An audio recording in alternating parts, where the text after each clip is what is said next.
Blessed are the peacemakers, for they shall be called the children of God. Matthew chapter 5, verse 9, King James Version. Beirut is not hell, but you can see it from here. Description common among U.S. service members in Lebanon. Lebanon is a harsh teacher. William B. Quandt, Middle East expert. Preface. Welcome to Beirut, 1983. A place of turmoil. A place of death. By the mid-70s, the Paris of the Middle East had become a battleground, with Maronite Christians, Druze Muslims, Shiite Muslims, Sunni Muslims, militias, and terrorist groups all vying for a piece of the rubble. Tensions had already hit their boiling point, but there was more destruction to come. Bombings, assassinations, and kidnappings were the order of the day, on terrain where the CIA, not far removed from the reorganization following the Church Committee and Pike Committee hearings, would ply their trade in this emerging battleground of the Cold War. But war in Lebanon was anything but cold. In 1982, the United States Marines entered the arena. They were called peacekeepers. Having spent time on the ground in Afghanistan and Iraq, and now having had the honor of speaking to the Marines who deployed to Lebanon, I can say with utmost certainty that they were most certainly in combat, regardless of the labels placed upon them by the administration. As a lifelong student of war, for me, the 1983 Marine headquarters and barracks bombing has long loomed large in my consciousness. I remember watching news of the event on television with my parents, and remember the Time and Newsweek magazine covers on our kitchen table. They used the same powerful photograph of Marines carrying a wounded comrade, devastation evident in the background. The Time magazine cover read, "Carnage in Beirut." Newsweek led with, "The Marine Massacre." I remember our daily newspaper bringing the latest information each morning as my dad had his coffee and read the pages, setting them aside for me when he was finished. What had happened? Why had it happened? Who was responsible? Why were we in Lebanon? What were we going to do about it? Would we hit back? If we did, would we be going to war? Targeted Beirut allowed me to answer those questions. The attack of October 23, 1983 would also cast a shadow over United States foreign policy writ large, one that still influences our initiatives and decisions on the international stage more than 40 years later. As my understanding of world events matured through academic study and the practical application of martial policy, I found myself wondering what our enemies had learned from our misadventure in Lebanon. Did they learn that terrorism works? The goal of my new Targeted series is to explore history's most devastating terrorist attacks and examine their enduring global impacts. When I started the process, I wrote down every terrorist attack of the past 50 years and spread them out on a table. I kept coming back to Beirut 1983 as the place to begin. It was clear to me that to understand the why behind the intent of many international terrorist attacks today, we need to study the Beirut of yesterday. Beirut 1983 would set the tone for all that was to follow. I planned to study the attack from the tactical, operational, and strategic perspectives to both humanize the experience of those who served there, who dug their buddies out of the rubble, worked to save lives and identify bodies, and to understand its broader context. It was also extremely important to me to honor and respect the families who lost loved ones in what would prove to be the seminal attack of the era. To do this story justice, I wanted to partner with an established military historian, and there was one person I wanted to work with: author, military historian, and Pulitzer Prize finalist James Scott. James is the critically acclaimed author of Black Snow, Curtis LeMay, The Firebombing of Tokyo, and the road to the atomic bomb. Rampage, MacArthur, Yamashita, and the Battle of Manila. Target Tokyo, Jimmy Doolittle and the raid that avenged Pearl Harbor. The War Below, the story of 3 submarines that battled Japan, and the attack on the Liberty, the untold story of Israel's deadly 1967 assault on a U.S. spy ship. As an admirer of his work, I set up a call and was delighted to discover that not only was James a brilliant historian, but he was also a genuinely kind and thoughtful man as well. What started as a professional partnership quickly turned into a genuine friendship. Without James Scott, this book would not be in your hands today. It was a true honor to work with him on this project. The 1983 Marine Barracks bombing would prove to be the largest single-day loss of life for the United States Marine Corps since Iwo Jima in World War II. How do we ensure that those who fought and died in Beirut will not have died in vain?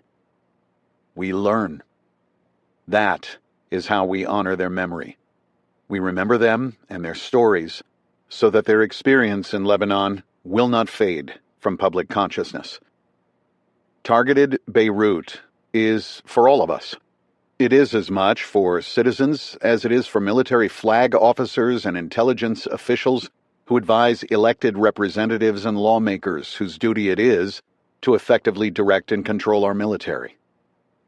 There are lessons and warnings in the pages that follow.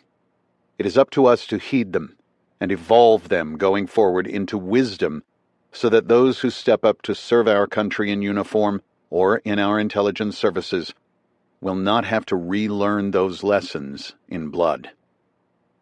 I remain hopeful that the story in these pages will not be forgotten, that the legacy and heroism of those who fought and died in Lebanon will add to our foundational knowledge of warfare. We can honor the sacrifice of those who died and of those whose lives were irrevocably altered by remembering, by learning, and by applying the lessons of the past to problem sets of the present and future. We owe our fallen, their families, and service members of the future nothing less. Semper Fi. Jack Carr. Part 1. April 1983 to September 1983. You are about to embark on a mission of great importance to our nation and the free world. President Ronald Reagan, August 25, 1982. Chapter 1. Beirut has become synonymous with death and destruction. Pittsburgh Post-Gazette editorial, April 20th, 1983. The black GMC pickup truck idled alongside the curb of Beirut's Seashore Drive at 12:43 p.m. on April 18, 1983. Secured in the truck bed and hidden under a canvas tarp sat enough pentaerythritol tetranitrate, a high-powered explosive favored by militaries, quarry blasters, and, of course, terrorists, to rival 2,000 pounds of TNT. The hefty payload, as one witness would later tell investigators, forced the rear of the late-model pickup to sag. The driver scanned the midday traffic that crawled through the Lebanese capital, spotting a dated green Mercedes in the oncoming lane. The German car's headlights flashed 3 times, signaling the truck driver to shift into gear and ease back into traffic. The mission was a go. A mile away, towering over the Corniche with a view of the Mediterranean's cool blue waters, loomed the American Embassy, a rose-colored monolith that had dominated the Beirut skyline since it originally opened its doors as a hotel 3 decades earlier. The crescent-shaped embassy that fronted the palm-lined Avenue de Paris employed 341 people who helped overseas Americans, processed visas, and advanced diplomatic relations. It had been a quiet Monday in Beirut, a welcome reprieve in a city battered by 8 years of civil war, foreign invaders, and sectarian violence that had torched businesses, leveled apartment blocks, and claimed the lives of 100,000 men, women, and children. The arrival of American Marines 6 months earlier, based at the airport as part of a multinational peacekeeping force, had helped restore a semblance of calm that reminded war-weary residents of the halcyon days when the city was known as the Paris of the Middle East. Shoppers browsed stores along Hamra Street, dubbed the Fifth Avenue of Lebanon, that once again offered everything from designer jeans and caviar to the latest electronic games. Others, queued up outside cinemas where Bill Murray's comedy Stripes had proven a popular hit. People, as New York Times reporter Thomas Friedman observed, were just starting to relax in Beirut, daring to believe that the presence of American troops meant the war was finally over. But America's flatlining efforts to pressure Israeli and Syrian forces to withdraw from Lebanon had sparked an uptick in violence, one that reminded residents of the potential savagery that lurked beneath the veneer of peace. In the previous month, gunmen had attacked patrols of the Italian, French, and American peacekeepers, wounding 14, including 5 Marines. Only 4 days earlier, on April 14th, an assailant fired a rocket-propelled grenade at the American embassy, which hit an empty office. The time for peace was running out. A dusting of snow still capped Mount Lebanon, climbing nearly 2 miles above the capital, even as the last of the season's cool weather threatened to give way to the oppressive heat of summer. The morning drizzle had subsided, replaced by the midday sun, which burned off the haze.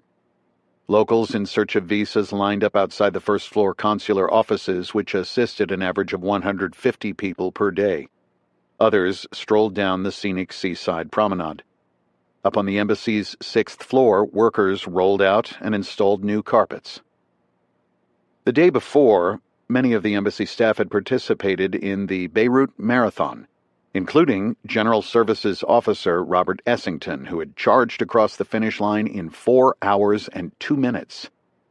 The race, coupled with the after-party, had exhausted many, prompting Ambassador Robert Dillon to offer participants a day off to recover. But few took him up on the deal. Lance Corporal Robert Bobby McMaw wished he could have stayed in bed rather than man guard post 1 at the embassy's main entrance. The 21-year-old Marine who nursed a hangover had been a star running back and kicker at Osborne High School in Manassas, Virginia. Off the field, he proved equally as popular, a humble and warm personality who had insisted on taking his younger sister to her first high school dance because no one else was good enough. That same kindness motivated Bobby on the mornings he stood guard to present female employees with a flower. Much to his father's frustration, Bobby had postponed college to enlist in the Marines, where he volunteered for duty in Beirut, hoping that a posting to one of the world's hotspots might catapult his career. During his recent downtime, however, he had survived a car bombing on the streets of the capital, which, he later confided in a call to his mother, marked the first time in his life he had ever been scared. Bobby had pushed those fears out of his mind the night before when he and a few other fellow Marines feasted on spaghetti and champagne at the home of Letitia Tish Butler, a staffer with the U.S. Agency of International Development. He had returned to the embassy at 1 a.m. for a final beer before collapsing atop his bunk, fully clothed. "I'll give you 300 Lebanese lira," he pleaded with one fellow Marine, "if you stand my duty today." But no one would accept his offer. Despite his hangover, Bobby stood armed with a rose when Embassy Secretary Dorothy Pesch appeared in front of his bulletproof glass booth Monday morning.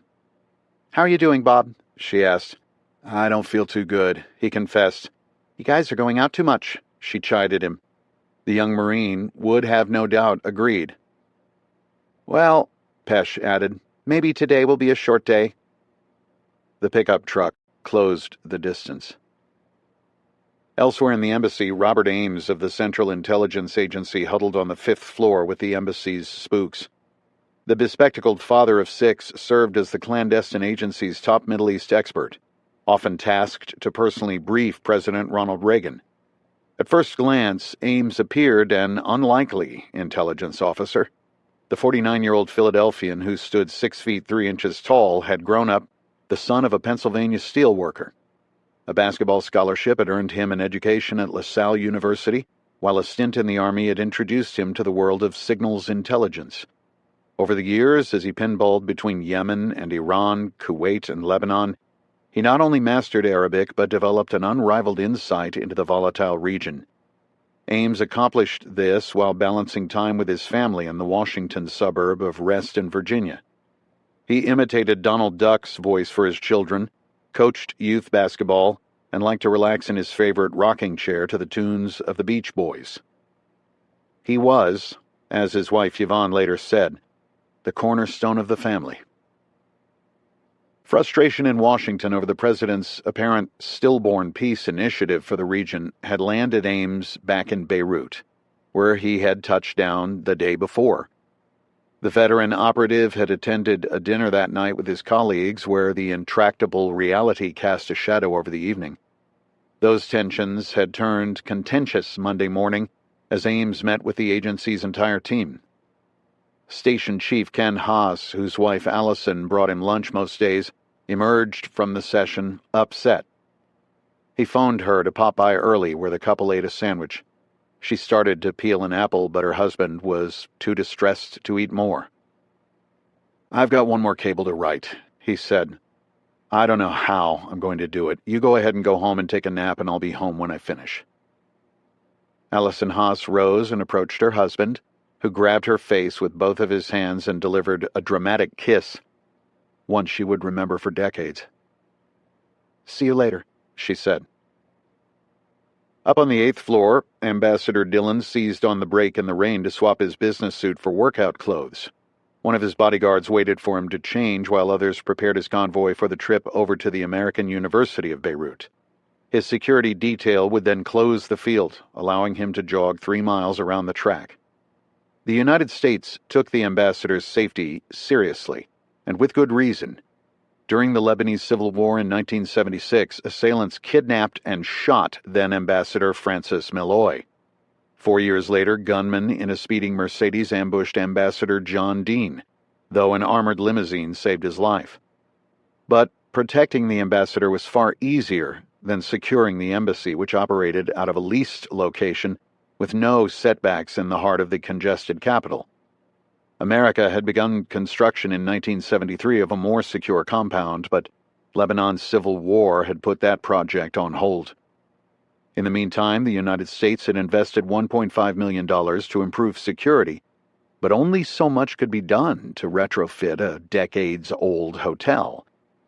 In addition, much of the focus was on preventing a potential mob attack, similar to the 1979 seizure of the American embassy in Iran. Workers had added tear gas ports in the walls of the lobby, installed fortified doors, and covered windows with protective mylar to prevent shattering. The 54-year-old Dillon, who boasted a head full of silver hair, was mindful of the dangers. He had started his career in the CIA before migrating over to the Foreign Service. In his nearly 3 decades-long career, Dillon had served around the world, including posts in Venezuela, Turkey, and Egypt. That afternoon, the ambassador had brushed off a call with a German banker. Dillon felt guilty as he slipped out of his clothes. His run could wait. He picked up the phone to call him back at the same time as he struggled to pull on a Marine t-shirt, which he had been given in his role as the honorary manager of the Leathernecks softball team. Down in the first-floor cafeteria, Anne Damerel ate a chef's salad in the back at a table with her colleague Bob Pearson. The 45-year-old Damerel, who worked with the U.S. Agency for International Development, had served for the past 2.5 years in war-torn Beirut. The experience had proven tiresome, prompting her to request a new post. She was scheduled to leave the following Monday for an assignment in Sri Lanka. Damerel had spent that morning at her apartment meeting with 2 contractors to obtain quotes to ship her belongings by sea and air. An unfinished report lured her back to the embassy around noon, where she bumped into Pearson, who was planning her farewell party. "Let's go down to the cafeteria and get something to eat," he suggested. Over lunch, the conversation drifted, as so many did, to the stalled efforts to secure peace. "This is either the end of the world," Pearson said, "or the second coming." At 1:04 p.m., the driver of the GMC slowed to a crawl as he approached the intersection in front of the embassy, waiting for a lull in the oncoming traffic to cross. Horns blared. A brief break in the midday gridlock offered a window. The driver, who witnesses later reported wore a black leather jacket, punched the accelerator and shot across the busy avenue. He did not bother to brake, but wheeled right, pulling into the east exit of the horseshoe-shaped drive. The ambassador's limousine was parked in front of the embassy's main entrance, wedged between two security vans where guards patiently waited for Dillon to finish his call with the banker. Just inside the building, Bobby McMaw nursed his hangover, Ann Damerel picked at her salad, and Ken Haas typed his cable, his last assignment for the day before he could head home and into the arms of his wife. The truck blew past the Lebanese security checkpoint. Only 10 yards stood between the GMC and the embassy's front portico, a distance it covered in less than 2 seconds. There was no time to raise a rifle, pick up a phone, or even run. The vehicle rammed the embassy in front of the lead security van at 1:05 p.m. and detonated its explosive payload, sending a bright orange fireball hundreds of feet into the heavens. The explosion blew out windows as far as a mile away. American sailors aboard the amphibious assault ship Guadalcanal, 5 miles offshore, felt the shudder. The blast scorched visa applicants in the consular office, flipped cars upside down and set them ablaze, and shattered the mylar-covered windows throughout the 8-story building.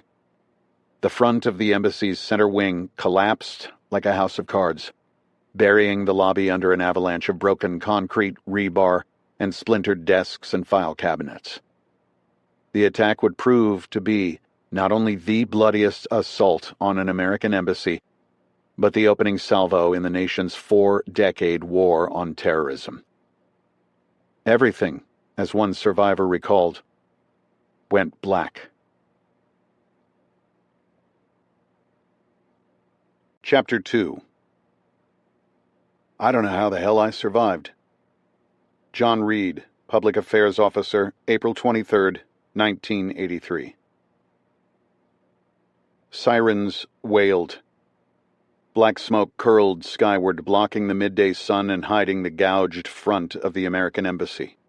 In an instant, the cascade of concrete had buried the lobby, including Guard Post 1, where Bobby McMaw enjoyed passing out roses. Gone too was the embassy's cafeteria, information service library, personnel and consular sections, as well as all the individual offices stacked above them. The explosion had knocked out power and severed phone lines. Water gushed from broken pipes. Pulverized concrete dust clouded the air, choking the survivors who crawled out from under toppled desks, bookshelves, and file cabinets. Into the noxious mix wafted tear gas from ruptured canisters in the armory. I thought what might kill me, recalled Consular Officer Dundas McCullough, aside from the explosion, was suffocation.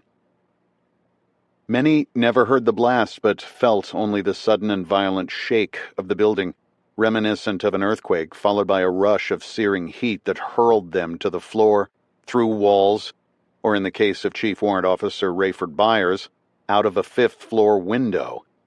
Byers miraculously survived the fall, though he lost his left eye, broke both collarbones and arms, and suffered 14 broken ribs and a crushed skull. Others remembered what sounded like a clap of thunder as walls, floors, and ceilings suddenly split apart.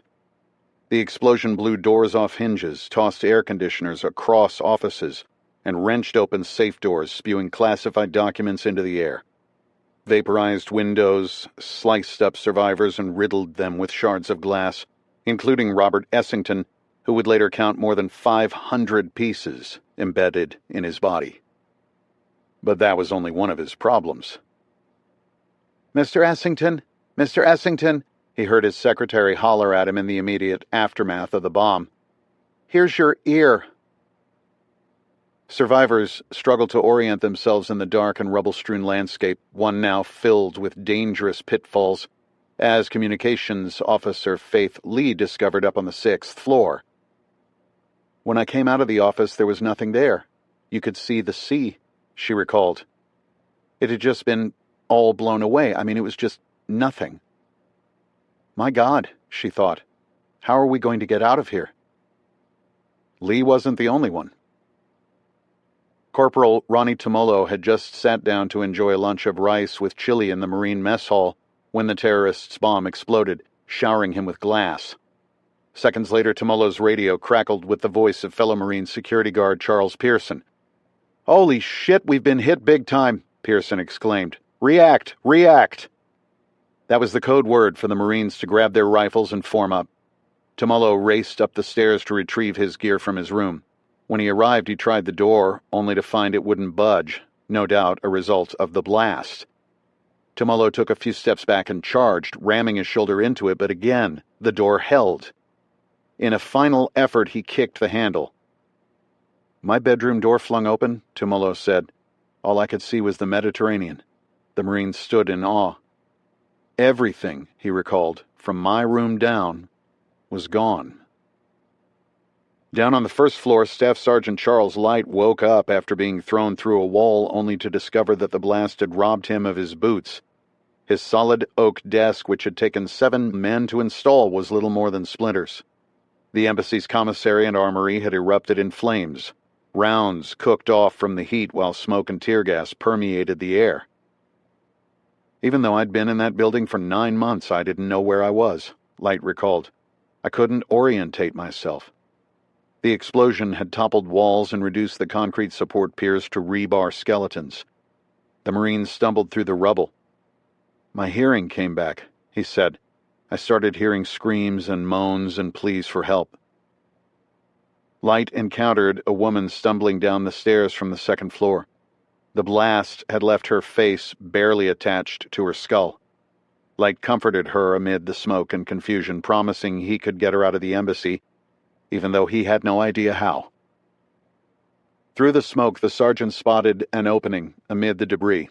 He crawled through, pulling her out behind him.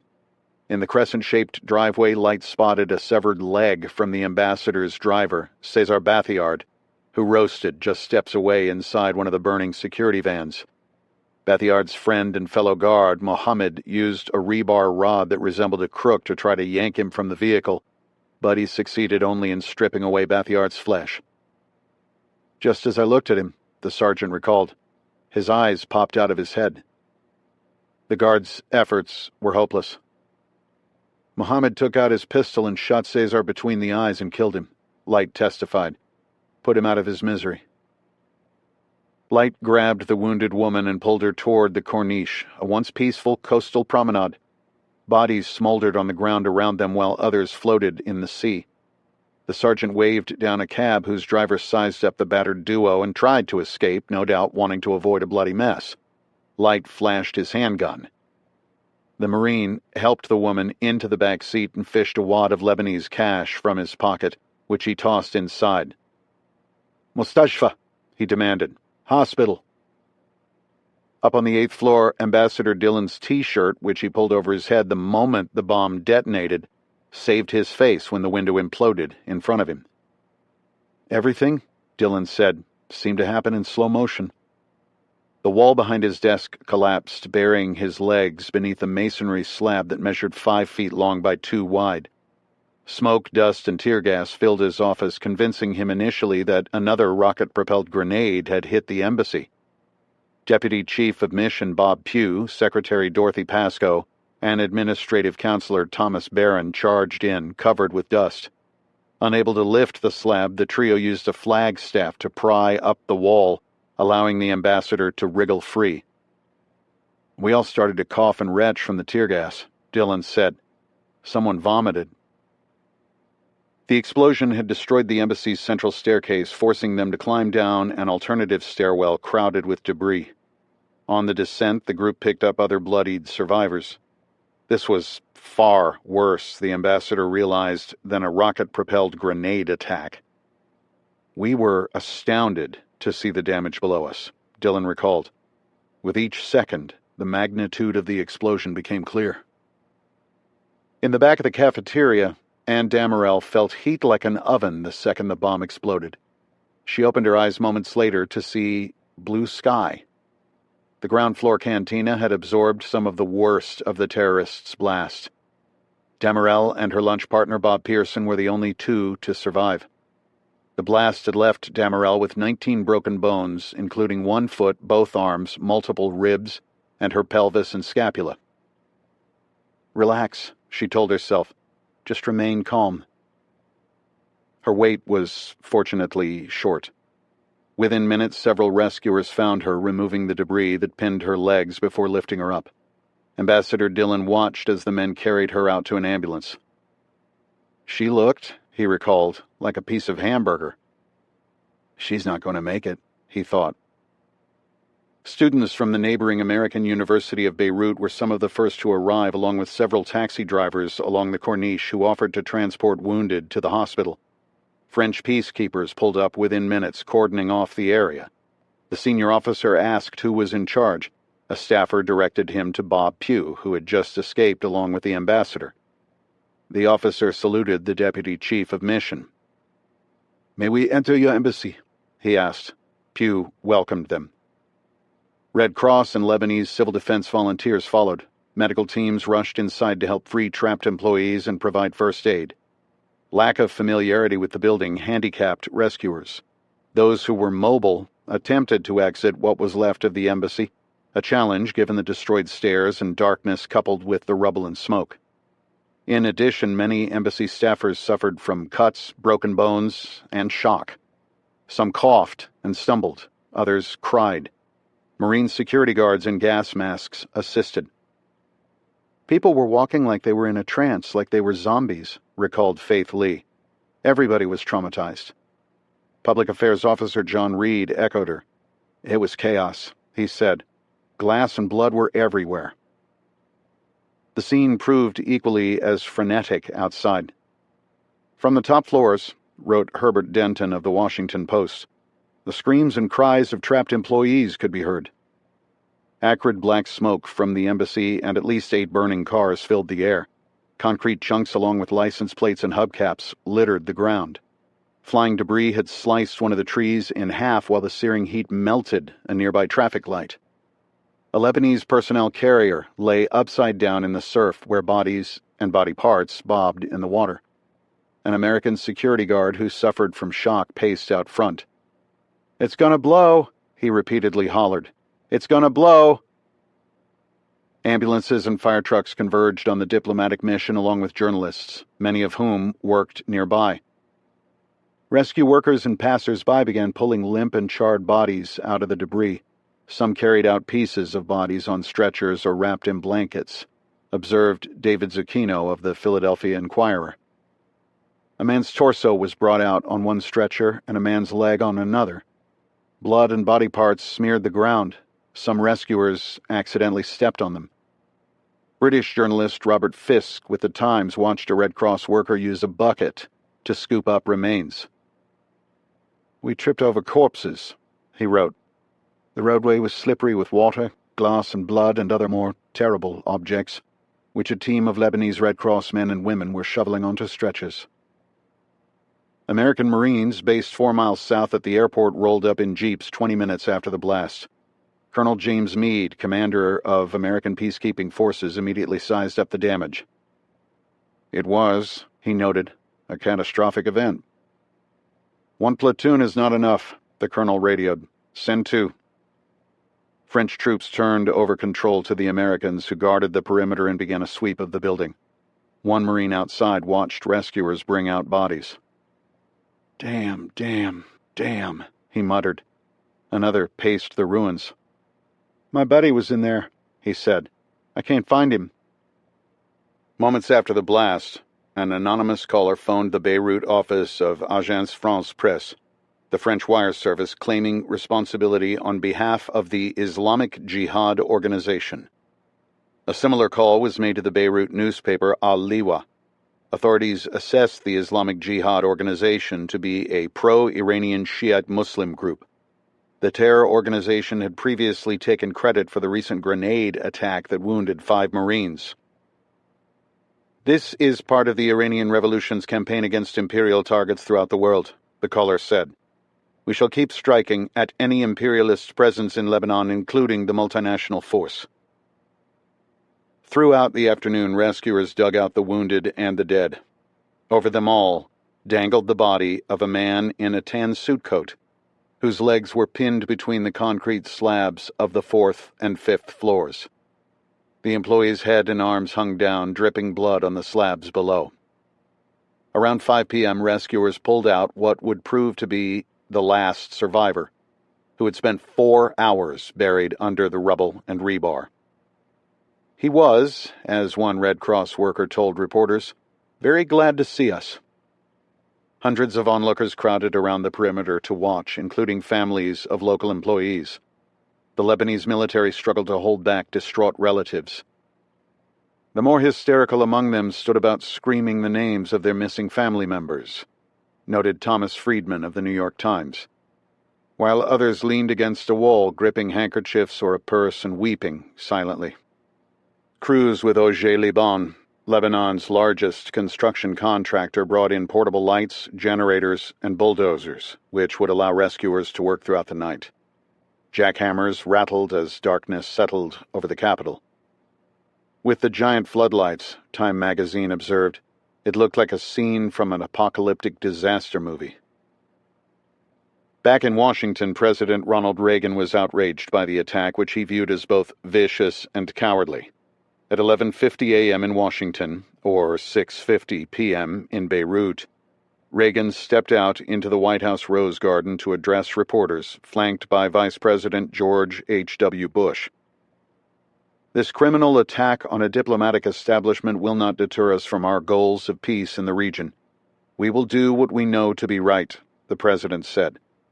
The people of Lebanon must be given the chance to resume their efforts to lead a normal life free from violence without the presence of unauthorized foreign forces on their soil. And to this noble end, I rededicate the efforts of the United States. At the American University of Beirut, the flood of injured and dead threatened to overwhelm the doctors, nurses, and attendants. Chaos enveloped the emergency room. An American diplomat, her head bandaged, surveyed the scene and turned to leave. "The ones who did this," she remarked, "I hope they die a slow death." More than 100 Lebanese men and women, relatives of those missing, swarmed the hospital entrance, desperate for information. The task of tabulating the dead and wounded fell to Consular Officer Diane Dillard, who had gone home to walk her dog over lunch when the bomb exploded. "I tried to get a fix," she recalled, "on who was there and who wasn't, and where we stood." One of the doctors asked her to help identify the dead, whose crushed and burned bodies overflowed from the morgue drawers to the floor. Adding to the challenge, Dillard discovered was the gray concrete dust that coated the remains. Another time, a Red Cross volunteer asked her to examine a row of teeth detached from the skull. "Now," the volunteer said, "I think this could be an American filling, don't you?" "Well," Dillard stuttered, "it could be any filling." That moment, though horrific, proved a revelation, one that ultimately allowed her to perform her difficult task. "I realized," Dillard later said, "that we weren't talking about people, we were talking about empty vessels. The people were no longer there." The staff worked under tremendous pressure from the families and State Department, all anxious for information. The attendant, a quiet man in white hospital robes, wrote his list of the dead Americans in Arabic on a brown washroom paper towel, one wire service reported. Eventually, a nurse posted a list of 105 victims, those who were alive, on the window of the emergency ward. It heartened some relatives and distressed others. Work continued at the embassy as Monday night rolled into Tuesday morning. Hours had passed since rescuers probing the rubble had pulled the previous body out at 6 p.m. In the meantime, bulldozers had worked to clear debris while laborers armed with jackhammers broke up large concrete slabs for easier removal. CIA economic analyst Susan Morgan, who was on temporary duty assignment to Beirut, hovered around the ruins. She had been at a lunch in the southern port city of Sidon when the bomb exploded. Morgan had rushed back to the capital, anxious to check on her office director and friend, Robert Ames, who so far had not been located, either on the lists of wounded at the hospital or among the dead. The dropping temperatures prompted a Marine to wrap her in a blanket. Another offered her coffee. At 2:30 a.m., Morgan sensed a change atop the debris pile as rescuers suddenly converged around one spot. "A body has been found," she wrote in her diary. "My heart skips, and I know." One of the officials waved her over and asked if she could identify the remains. I looked briefly. "Yes," she wrote. "I am handed his passport and wallet." An embassy officer reminded Morgan that she must retrieve all his papers, but she chose instead to accompany his body to the morgue. "The only thing that seems to matter," she wrote, "is that Bob not be left without the presence of someone who knows him." When she reached the hospital at 3:30 a.m., Lebanese civil defense authorities guarding the entrance tried to dissuade her, arguing that it was too grisly. But Morgan refused. She climbed the rail and pushed inside the hospital. In the morgue, she counted 5 other victims on the floor alongside her friend, Bob Ames. Before her lay the remains not only of America's top Middle East intelligence expert, but also a husband and a father. "I retrieve Bob's wedding ring," she wrote. "Pray for his soul and tell him goodbye." Chapter 3. Lebanon, if it ever was a viable political entity, exists today in name only. Lauren Jenkins, Washington Post, October 10, 1982. Lebanon was a mess, and the world knew it. The attack on the American embassy was only the latest blood spilled in an epic saga of violence that had dominated the recent history of this multi-faith nation on the shores of the eastern Mediterranean. The seed of strife was planted in 1943, when Lebanon gained its independence from France. At that time, an unwritten agreement called the National Pact divided power between the 3 dominant faiths. According to a 1932 census, the only one then available, Christians comprised 51% of the population. As such, the pact mandated that Maronite Christians would hold both the presidency as well as a 6-to-5 ratio over Muslims in parliament. The prime minister would, in turn, be a Sunni Muslim, the second largest group, while the role of Speaker of the Parliament would go to a Shiite. This arrangement, best described by a longtime Beirut reporter, amounted to a social time bomb. The intervening decades saw a reversal of Lebanon's demographics, leading Muslims to demand a larger share of control. An outbreak of hostilities in 1958 prompted President Dwight Eisenhower to briefly send in Marines to restore peace. To cling to power, the Christians formed militias, a move that triggered Muslims to do the same. Into this volatile mix landed the Palestine Liberation Organization, which was driven out of Jordan by the military in 1970 after igniting domestic violence and chaos. Palestinian leader Yasser Arafat set up operations in West Beirut, home to most of the capital's Muslims, effectively creating a state within a state. Lebanon's Muslims welcomed the new arrivals, hoping to incorporate Palestinian fighters into their own struggle. Over time, Palestinian power grew to the point that guerrillas would stop local Lebanese and demand to see government identification cards. Such bullying behavior by foreign interlopers infuriated Christians.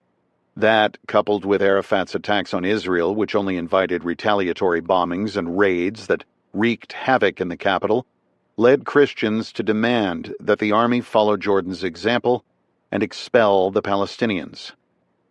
Those tensions climaxed on April 13, 1975. On that spring morning in Beirut, unidentified gunmen killed 4 men outside a church in a drive-by shooting. Later that morning, Christian militiamen ambushed a busload of Palestinians, shooting and killing 27. 19 others were wounded.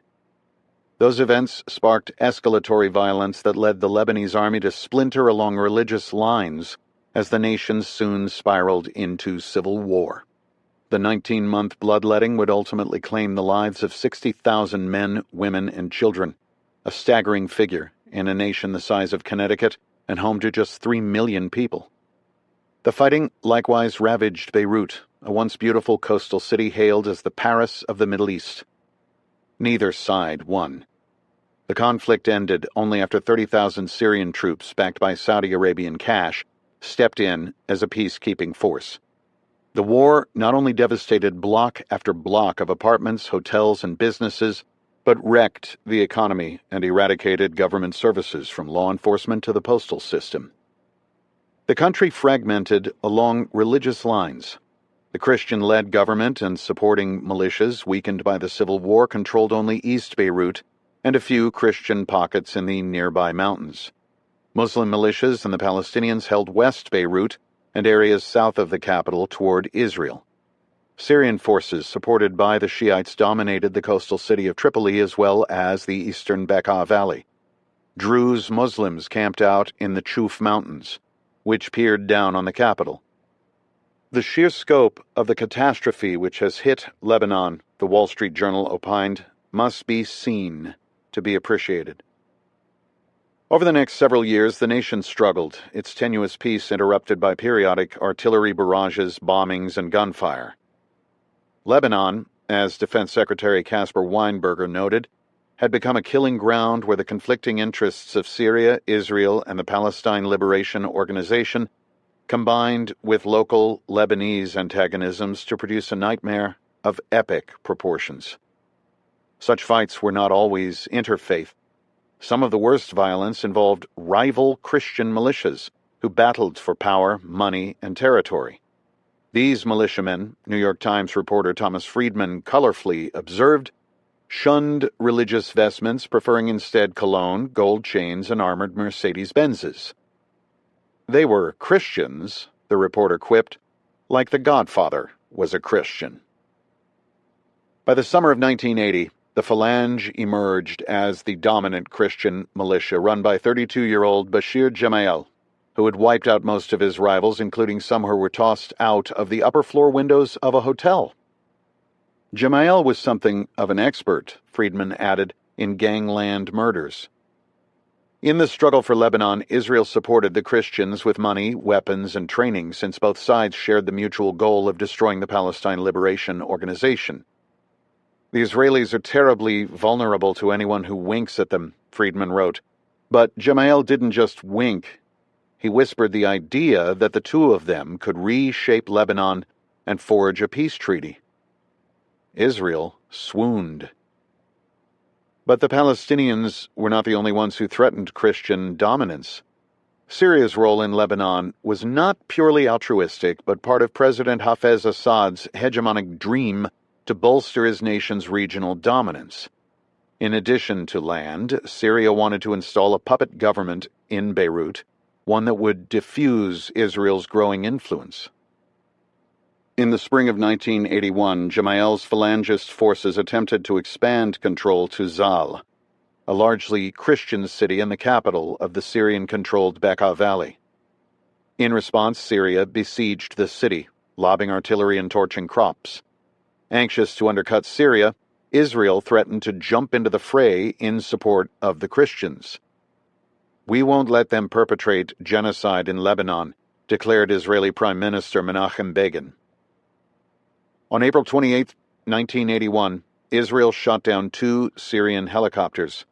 Assad responded by parking Soviet-made mobile surface-to-air missiles in Lebanon, which Israel threatened to destroy. Adding to this tension, Israeli jets pounded Palestinian positions in Beirut and southern Lebanon, triggering retaliatory rocket and artillery fire that paralyzed the economy of northern Israel. This mounting violence set off alarm bells in Washington, where officials feared a larger war. Lebanon was a powder keg, Weinberger wrote, a place where yet another Arab-Israeli conflict could ignite, placing in jeopardy Western interests throughout the region. Reagan dispatched retired American diplomat Philip Habib, who famously helped then-President Richard Nixon negotiate the Vietnam peace talks that led to the 1973 Paris Peace Accords. The son of Lebanese immigrants, the bespectacled Habib flew to the Middle East, where he successfully brokered a ceasefire on July 24, 1981. But that peace would prove short-lived. Onto this stage waltzed Ariel Sharon. Israel's burly new defense minister hungered to destroy the Palestine Liberation Organization, whose mere existence he viewed as a threat to the Jewish state's survival. Sharon spent months secretly planning for war. All he needed was a provocation to break the ceasefire. That came on June 3, 1982, when an Arab terrorist shot and wounded Shlomo Argov, Israel's ambassador to the United Kingdom. Israel launched airstrikes the next day before learning that the assailant was, in fact, not a member of Arafat's organization. 2 days later, on June 6th, Israeli troops invaded in Operation Peace for the Galilee. This ostensibly limited mission, Sharon assured his fellow cabinet members, was designed to capture 25 miles of southern Lebanon so as to prevent future rocket attacks on Israeli settlements. Beirut, he promised, is outside of the picture. Prime Minister Begin told Reagan the same. But Sharon had no intention of stopping in southern Lebanon. He instead ordered his troops to press all the way to Beirut, where his forces had numbered all 25,000 buildings on a large map to improve targeting. Syria objected, prompting Israel to destroy more than 24 of Assad's surface-to-air missiles and shoot down scores of Arab warplanes. So many, in fact, that journalists labeled it the Bekaa Valley Turkey shoot. Israel then sealed the capital and cut off power and water to the 500,000 residents, setting the stage for an urban siege designed to squeeze out the Palestinian guerrillas. Israel mercilessly bombed and shelled the city, hitting apartment buildings, hospitals, and public parks crowded with refugees who had poured in from devastated southern suburbs. Even in Lebanon, a land inured to catastrophe, the bombardment of West Beirut was a horror beyond endurance, wrote syndicated columnist Jack Anderson. American military observers reported that some days Israel fired as many as 8,000 artillery rounds into the western half of the capital. The siege, as Ambassador Dillon recounted, was savage. Conditions in Beirut deteriorated. Feces littered the streets while the stench of burning garbage created a haze that hung over the city. Walking the streets, observed Guardian reporter Colin Smith, is like making a tour of a well-used ashtray. Hungry and shell-shocked residents picked through the rubble. The entire fabric of life, added the New York Times, is slowly unraveling in West Beirut. As July rolled into August and the intensity of the campaign increased, American nightly news programs broadcast images of flattened apartments and maimed civilians, which eroded public support for Israel, including among members of Congress. Republican Senator Jesse Helms of North Carolina said Begin had done the impossible and made Arafat look sympathetic. Reagan's aides feared the blowback might hurt him politically, particularly after it emerged Israel had used American-made cluster bombs. The United States was caught in the middle, Secretary of State George Shultz recalled. The Arab world blamed us, as Israel's great ally and financial supporter, for all of Israel's deeds, and looked to us to end the fighting in a responsible way. The Lebanese government particularly relied on us to save them from outside predators and to help them restore Lebanese central authority over their country. The president's personal diary shows that he too grew increasingly incensed by the violence. The slaughter, Reagan wrote on August 1st, must stop. Yet, it continued.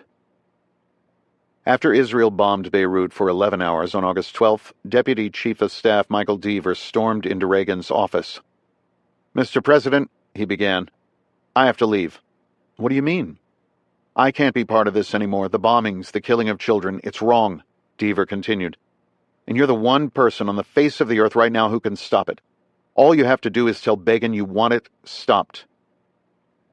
At 11:15 a.m., Reagan phoned the Israeli Prime Minister. If Begin didn't stop, the president warned, he risked the symbol of the war becoming the image of a 7-month-old infant with its arms blown off, a reference to a photograph that had appeared days earlier in the Washington Post. "Menachem," he continued, "this is a Holocaust."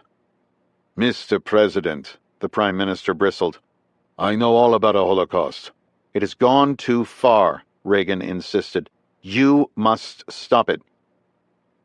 The President told him that the war now threatened Israel's relationship with the United States. 20 minutes later, Reagan wrote in his diary, he called to tell me he'd ordered an end to the barrage and plead for our continued friendship.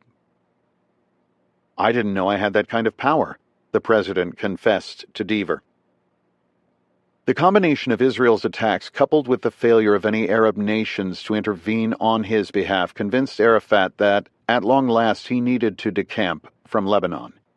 He refused to do so under the threat of Israeli guns, but agreed to leave with protection from a multinational force, which would include 800 Leathernecks with the 32nd Marine Amphibious Unit, plus another 800 troops from France and 400 from Italy. The departure of some 15,000 guerrillas, who would soon scatter among a half-dozen countries, including Jordan, Syria, and Iraq, was predicated upon the assurance that Palestinian civilians left behind in refugee camps would be unmolested. Weinberger and the Joint Chiefs of Staff opposed the involvement of American troops. Lebanon was a distraction that risked creating a new front in the Cold War between America and the Soviet Union. Joint Chiefs Chairman General John Vesey, a World War II infantryman who fought in North Africa and Italy, argued that peacekeeping should be left to a lesser power. Sticking Americans between Israel and Arab countries, the general warned, was a bad idea. But the Commander-in-Chief overruled the Pentagon. With that decision, the United States, which had sat on the sidelines of the war for 7 years, entered the arena. The American debacle in Lebanon had begun, reporters David Martin and John Walcott observed, dressed in good intentions and humanitarian motives. On August 25, 1982, the Marines came ashore. Over the coming days, the multinational force stood guard as Palestinian fighters, often firing celebratory guns skyward, flowed through the capital's port or departed overland. Arafat's exit on August 30th was like a scene from a rock concert, as a mob of admirers swarmed his entourage at the port. "Part of my heart," he told his supporters, "stays here." The mission was a stunning success. Rather than remain for a full month as initially planned, an anxious Weinberger ordered the Marines back aboard ship. 17 days after landing, American troops left without a single shot fired. Reagan celebrated by unveiling a proposed new peace plan for the Middle East, which called for a freeze on Israeli settlements in the occupied territories and for Palestinians to have full autonomy in the West Bank and Gaza with help from Jordan. The President hoped his ambitious plan would jumpstart stalled peace negotiations between Israel and its Arab neighbors. "The time has come," Reagan declared in a televised address to the nation on September 1st, "for a new realism on the part of all the peoples of the Middle East." But the President's honeymoon proved short-lived. Israel hated his plan. Begin, as one Israeli official later said, looked at Reagan like a traitor. The outraged Prime Minister blasted Weinberger for almost 4 hours during a visit to Israel. He proved equally as hostile with Reagan. "A friend does not weaken his friend," he excoriated the President. "An ally does not put his ally in jeopardy." Reagan's challenges, however, soon magnified. On September 14th at 4 p.m., Bashir Gemayel's motorcade pulled up outside the Phalangist Party headquarters in Beirut, where he planned to deliver his weekly address to his followers. Over the years, the Christian warlord, who at times was on the CIA payroll, had grown more sophisticated as he shifted from guerrilla to politician, developing a close friendship with Ambassador Dillon. "I saw in Bashir," the ambassador said, "a potential leader for all of Lebanon." Gemayel had come to realize that it was wise to embrace the Shiites, who had become the largest of Lebanon's 2 dominant Muslim sects, but also the poorer and more marginalized. "All of us," Dillon said, "were guilty of underestimating the importance of the Shiites."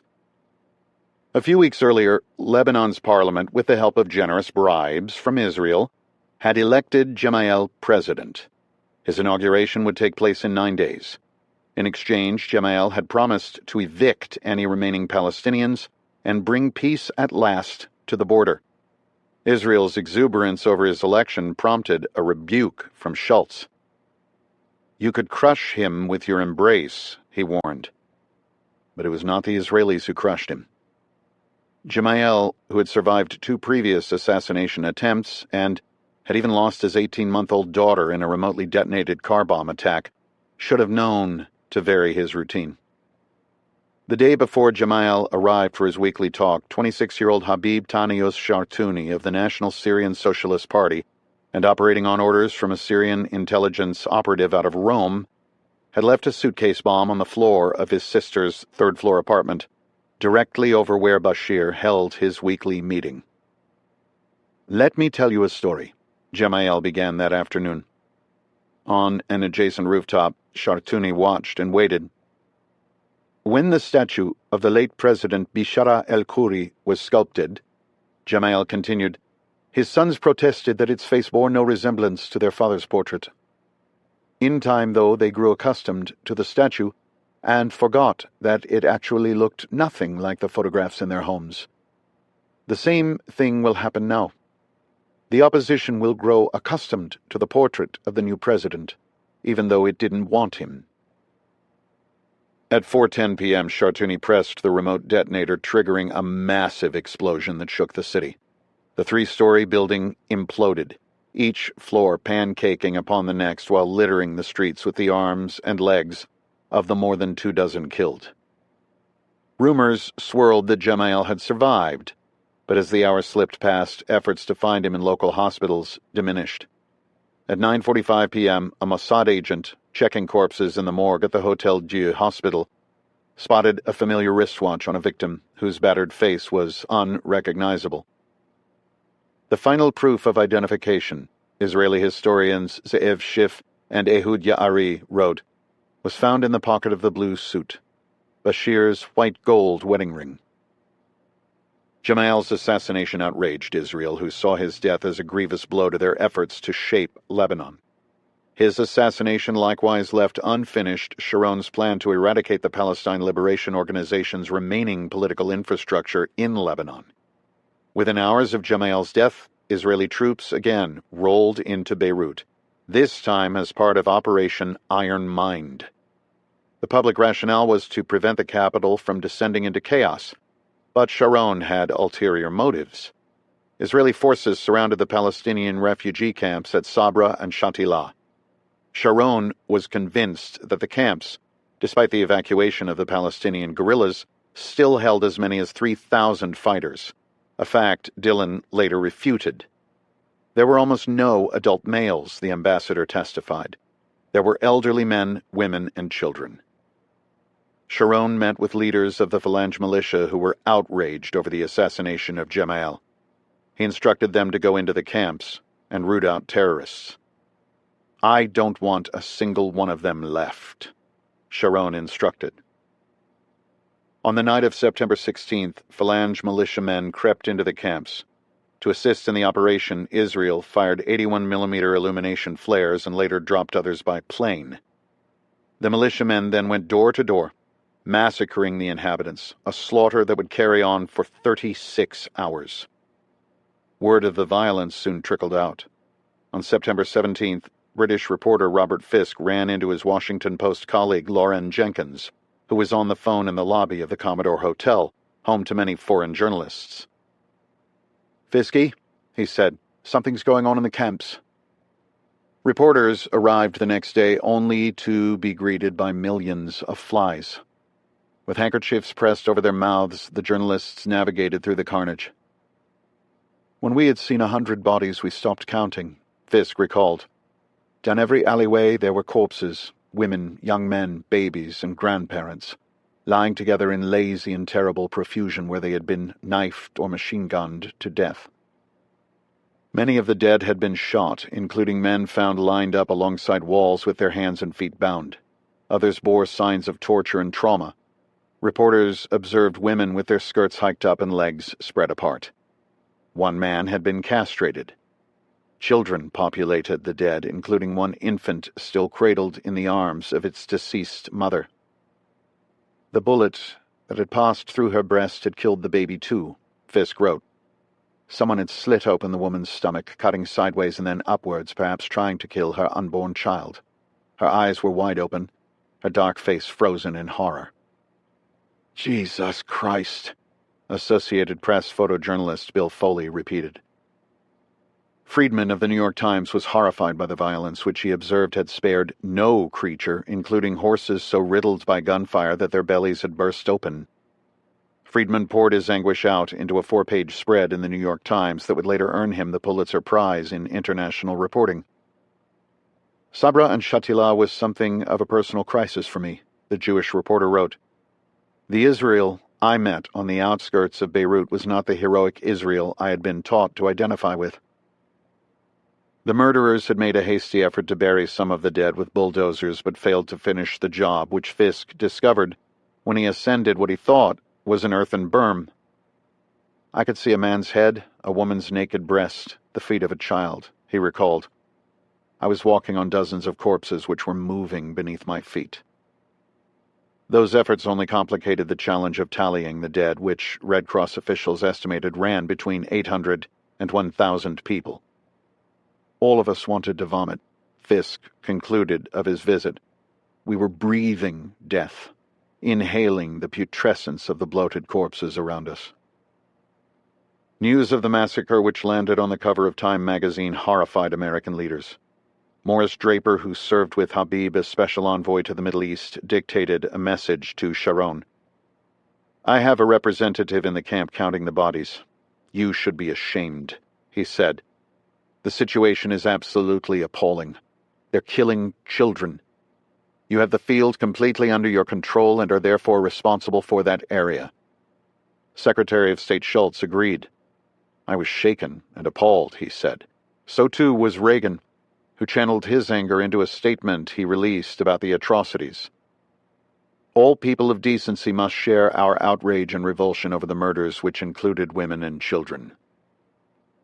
The massacre made a mockery of the United States and led critics to blast Defense Secretary Weinberger for ordering the Marines out too soon. We had promised to protect the Palestinian civilians, recalled National Security Council staffer Jeffrey Kemp. It was our allies, the Israelis, who permitted the massacre to happen, and it was our boy, Bashir Jamal's troops, that did the killing. Reagan was adamant that Israel immediately exit Beirut and all foreign forces subsequently leave Lebanon. To accomplish this, the president wanted to send the Marines back in as part of a reconstituted multinational force.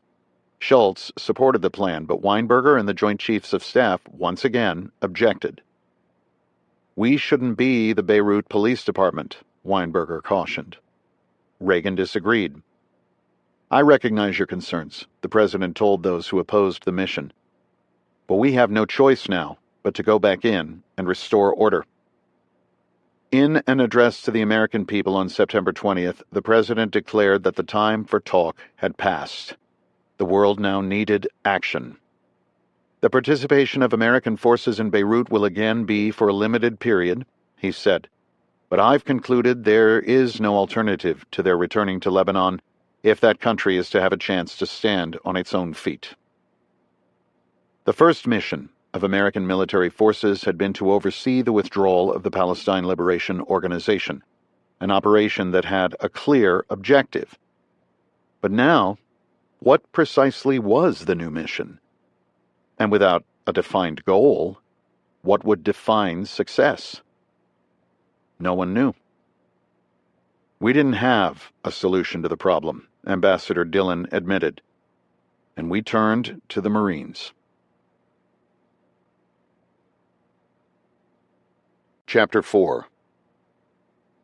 The American public should not be surprised if this time there are some Marines who don't come back. Harold Saunders, former Assistant Secretary of State for the Middle East, September 22, 1982. The mission's ambiguous nature frustrated General Vesey. American military forces are reared in the doctrine that says that if you are going to use the forces, you need to give them a task to perform. What is it that you want them to do?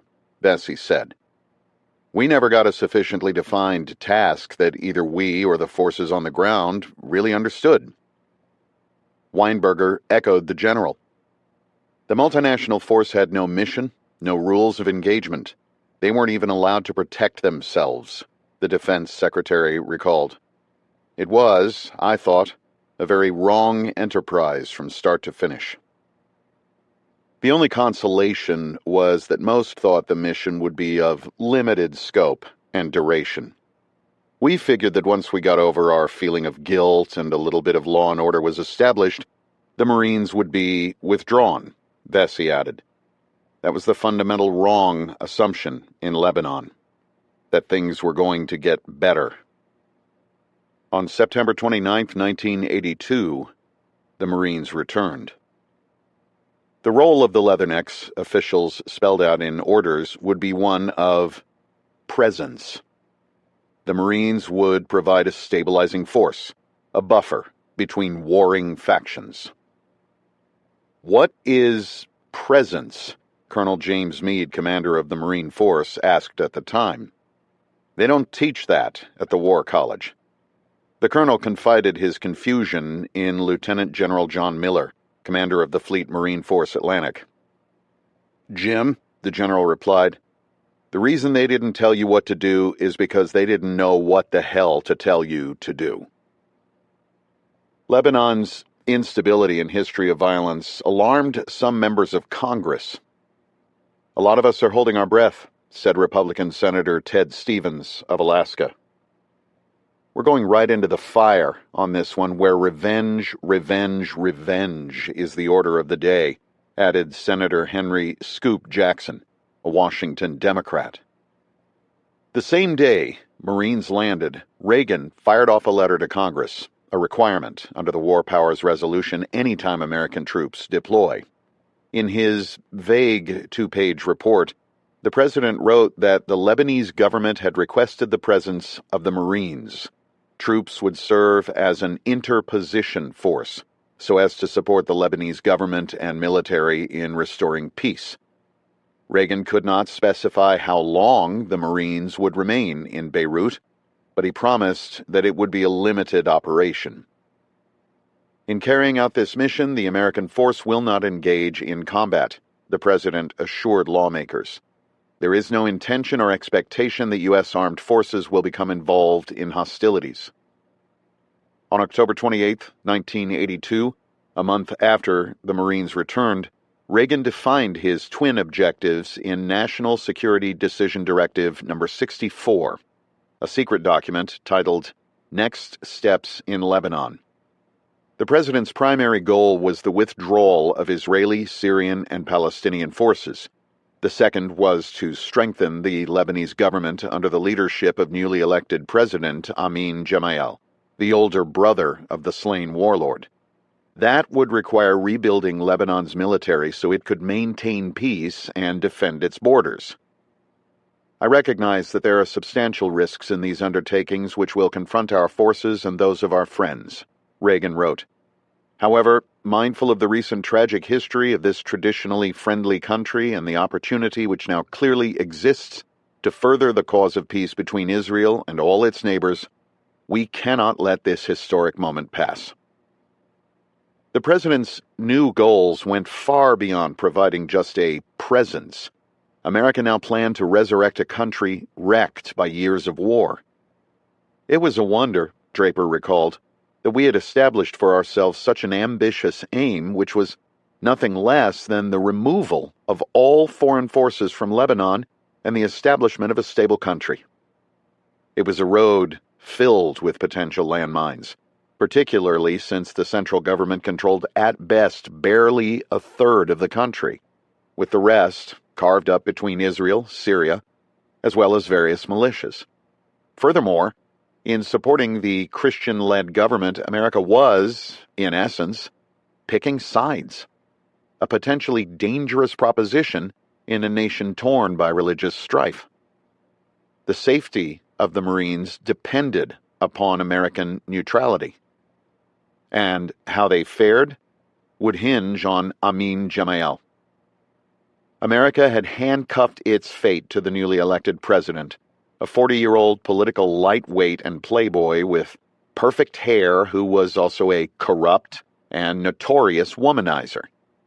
He had all of Bashir's weaknesses, Friedman wrote, and none of his strengths. But American leaders looked past Gemayel to the Lebanese military, which was one of the few national institutions to have survived years of war and could serve as a vehicle for peace. We saw the possibility of using the army as a unifying force, Dillon said. It was one of the places where all factions met and, indeed, in many cases, worked together. Though the idea of rebuilding the Paris of the Middle East that once graced postcards and raptured policymakers thousands of miles away in staid Washington offices, such lofty ambitions struck those in the rubble-strewn streets of Beirut as naive. Lebanon may have boasted a president and parliament, but it was a democracy in name only. It is a tribal war, Friedman said, on which a layer of Western diplomacy and constitutional language had been overlaid. Ancient hatreds and danger lurked beneath that veneer. Lebanon was a kaleidoscope of different factions and groups, warned Draper, not one of which could be trusted. Friedman agreed. There are no good guys here, he added. There are only bad guys and civilians. This was the perilous reality American troops would soon face. If President Reagan really intends to keep the Marines in Lebanon until a stable government emerges here, he might consider building permanent housing for them, Washington Post reporter Lauren Jenkins Riley observed. Lebanese stability, like Lebanese unity, is mere wishful thinking. This reconstituted multinational force would eventually triple the size of the original, totaling 6,000 troops from the United States, Italy, France, and later England. America's commitment would grow to 1,800 Marines, who staged out of the Beirut International Airport on the Mediterranean coast on the capital's southern end. The Italians would cover the zone just north of the Marines, including the Sabra and Shatila refugee camps, where the massacres had taken place, while the French would patrol the heart of Muslim West Beirut. The Marines dug in at the airport, refurbishing war-scarred buildings, erecting large tents, and filling hundreds of thousands of sandbags. Jeep and foot patrols fanned out through the capital in November, and the following month, Marines began training the Lebanese military. There is a feeling of rebirth and hope, Colonel Meade told reporters. That feeling would not last long. Chapter 5. We were fully conscious of being in the most dangerous city in the world. Ambassador Robert Dillon, April 18, 2008.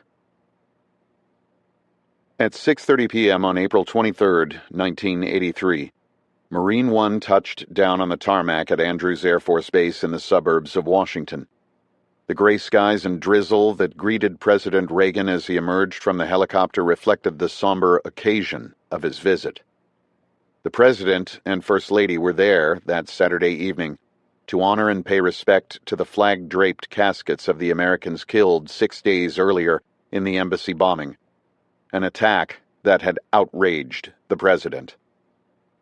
Lord, forgive me, Reagan wrote that week in his diary, for the hatred I feel for the humans who can do such a cruel but cowardly deed. It had been a difficult week. Marines and civilian rescuers had worked 24 hours a day digging through the rubble in a futile search for survivors. "Is anyone down there?" was a refrain often heard atop the pile. "If you can hear me, try to shout or move about." No one ever replied. Lebanese families had kept vigil as laborers deconstructed the ruins, slab by slab, an arduous job set to the soundtrack of grumbling bulldozers and rattling jackhammers. A crane allowed rescuers to free the body pinned between the pancaked 4th and 5th floors. Ruptured tear gas canisters at times slowed progress. Excavation teams, Thomas Friedman wrote, had to use gas masks to fend off the stench of corpses rotting under the grotesque mound of concrete, steel reinforcement rods, broken furniture, and torn clothing. 2 days after the attack, workers uncovered the remains of Lance Corporal Bobby McMaw, the 21-year-old Marine who had insisted on taking his little sister to her first high school dance and enjoyed handing out roses to female employees at the embassy. Fellow Marines elbowed Lebanese rescuers aside before draping his body in an American flag and carrying him out of the wreckage, as others stood in silence and saluted. In their search for human remains, Marines also combed through the rubble for classified documents, a massive task since the bomb had destroyed the CIA substation. Troops loaded the debris onto trucks, hauled it to a secure dump, and then sifted through mounds of ripped and tattered paperwork under the glare of spotlights. The recovery effort had ended only the day before. The final tally revealed that the attack had killed 63 people, including 17 Americans. The remaining victims were Lebanese employees, visa applicants, and pedestrians. The blast wounded more than 100 others. The United States had held a ceremony at 8:30 a.m. that Saturday at Beirut International Airport, where Marines, sailors, and soldiers formed an honor guard, joined by a platoon of Lebanese troops. 6 military pallbearers carried each casket aboard a camouflaged C-141 Starlifter for the flight to Washington. The ceremony was a sober and quiet one, a news reporter observed. There was no band music or 21-gun salute. The blast had vaporized the GMC, reducing the 1-ton pickup to a piece of an axle and wheel frame, a couple of shock springs, and a mix of charred metal fragments. But those minuscule parts would allow investigators to trace the vehicle back to its original purchase in Texas, where it was then shipped to Dubai and eventually landed in Lebanon. The search for a culprit, however, proved more elusive. In the days since the attack, 3 groups had claimed credit: the Islamic Jihad Organization, the Arab Socialists Unionists, and the Vengeance Organization of the Sabra and Shatila Martyrs, which only muddied the investigatory waters. Without the perpetrator's identity, America could not determine the motive. At this time, Secretary of State Schultz wrote in a cable, "It cannot be definitively ascertained exactly who perpetrated the bombing. As has been reported in the media, the suspects run the gamut from Syrians, Iranians, and/or Palestinians to perhaps even persons within the Lebanese political spectrum." The terrorists' attack, even though it did not level the embassy, had rendered it structurally unsafe. The British would eventually invite the State Department to share quarters, but until then, survivors relocated Corps offices to several nearby apartments. Diane Dillard turned her home into the consular office, while John Reed ran the public affairs operation from his apartment, with additional diplomatic duties handled in his living room. The embassy's main hub of operations, however, was the home of Deputy Chief of Mission Bob Pugh, whose dining room functioned as a boardroom. The embassy's doctor converted one of the bathrooms into an exam suite where he inspected wounds and changed bandages. Communications staff set up equipment salvaged from the embassy in the television room and on the sun porch, while the embassy's cook whipped up soup and sandwiches in the kitchen. His master bedroom, the State Department noted, was the only room not commandeered by his colleagues. Condolence messages from world leaders poured into the State Department and White House from Spain, Australia, and Japan to Turkey, Morocco, and Botswana. "Jordanians share with me our sense of outrage over this heinous crime," wrote King Hussein bin Talal. "It is an alien act to Islam, Arabism, and any form of human decency and morality. I and my ministers were horrified to hear of the ghastly attack on your embassy in Beirut and send you sincere condolences," added the Sultan of Oman. "We mourn the dead, express our profound condolences to the bereaved families, and pray for the speedy recovery of the injured. wrote Israel's Menachem Begin. At the same time, the press and lawmakers questioned the embassy's meager security given its location in the heart of what one reporter described as the terror capital of the world. Guards at other embassies manned machine guns and towering walls. Why did An American embassy is in a country to deal with the people of the country. It's not a fort. It's not a vault. We don't hide behind steel doors and peek out through peepholes, Eagleburger said. We have work to do, and that happens to be dealing with the country in which we are assigned. Maybe so, but as reporter David Zucchino of the Philadelphia Inquirer noted, that came at a steep price. In the end, he countered, the openness the Americans so prized was literally blown to pieces. Few beyond Senator Barry Goldwater, however, connected the attack on the embassy with the risk still faced by the Marines, who far outnumbered diplomats. I think it's high time, the Arizona Republican announced, we bring our Marines back.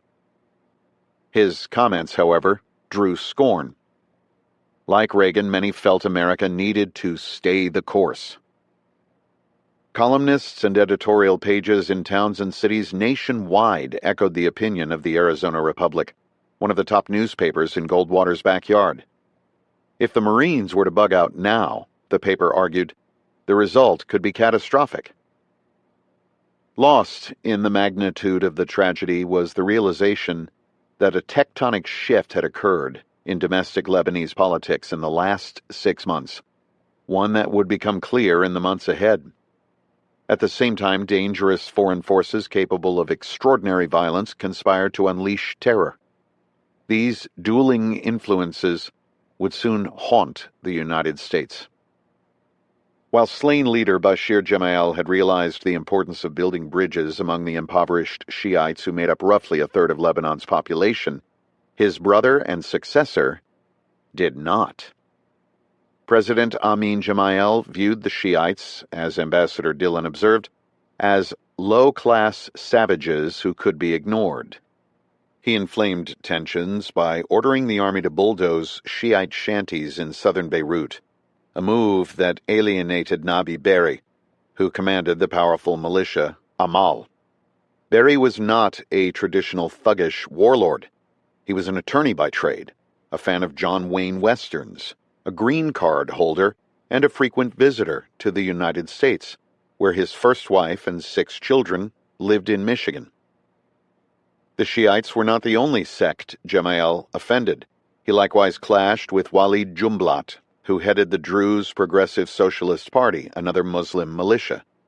The balding and mustachioed Jumblat, who in his youth wore blue jeans and leather jackets and raced motorcycles, occupied the Chuf Mountains, which overlooked the Marines at the airport.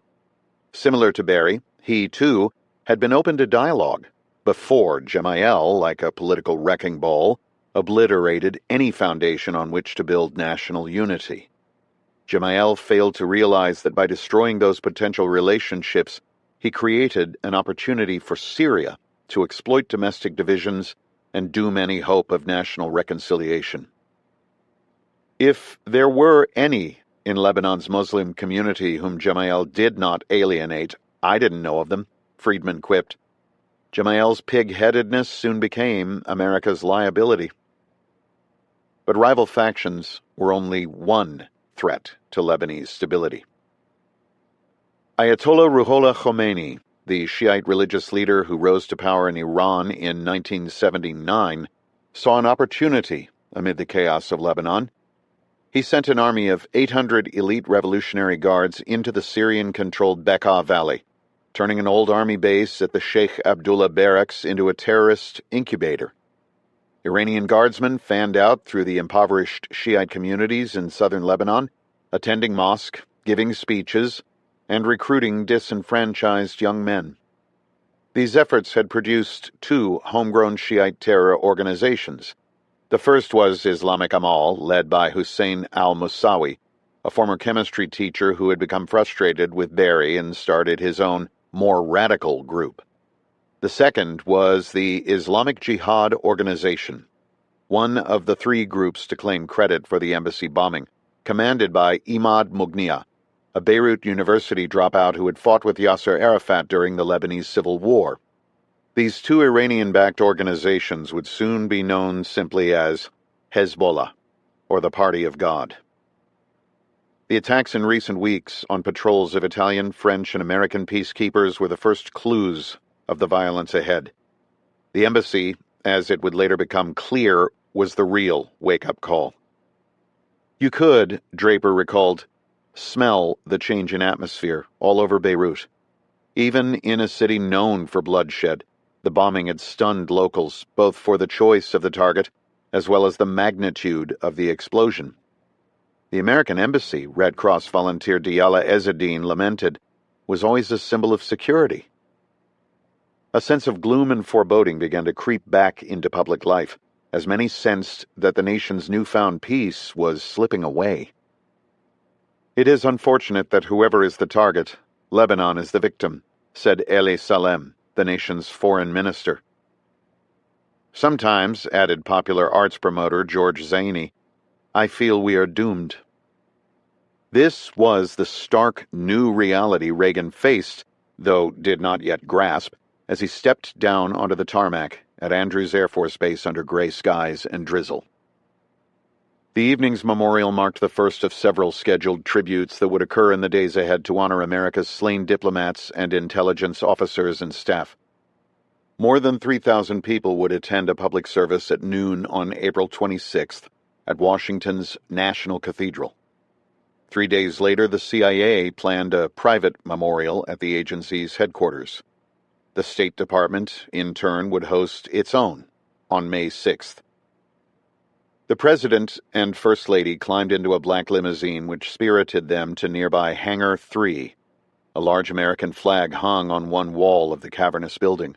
Below it ran a single row of caskets, which had arrived from Beirut less than 2 hours earlier.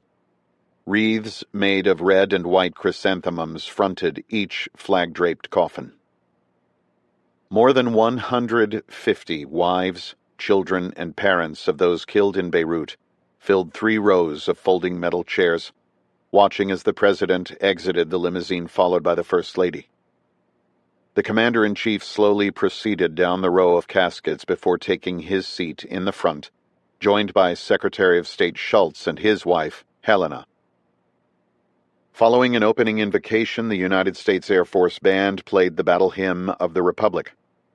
Fuad Turk, the Secretary General of the Lebanese Foreign Ministry, spoke afterward about his nation's sorrow over the attack before turning the lectern over to the President.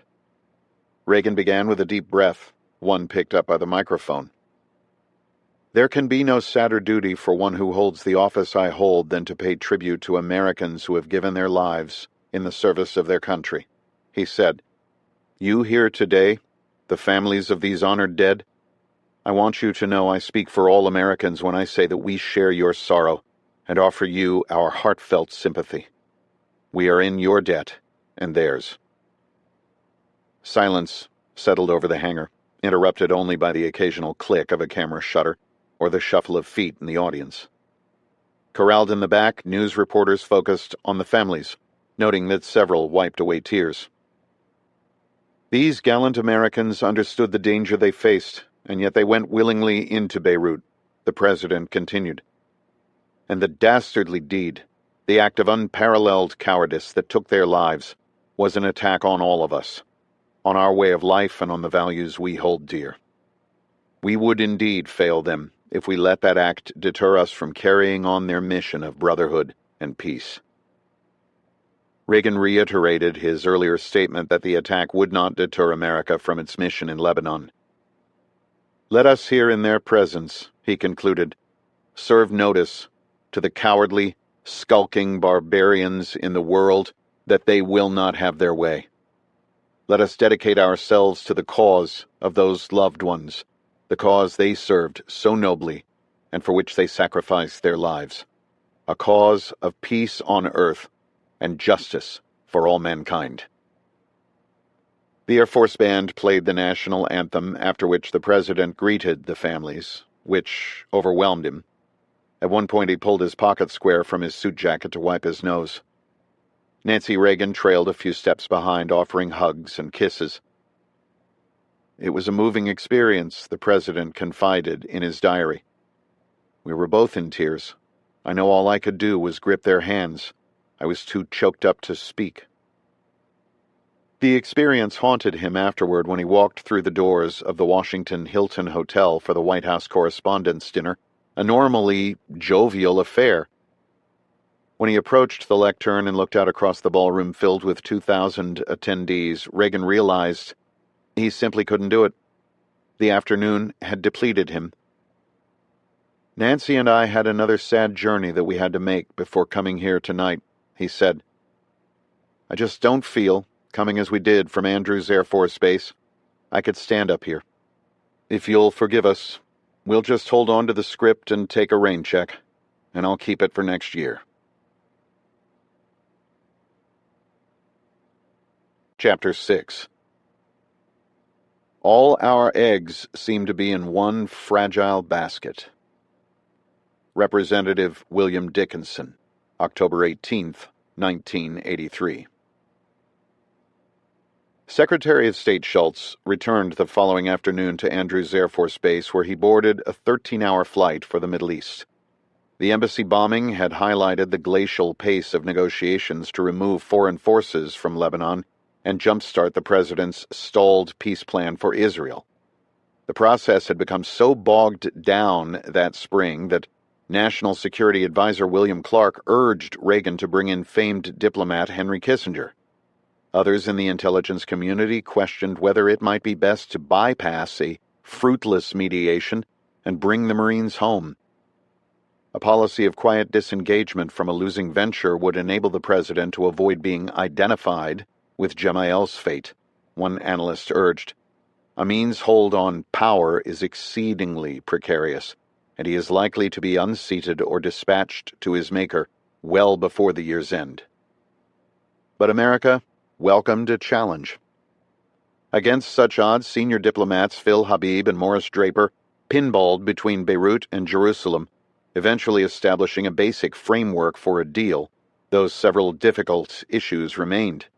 The administration hoped sending Schultz would add the necessary gravitas to break the impasse and put a check in the win column. Much was at stake for the White House. After 3 years in office, and with an election on the horizon, the president had few accomplishments in the foreign policy arena. In contrast, Reagan's predecessor and one-term President Jimmy Carter, often chided in Republican circles as a foreign policy lightweight, negotiated the return of the Panama Canal, normalized relations with China, and brokered the Camp David Accords, which led to peace between Israel and Egypt. Reagan was not the only one whose reputation was at stake. Critics had begun to target Schultz, who had taken over as Secretary of State 9 months earlier, accusing the 62-year-old of being missing in action on the Middle East. In many ways, Schultz, who played football at Princeton and fought as a Marine in World War II, made an unlikely diplomat, having spent much of his career as an economist in academia. Armed with a doctorate in industrial economics from the Massachusetts Institute of Technology, Schultz had taught at his alma mater and later at the University of Chicago, where he served as the dean of the business school. He spent several years in the Richard Nixon White House as Labor and later Treasury Secretary before he took over as president of the Bechtel Corporation, an engineering and construction behemoth that built airports and hydroelectric and nuclear power plants around the globe. In a town like Washington, filled with large personalities, Schultz was soft-spoken and pragmatic. The only colorful flair in his otherwise humble personality was a Princeton tiger tattooed on his rump. More than 6 months had passed since the Marines landed as part of the reconstituted multinational force. Many in Congress, the media, and even the White House feared the passage of so much time had cost Reagan his chance to secure the departure of Israeli and Syrian forces, the first step in the president's ambitious plan to bring peace to the region. Newspaper headlines that week reflected the pressure as well as the pessimism. Reagan plans' failure began at home, declared the Wall Street Journal. The bungled initiative, stated the New York Times. The knives have come out for Schultz, reported the Washington Post. The Secretary of State was particularly stung by a Wall Street Journal article which blamed Reagan's failed peace initiative on Schultz's refusal to visit the Middle East until now. Because the president isn't seen in the Middle East as a man versed in the issue, George Schultz's aloofness was particularly lethal, wrote correspondent Karen House. His conspicuous absence spoke loudly of lack of interest. Schultz knew on some levels she was right. I shared the frustration, America's top diplomat wrote, and feared that the passage of time had both diminished our opportunities and compounded our difficulties. Despite the frustration, Schultz soldiered on. Syria remained the greatest challenge. President Hafez Assad took a long view, one best summarized by The Guardian's James McManus. History, as much as hegemony, the reporter observed, accounts for Syria's thinking on Lebanon. The 52-year-old Assad, who had seized power in a bloodless coup, considered Lebanon a part of Greater Syria, a hangover from the era before the breakup of the Ottoman Empire, which saw the region carved up into smaller nations. In addition, Assad distrusted Lebanon's Christian militias, who he believed were too pro-Israel. The 40,000 troops Syria maintained in Lebanon served as a check on the Jewish state's power. Assad's previous signals that he might support America's initiative had faded, a fact that coincided with the $2 billion Soviet resupply of 160 fighters, 800 tanks, and surface-to-air missiles. As many as 7,000 Soviet military personnel were now based in Syria. Assad felt emboldened. He wanted Lebanon, Schultz said, under his thumb. But Israel proved just as difficult. The Jewish state, which had suffered a black eye in world opinion following the brutal invasion of Lebanon, wanted to extract maximum benefit from the bloodshed. That came in the hopes of a peace treaty and full diplomatic relations. Such a move would be politically costly for Lebanon in the Arab world, where most countries refused to recognize the Jewish state. Israel had achieved that with Egypt via the Camp David Accords, but Egypt was a strong and independent country able to weather the fallout, a distinction Israeli leaders struggled to grasp. To aid Schultz, Reagan signed National Security Decision Directive No. 92, a secret one-page order titled Accelerating the Withdrawal of Foreign Forces from Lebanon. The directive instructed Schultz to make clear that America had two courses of action in future dealings with Israel. One is to restore and enhance the relationship, Reagan wrote. The other course leads, inevitably, to a fundamental reappraisal of the entire U.S.-Israeli relationship. We clearly prefer the former course, but we are also committed to obtaining the withdrawal of foreign forces from Lebanon. U.S. leadership and our credibility as a world power is at stake. Given Assad's intractability, the administration decided to sideline Syria and focus first on Israel, a snub that would ultimately prove to be a serious misstep. The Secretary of State planned to keep Syria informed, but he also hoped that Saudi Arabia would later help put pressure on Assad to exit Lebanon. Habib and his deputy, Morris Draper, had worked behind the scenes to create a framework of a deal, but many questions lingered. Those ranged from the security along Israel's northern border to what kind of relationship Lebanon might accept with the Jewish state. Schultz benefited from more than just Reagan's cudgel.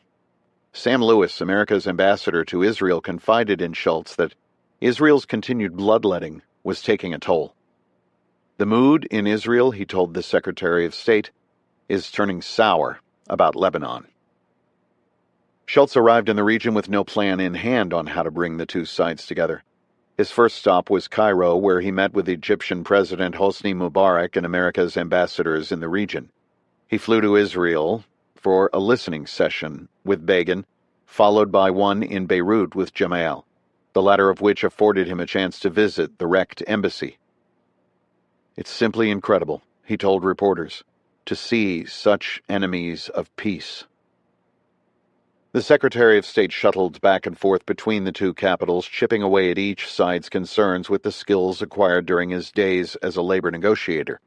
The conversations at times were difficult, particularly in Lebanon, where Gemayel had few allies. Not only did the Muslims distrust him, but so too did many of the Christians. Even though he was the brother of the martyred warlord Bashir, many in the Maronite community felt Amin was weak and too flexible. This meant that he feared not only the outrage of Syria and the Arab world, but also his constituencies at home. We're not talking about the fall of a government, Foreign Minister Eli Salem warned Schultz at one point, but the fall of a head. The worries and the goals of each nation reflected in the unique style of negotiations. The Lebanese, as much as possible, wanted to avoid putting anything down in writing, Schultz observed. The Israelis, by contrast, wanted to put everything in writing. I feel like the broker between Talmudic lawyers and Levantine rug merchants, an exasperated Secretary of State remarked. There are a lot of loose ends, said his executive assistant, Ray Seitz. And they're getting looser, Schultz replied. The drawn-out process and increasingly acrimonious talks only soured relations as the days ticked past. The negotiations left an extremely bad taste with the Lebanese, said David Mack, director of the State Department's North Arab region.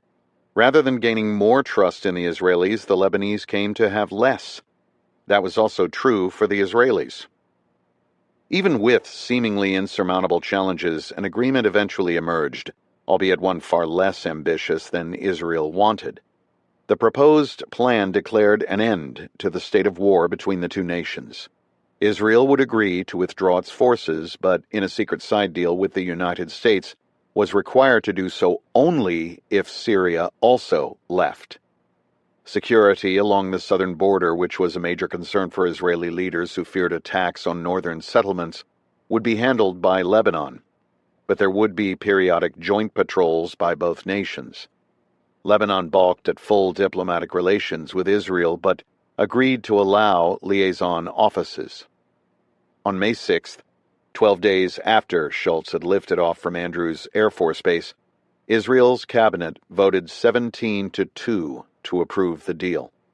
A formal signing was then set for May 17th, 1983. But Israel was only one half of the equation. Schultz flew to Damascus to meet with President Assad. Backed by Moscow and marginalized by the United States, Assad had no incentive to help Washington, nor did Schultz offer any. Aside from America's earlier slight, a deal between Israel and Lebanon would undermine Assad's power in the region. The Syrian ruler, in fact, viewed Gemayel's signing as the ultimate betrayal. The real Syrian fear, as one observer noted, is that peace between Lebanon and Israel would draw yet another Arab state into the Israeli orbit and leave Damascus further isolated and open to devastating attack by the Jewish state. The state-run media in Syria left little doubt of Assad's scornful views of the deal. Lebanon will become an Israeli protectorate and a base for spying on the Arab world, declared one such broadcast. This agreement means Arab surrender. Rather than cooperate with the United States, which was desperate for a deal, Assad realized it was more advantageous to play the role of spoiler. Schultz detected that subtle hint when he took a seat in the velvet green chairs of Assad's audience room. On the wall facing the Secretary of State hung a painting immortalizing Saladin's victory over the Crusaders in the Battle of Hattin in 1187. The Arab autocrat who sat across from Schultz knew much of bloodshed. Only a year earlier, his security forces had crushed an uprising in the city of Hama that killed an estimated 20,000 people. Assad, as Moroccan King Hassan once warned Washington, is intelligent but a devil. The violence showed that Assad, who may have outwardly shunned the lavish lifestyles of other dictators, could be just as brutal in his effort to hold on to power. His manner was pleasant and engaging, Schultz recalled of the 4-hour meeting, even though his message was negative. he did not say no, and he invited me to return for further discussion. The discussion had gone as well as I could have expected. The real tests lay ahead. On his way home, Schultz met with Defense Secretary Caspar Weinberger in Paris, who immediately seized on the critical failure of the Secretary of State's deal. Israel's departure was predicated upon Syria's withdrawal, which Assad had no plans to do. In short, America was in no better position than it was before Schultz boarded the plane to the Middle East. This agreement, Weinberger said, gave President Assad of Syria veto power over any withdrawal and thus over Israel's ability to establish better relations with a key Arab neighbor. Chapter 7. One of the things that protects us is the perception of neutrality. If that should ever be lost, then we'll become targets. Major George Converse, letter to his wife, June 10, 1983. Colonel Timothy Garrity took over Marine operations in Beirut at 4 p.m. on May 30, 1983. The 45-year-old, who sported close-cropped hair, piercing blue eyes, and a chiseled jaw, looked as though he stepped right out of a Marine recruitment poster. A native of St. Louis, the colonel stood 5 feet 10 inches tall and sported a lean and muscular physique with ripped forearms, the result of decades of push-ups. Garrity had grown up in a tight-knit Midwestern family, the fourth of 7 children. His father had supported them by working in the same aluminum manufacturing plant as the colonel's grandfather. As a youth, Garrity had attended a Franciscan parochial school, followed by the Christian Brothers College High School, a military school. Garrity continued his Catholic education into college, enrolling at St. Louis University. Upon graduation, in 1959, he signed up for Officer Candidate School. For Garrity, the Marine Corps was his first and only choice. "We are," he said, "the best of the best." Garrity had fought in Vietnam, where he served as a company commander leading reconnaissance patrols into the sweltering jungles. He so enjoyed the experience that he twice extended his tour. In the wake of Vietnam, Garrity rose up the ranks. He spent 4 years as the ground reconnaissance officer at the Development Center in Quantico, attended the Command and Staff College, earned a master's degree from Pepperdine University, and spent years with the Special Operations Group in Washington. Along the way, the married father of a 10-year-old son developed a strong reputation among officers and enlisted men. He had a way of making you feel at ease with his friendly manner and an easy smile, recalled Glenn Dolphin. The colonel was a team builder who wanted to include everyone in the process of making the unit work. I felt as if I had been given an opportunity to be part of his team. Garrity commanded the 24th Marine Amphibious Unit, or MAU, as it was commonly called.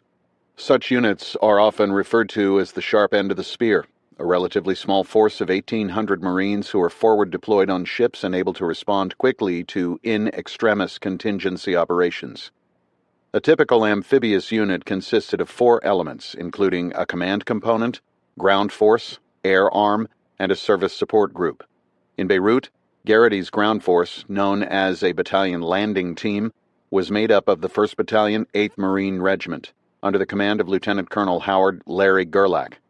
Garrity's air arm, led by Lieutenant Colonel Larry Medlin, consisted of the Marine Medium Helicopter Squadron 162, HMM 162, which boasted 4 types of heavy lift, transport, and attack helicopters. Major Douglas Redlick's MAU Service Support Group 24, MSSG-24, provided everything from maintenance and motor transport to medical, dental, and military police. But, as one Marine noted, everyone thought their sole reason for existence and only worthwhile job was to make sure we received mail from home. But the Marines were only one half of the American force in Lebanon. The rest consisted of Amphibious Squadron 8, Fibron 8, a vital naval component under the command of Commodore Morgan Rick France. The 48-year-old France lived aboard his flagship USS Iwo Jima, an amphibious assault vessel designed to transport Marines and helicopters into combat. The 4 other ships in France's squadron included the USS Austin, USS Portland, USS Harlan County, and USS El Paso. These warships would not only transport the Marines, helicopters, tanks, and howitzers to Lebanon, but would also remain offshore throughout the deployment, providing vital support with everything from expanded medical services to laundry. Since the first troops landed to help remove the Palestine Liberation Organization the previous August, the Marines had maintained a continued presence in the war-battered capital. Garrity's forces were the 4th Marine Amphibious Unit tasked to help maintain peace. Unlike previous units, which had cycled through every few months, Garrity's troops were slated to remain in Beirut through the middle of November, the longest of any deployment so far. His forces likewise had arrived in the wake of the massive terrorist attack on the American embassy, which most recognized had been a game-changer. Colonel James Meade, who was Garrity's predecessor, predicted the new arrivals had zero chance of making it through the deployment without a terrorist attack. They will get hit, Meade concluded. It's a question of where, when, and just how strongly they want to come after them.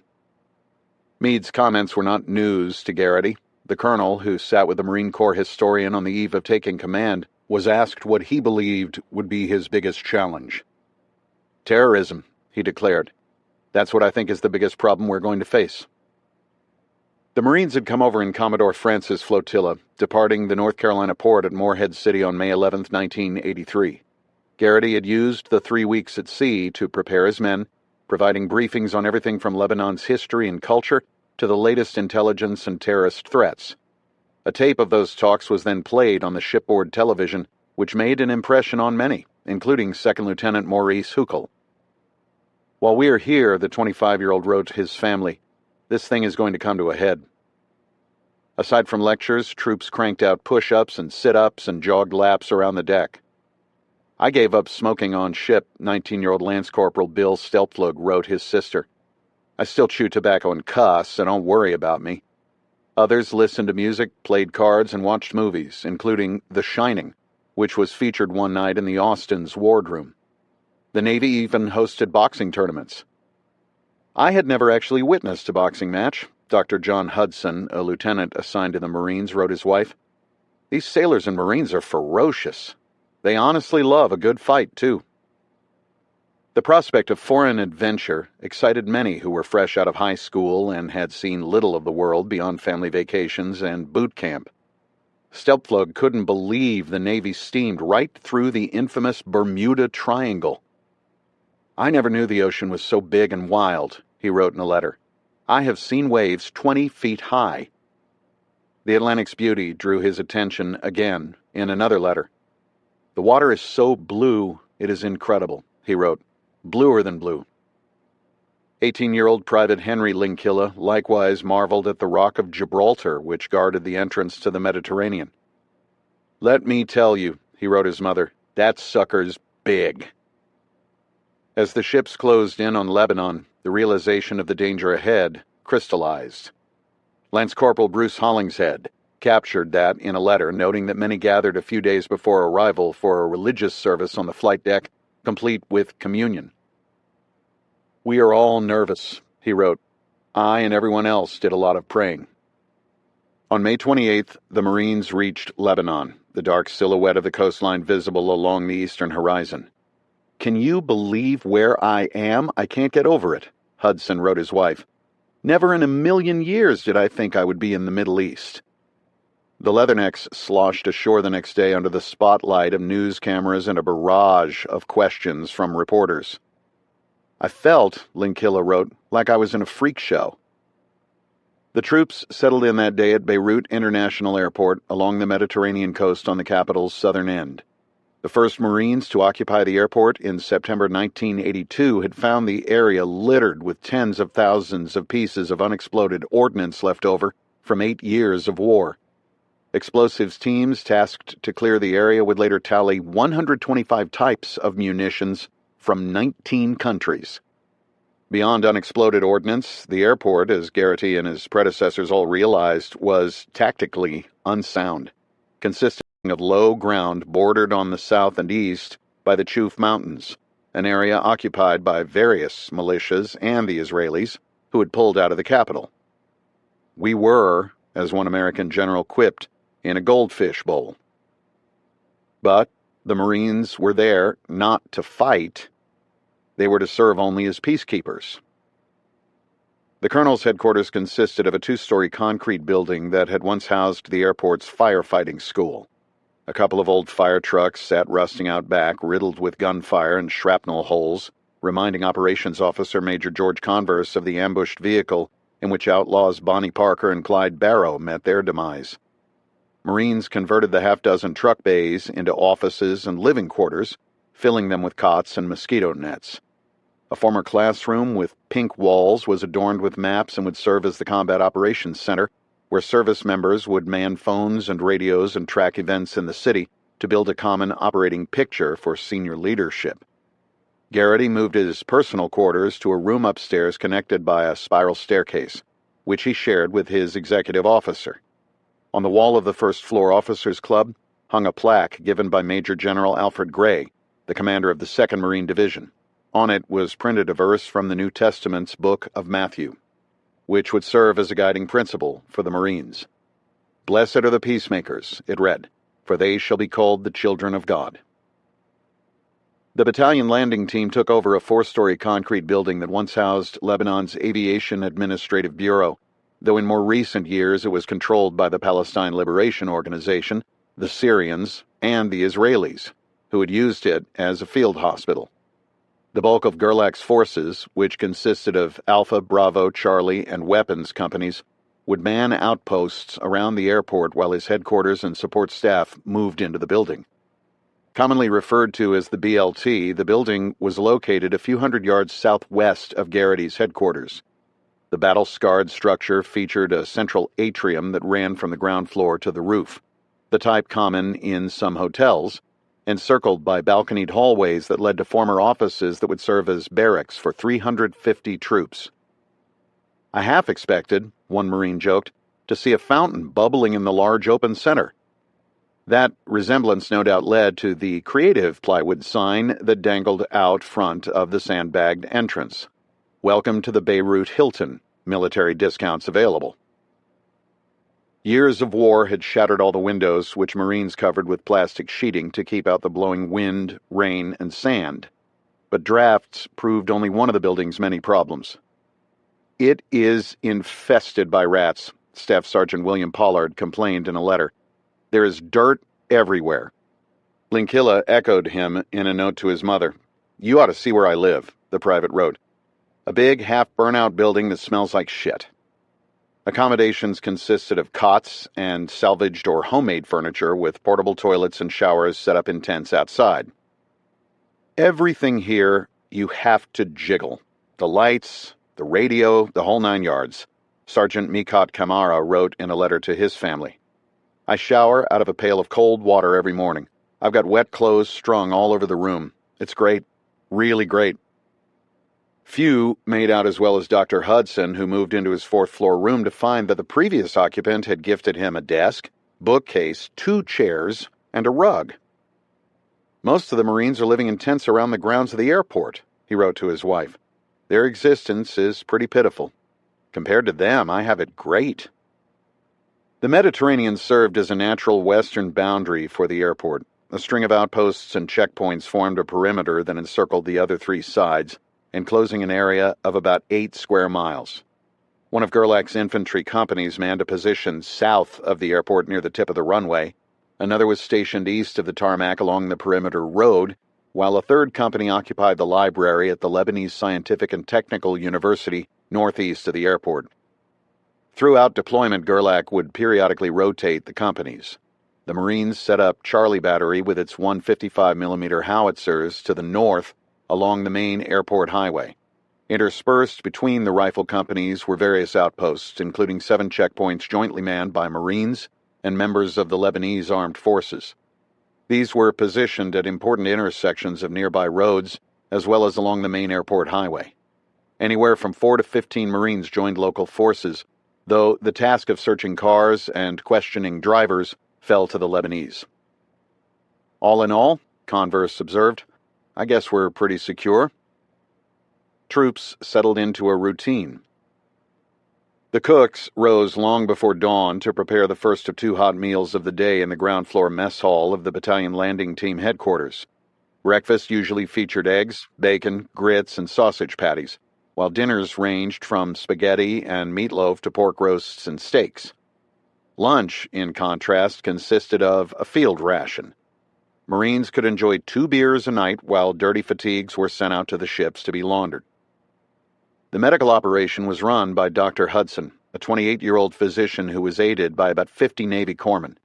A gifted musician and fan of Dixieland jazz, Hudson had worked his way through the University of Georgia by playing trombone at the Crystal Pistol, a 1,000-seat theater at Atlanta's Six Flags Over Georgia amusement park. He was a colorful and at times irreverent personality, often compared to Alan Alda's character Hawkeye in the television show MASH, who once wore a gorilla suit to school and later waltzed into his anatomy final playing his horn. He had pulled a similar stunt on board the Austin during one of the boxing matches when he wore a mop head as a wig and pretended to be the mother of one of his fighting hospital corpsmen, whom he cheered on while belting out notes from his trombone. The whole ship, Hudson wrote his wife, got a kick out of the scene. The married father of a 3-month-old son, Hudson had joined the Navy to help repay his medical school loans, but his long-term goal was to return home to the town of Milledgeville to be a country doctor. In Beirut, the physician and hospital corpsmen treated not only the Marines but also the British, Canadian, and American diplomats, as well as scores of journalists who showed up in the 4th floor clinic. Sick call was offered daily from 8 to 10 a.m. and again from 1 to 3 p.m. But Hudson admitted those times meant little. "We really don't have any hours," the doctor said. "We see people whenever they show up." 2 Navy dentists cared for the oral health of the Marines. The senior of the pair was 36-year-old Lieutenant Dr. Gilbert Bigelow, who previously had served in the Air Force during Vietnam. Bigelow had worked as an air traffic controller for forward units calling in artillery and airstrikes, a job in which he earned 2 Bronze Stars for valor. After the war, he had returned to school, earning a doctorate in dentistry from Howard University. With his degree in hand, he decided to climb back into uniform, only this time in the Navy, which offered him the promise of better duty stations. At least until Beirut. Bigelow's colleague was 27-year-old Lieutenant Dr. James Ware, a Savannah, Georgia native who had followed his father's path into both the military and dentistry. Ware had attended Benedictine Military School before enrolling at Emory University and later the Medical College of Georgia, Hudson's alma mater. The doctor and dentist, in fact, both married Georgians just a year apart in age, had become fast friends on the voyage over to Lebanon, rooming together on board the Austin. The Beirut Dental Clinic featured 2 chairs, X-ray capability, and a pharmacy, which allowed Bigelow and Ware to perform everything from routine cleanings to root canals. Protestant and Catholic chaplains tended to the spiritual care. 35-year-old Lieutenant Commander Father George Pucciarelli was the senior faith leader. A Massachusetts native, Pucciarelli, or Pooch as he was commonly called, had enlisted in the Navy Reserves in 1972 while still in seminary. He was joined by Lieutenant J.G. Chaplain Danny Wheeler, who was also 35 but from rural Wisconsin. Wheeler had spent a year in the Army during Vietnam before he enrolled at the University of Wisconsin and later Luther Seminary in St. Paul. He had served as a parish minister before he decided to enlist in the Navy. In Beirut, the faith leaders would visit the rifle companies in the field on Saturdays and hold multiple services around the airport on Sundays, including one on the beach. But the center of religious life was a 4th-floor room in the battalion landing team headquarters that Pucciarelli and Wheeler had converted into the peacekeeping chapel, complete with benches that resembled pews and an altar made from an old workbench. To dress it up, the men draped a camouflage canopy from the ceiling while Corporal John Olson painted a mural of a praying Marine that joined a list of the 10 Commandments. "Whenever you have a chance, stop in and make yourself at home," the chaplains wrote in the weekly-based newspaper. "It belongs to you." For many of the young Marines, Beirut was their first time overseas. The trimmed lawns and pristine infrastructure common in American towns and cities was gone, replaced by bombed and battered buildings, roadblocks, and unpaved roads that more closely resembled the set of an apocalyptic movie. "It's the pits," Staff Sergeant Pollard wrote home. "The worst place I have ever been." Many were stunned by the poverty and the filth, including the rancid stench of raw sewage that wafted through the area. The troops colorfully dubbed a feculent drainage stream near the airport Shit River, a name that would later appear on Marine Corps maps. The piles of trash and debris shocked others. "Poor people in the U.S. have it good compared to this place," Private David Medeiros wrote in a letter. "Everything here is blown to hell." Major Converse echoed him. "Some parts of the city are just shacks made out of tin and cardboard amid the rubble," he wrote. "No power or water, with people living in squalor." Despite the filth, Stelpflug marveled at the exotic markets, the palm trees, and the glorious sunsets over the Mediterranean. On the morning of June 3rd, an earthquake that measured 5.3 on the Richter scale shook him out of his rack at 4:07 a.m. "It was," he wrote his sister, "pretty wild." Another day, in a land littered with explosives, he found an arrowhead. "Hell, some people pay a lot of money to see the Mideast," he wrote. "I get paid for it." The awful conditions only reinforced the desire of many to want to help. "We may or may not be successful," First Lieutenant Don Woollett wrote in a letter home, "but the undertaking, the quest itself, is noble. No other nation but the U.S. would ever attempt it." Others echoed him. "I'm excited about being here," said Staff Sergeant Robert Klein. "To me," added Corporal Brad Trudell, "this is what the Marine Corps is all about." In accordance with the peacekeeping mission, Marines were given a wallet-sized white card that spelled out strict rules of engagement, which, as investigators would later highlight, proved more prohibitive than the blue card issued to troops who guarded the embassy. The 10 rules for Marines at the airport ranged from the need to protect civilians to requiring troops to use the minimum degree of force. When on post, mobile or foot patrol, keep loaded magazine in weapon, bolt closed, weapons on safe. No round in the chamber, the rules mandated. Do not chamber a round unless told to do so by a commissioned officer, unless you must act in immediate self-defense where deadly force is authorized. The Leathernecks jumped into the job, conducting 4 to 7 foot patrols a day through the adjacent Shiite slum of Hai Es Salam, which the troops dubbed Hooterville. That was complemented by 2 Jeep patrols through the greater Beirut area, all of which were designed to demonstrate the Marines' presence. "We try to let the American flag be seen by everyone," said Woollett, a 1980 graduate of the U.S. Naval Academy. Sergeant Stephen Russell agreed, pointing to the flag on his shoulder. "That patch is like a key to the city," he said. "It gives me a very safe feeling. People here respect us for what we're trying to do for their country." But not everyone welcomed the Marines. The daily patrols likewise revealed a simmering hostility among Lebanon's Shiites.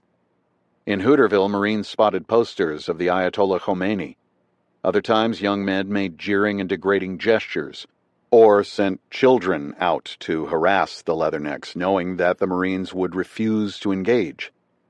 These actions prompted Garrity to propose incorporating Lebanese troops on patrols. "The anti-American sentiment encountered," one report noted, "is a cause for concern."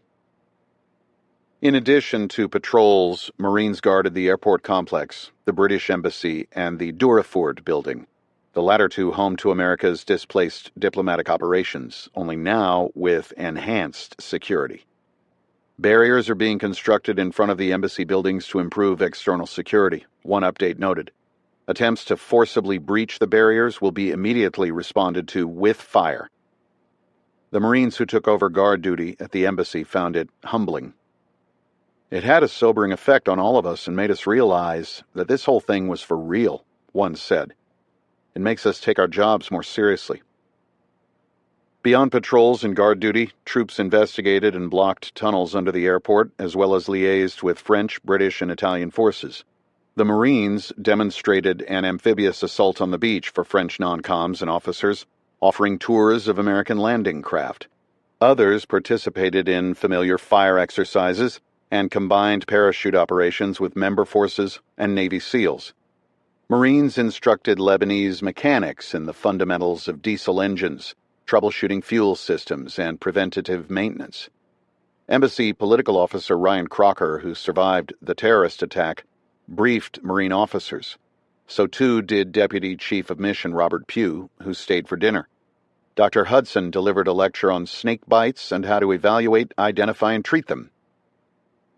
A group of 102 Marines and sailors left for Camp de Garrigue in France for training and liberty after the long ocean voyage. More would depart throughout the month for a little rest and relaxation in Greece, Turkey, and Sicily. Garrity, meanwhile, briefed a revolving door of senior military and congressional visitors who cycled through Beirut. The colonel wrestled with other, unexpected challenges, including accidental weapons discharges that prompted him to further tighten the rules of engagement, barring any Marine on guard at an internal base post from inserting a magazine into his rifle. The worst of these events occurred at dusk on June 15th when a corporal on post scanned the horizon through the starlight scope mounted atop his M16. The Marine noticed movement and centered his scope. The rifle roared. 2 Lebanese privates jogged side by side south along the airport's perimeter road. The round tore through both legs of the first soldier. The bullet then ripped through the right thigh of the second soldier before coming to rest in his left leg. Fellow Lebanese joggers picked up the men, summoned a jeep, and brought them to Dr. Hudson's clinic, who made sure there were no life-threatening wounds before calling a Lebanese ambulance. To his surprise, the ambulance took an hour to arrive. When it finally did, Hudson was stunned to learn the paramedics did not have any stretchers. "The Lebanese expected us," he wrote to his wife, "to care for their wounded. You cannot imagine how pitiful their health care for soldiers is." Garrity feared the political blowback of an American Marine shooting 2 Lebanese soldiers. He hustled to visit General Ibrahim Tanos, commander of Lebanon's armed forces, who was quick to put the colonel at ease. Both soldiers, whom Garrity would later visit, were expected to make a swift recovery. "What surprised me," Garrity said, "was General Tanos's amazement that a single M16 rifle round could penetrate 4 legs." The Marines kept busy, even when not on duty. Troops could lift weights in a makeshift exercise room in the lobby of the battalion landing team headquarters. The clang of Nautilus machines, Lance Corporal Michael Pettit said, was accompanied by the grunts of Marines working out at all hours. Afterward, many grabbed a cold drink from Shuffles, the Lebanese man who ran a vending business from a closet under the staircase. If you had ever watched Shuffles move, you would have had no trouble figuring out how he got that nickname, wrote First Lieutenant Glenn Dolphin. It didn't matter to anyone if he was a Muslim, Christian, or Jew. He was just an old guy trying to support his family by selling soft drinks, candy, cigarettes, and snuff to the Marines. Another favorite was General Billy, a black goat the previous amphibious unit had bought for $30 to keep the grass trimmed. The general's preference, however, ran beyond weeds. Within a short time, Dolphin added, he had developed a taste for ponchos, poncho liners, and sleeping bag covers. Marines read books or leafed through the Root Scoop, the base newspaper which was published on Fridays. The chaplains who penned a column encouraged troops to write letters and try to make new friends, a remedy for homesickness. "Yes, we're a long way from home, but let's not make it too miserable," the faith leaders urged. "Time always goes by." For a taste of home, Marines could tune in to the Armed Forces radio and television service to watch episodes of Magnum P.I., Buck Rogers, and Kung Fu. Sitcoms ranged from The Facts of Life and Happy Days to The Jeffersons and Laverne and Shirley. One of the favorites, however, was Soul Train, which was broadcast on Saturdays. Troops crowded around the television, eager to watch scantily clad women dance. "It stopped traffic," recalled Navy Hospital Corpsman Third Class Don Howell. "We literally did nothing until Soul Train was over." Chapter 8. There are no sanctuaries in Beirut. That's the first thing you learn there. Churches, mosques, hospitals, schools, embassies, they are all fair game, all targets. Roger Simon, columnist for the Los Angeles Times Syndicate, April 28, 1983. The ordered routine the Marines enjoyed behind the airport's gates differed greatly from life on the other side of the wire. Despite the presence of the multinational forces which had offered the promise of peace, violence had crept back into daily life. Beirut once again resembled the Wild West with assassinations, shootouts, and car bombs. Against this backdrop of daily violence, workers hustled to clear rubble, often bulldozing it into the sea. Others patched gaping shell holes and whitewashed the orange and yellow burns left from Israel's phosphorus shells. Even with such efforts, the once grand city still bore innumerable scars from its violent civil war, coupled with Israel's siege, the latter of which had damaged or destroyed nearly 10,000 homes. High-rise apartments and hotels with scorched interiors, and often filled with squatters, stood like tombstones over the flatlining nation. This country, as one redevelopment official told a reporter, has been mutilated. Violence was woven throughout the fabric of daily life as rival militias continued to target one another. Life in this city is absurd, not because people get killed, but because they get killed playing tennis, or lying on the beach, or shopping in the market, or driving home from work, New York Times reporter Thomas Friedman wrote. The city lives in that half-light between security and insecurity, war and truce, in which there is usually enough security to go about one's day, but never enough to feel confident that it won't be your last. Friedman had experienced the violence personally when his own home was destroyed by a bomb in June 1982 in an attack that killed 19 of his neighbors. The reporter rushed home that afternoon to find the apartment building sliced open, resembling a dollhouse. He could see pots and pans dangling on the kitchen wall of one house, while his own business cards littered the smoldering pile of broken concrete and rebar. The pharmacist's wife, who lived upstairs, he wrote, a striking, tall Lebanese blonde, was sandwiched with her son in her arms between two walls that had been blown together, forming a grotesque human fossil. The violence proved so common that Coco, the pet parrot at the Commodore Hotel, could imitate the sound of incoming artillery shells. It is a reflection of the macabre mood of this city, Judith Miller of the New York Times observed, that longtime residents of the hotel find Coco's rendition hilarious. But Coco was only one way in which the Commodore served as a barometer of the city's violence. The newcomer is routinely offered a choice of rooms, Miller added.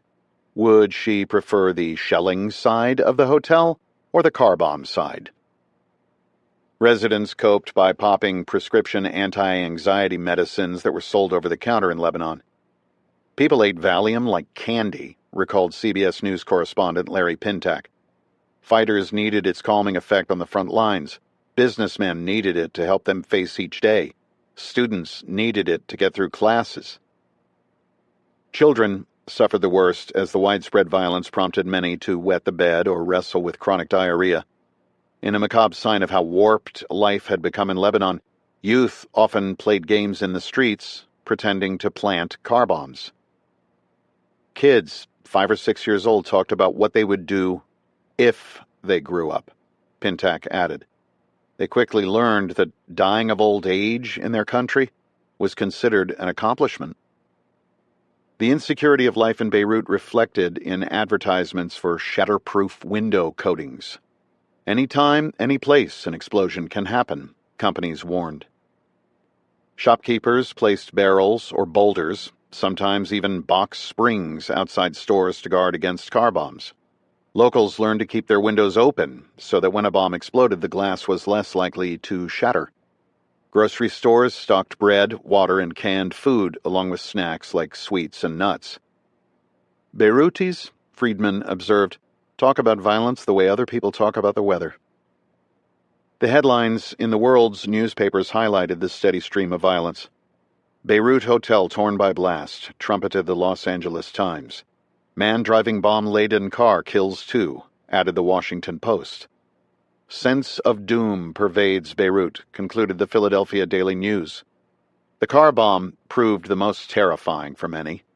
The kamikaze attack on the American embassy was largely an anomaly, Most car bombs involved parked vehicles. A white Mercedes proved one of the most popular vehicles used in such attacks, left along busy roadsides.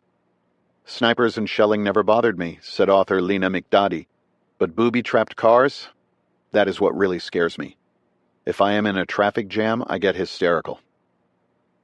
Car bombs proved so pervasive that a pregnant woman was killed by one while being interviewed by Associated Press reporter Samuel Koo. On August 6, 1982, the journalist rushed to interview survivors of an Israeli airstrike that had leveled an 8-story apartment building, killing the woman's husband and 2 children. She was just starting to tell me her name through an English-speaking rescue worker when the massive blast came from the car just 25 yards away from us, Koo recalled. Her chest was blown apart by shrapnel. Friedman noted that he had seen so many attacks that he grew numb to them. All car bomb scenes, he wrote, start to look the same after a while. Rather than focus on the bloodied victims or the scorched autos, his attention often drifted elsewhere. After a while, the reporter wrote, you find your mind focusing on the incongruities. The juicy roast chickens that were blown all over the street from an adjacent restaurant, but somehow still look good enough to eat. Or the smell of liquor from a shelf full of broken Johnny Walker bottles. The prevalence of such attacks had sparked a cottage industry of car bomb diffusers. The nation's leading professional, Yosef Bitar, had sacrificed 2 fingers to the job. In the 8 years since civil war broke out, he had diffused 192 car bombs. He estimated as many as 500 others had exploded. On any given day, a reporter wrote of Bitar, he estimated there may be several cars or trucks moving around Beirut with bombs concealed in them. The Marines were not blind to this violence. The Daily Situation reports chronicled the parade of car bombs, explosions, and assassinations that played out day after day, week after week, in the Lebanese capital. A bomb was thrown from a white Mercedes car at the Bristol Hotel, one such report said. The Libyan charge d'affaires was shot 8 times and seriously injured by an unknown gunman in the Napoleon Hotel, added another. A Datsun car exploded near the Pepsi-Cola depot to the east of the airport, a third report noted. 3 people inside the car were killed. In a letter home, Lance Corporal Bill Stelpflug wrote that car bombs exploded nearly every day around the university. Another time he was scanning the cityscape with binoculars when he locked onto a building. It blew up, he wrote, before my very eyes. Fellow Marine Private David Medeiros had one go off at 2:30 a.m. one morning near his post. Boy, I jumped off my butt and had my machine gun loaded in about 2 seconds, he later wrote his family. That explosion helped me realize that keeping alert is very important. Washington's stalled peace efforts did not help. Israel had agreed to pull out as part of the May 17th deal, but only if Syria also left, which so far President Hafez Assad had no plans to do. The situation once again appeared intractable. The White House, one journalist observed, is desperately trying to convince itself that the past 4 years of American Middle East diplomacy are not about to go up in smoke. Chapter 9. There is little about conflict in Lebanon that reflects the traditional models of war. Report of the Long Commission, December 20th, 1983. Undersecretary of State Lawrence Eagleburger hustled from Foggy Bottom over to Capitol Hill shortly before 10 a.m. on June 28, 1983. The 52-year-old Milwaukee native, who wore rumpled suits and chain-smoked cigarettes between hits from his asthma inhaler, was joined this Tuesday morning by Ambassador Robert Dillon and Thomas Tracy, the Assistant Secretary for Administration. The 3 statesmen climbed the granite stairs of the Rayburn House office building, a bureaucratic behemoth that had cost taxpayers a staggering $100 million. The 4-story building, which spread across 5 acres, had required no less than 7 million pounds of white marble. In addition to 169 congressional offices and dozens of committees and subcommittee rooms, the building boasted a barbershop, 2 gyms, a swimming pool, and a 750-seat cafeteria. Serviced by 53 escalators and elevators and 1,600 parking spaces, The architectural monstrosity, dubbed Edifice Rex, was universally panned for its resemblance to the colossal eyesores popular in autocratic countries. It is quite possible that this is the worst building for the most money in the history of construction art, wrote New York Times architectural critic Ada Louise Huxtable. It stuns by sheer mass and boring bulk. The three statesmen navigated the building's labyrinth of hallways to room 2172, a cavernous committee room, to brief a joint hearing of two House Foreign Affairs subcommittees. Chairman Lee Hamilton, a bespectacled Indiana Democrat, gavelled the meeting to order at 10 a.m. The topic that morning was the embassy bombing 71 days earlier, a terrorist attack that had long since fallen off the nation's front pages, replaced by stories of the famine that gripped Ethiopia, the spread of AIDS, and Latin America's debt crisis. The Capitol Hill meeting that morning, in fact, would warrant only 5 paragraphs on page 9 in the following day's New York Times. That was more than the Wall Street Journal dedicated to the story, where coverage clocked in at a single paragraph, totaling just 2 sentences.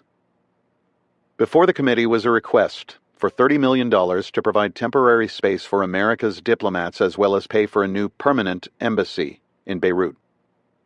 Hamilton turned the floor over to Eagleburger, who updated lawmakers on the attack that had killed 63 people, including 17 Americans. The United States is deeply committed to supporting the Lebanese government in its efforts to regain control over its national territory, restore its sovereignty, and to provide a stable, peaceful environment for its people, he began. The terrorist attack did not shake this commitment. The Undersecretary added that the May 17th agreement that spelled out Israel's withdrawal from Lebanon represented a great first step. The attack on the embassy, Eagleburger continued, had rendered the building unusable, prompting the State Department to terminate the lease. The Lebanese government had found a new space that would serve in the interim, but the building needed rehabilitation because of damage from the war. In addition, the United States, which had stopped construction of a new embassy in 1976, planned to resume work on that building, but with design modifications for enhanced security. $8 million of the money requested would cover the 9-month upfit of the embassy's temporary space, including new communications and office equipment, vehicles, and furniture. The remaining $22 million would go toward work on the new embassy.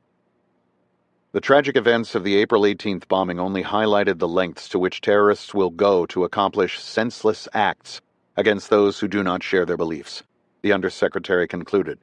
We are continuing to study the Beirut incident to ensure that we are doing all that we can to protect our officials abroad. Eagleburger then called on his colleague Tracy, a 46-year-old career Foreign Service officer. Armed with before and after photographs of the embassy, Tracy walked lawmakers through the attack. He showed how the terrorists in a truck loaded with the equivalent of 2,000 pounds of TNT approached the embassy, entered the driveway exit, and gunned the accelerator. The force of the explosion, he noted, was enormous. Lawmakers then peppered the duo with questions that would, in a few months, prove prophetic. Given the type of attack you had here with the car bomb, Hamilton asked, is it possible to secure an embassy against that kind of attack? That all depends, Eagleburger replied, on how much space surrounds the building. The Beirut embassy fronted directly on the Corniche, but space was only one variable. I think it is virtually impossible ever to assure that you can defend against the type of attack that we saw in Beirut if the driver of the vehicle is prepared to commit suicide in the process. I would second that, Tracy added. If a person is determined, as in this case, to give his life and is prepared to load a truck with more than 2,000 pounds of TNT, then the results are going to be quite devastating. What was, Hamilton asked, the security like at the former embassy? Tracy noted that the State Department had spent $1.5 million in recent years on security upgrades, but those were aimed at mob violence. It is virtually impossible, he said, to retrofit an existing building to protect against an explosion in excess of 2,000 pounds. Short of stopping all traffic along the Corniche, Eagleburger added it was impossible to isolate the building from a suicide attack. He could hit that building from any number of positions around its periphery, the undersecretary said. And I think under those circumstances it would be impossible to prevent the sort of attack that took place. Hamilton asked about checkpoints, prompting Ambassador Dillon to speak up. The guards stationed out front of the embassy, he noted, were, unfortunately, dead. But he said that the distance from the checkpoint to the building was only about 10 yards. Eagleburger then echoed the point he had made previously in the press. I think it is a fair statement that given what we are supposed to be doing in embassies around the world, he said, it is never going to be possible for us to do our job and be totally secure at the same time. Democratic Representative Tom Lantos of California pulled back the lens from just Lebanon. What is this administration doing currently to put the problem of terrorism on the front burner? He asked. How many more episodes will it require in different parts of the world to give this issue the top priority, which I am convinced it merits, particularly in view of the fact that Americans have now become the prime targets of terrorism? Tracy said the United States had been tightening up security at embassies. I think it is fair to say that our missions are about as strong as any in the world, he said. Nonetheless, in areas where the government is less than in full control or where there are problems of insurgency in the country and so forth, there will always be difficulties. Eagleburger added that it was critical for friendly governments to exchange information needed to help track terrorists and determine how such networks operate. But I think, he warned, we are going to have to accept the fact that some degree of terrorism is a fact of life today that will not, I think, easily or quickly be done away with. Chapter 10. You can't keep the peace if you don't have the peace. Lieutenant Colonel Larry Gerlach, May 3, 1993. Marines continued to conduct jeep and foot patrols as June rolled into July. To improve security, Garrity initiated joint foot patrols with the Lebanese armed forces, who provided one fire team to each of the 3 squad-sized Marine patrols. The harassment of troops in the Shiite slum of Hooterville escalated. The daily reports showed that residents at times threw rocks, glass, and clothespins at the Marines. Others made derogatory gestures. One youth tried to ram a jeep with his bicycle, while another time a young man punched a Marine in the chest and then walked away. I hate Marines, one teenager yelled. Me and my brother are going to kill Marines. Americans no good, another hollered. Marines go home. Despite the harassment, Garrity attempted to tamp down the concerns of his superiors, highlighting the positive interactions between his Marines and the locals. Incidents of children throwing rocks and young men making derisive gestures are few and far between, he wrote in one of his weekly reports. More typical are hundreds of unreported contacts which build goodwill and create an atmosphere of helpfulness and cooperation. Beyond patrols, the Marines looked for positive ways to help the Lebanese and engender goodwill. Doctors Bigelow and Ware performed dental exams for children at a local orphanage. Other times, villagers brought those in need of help to checkpoints where hospital corpsmen assisted them.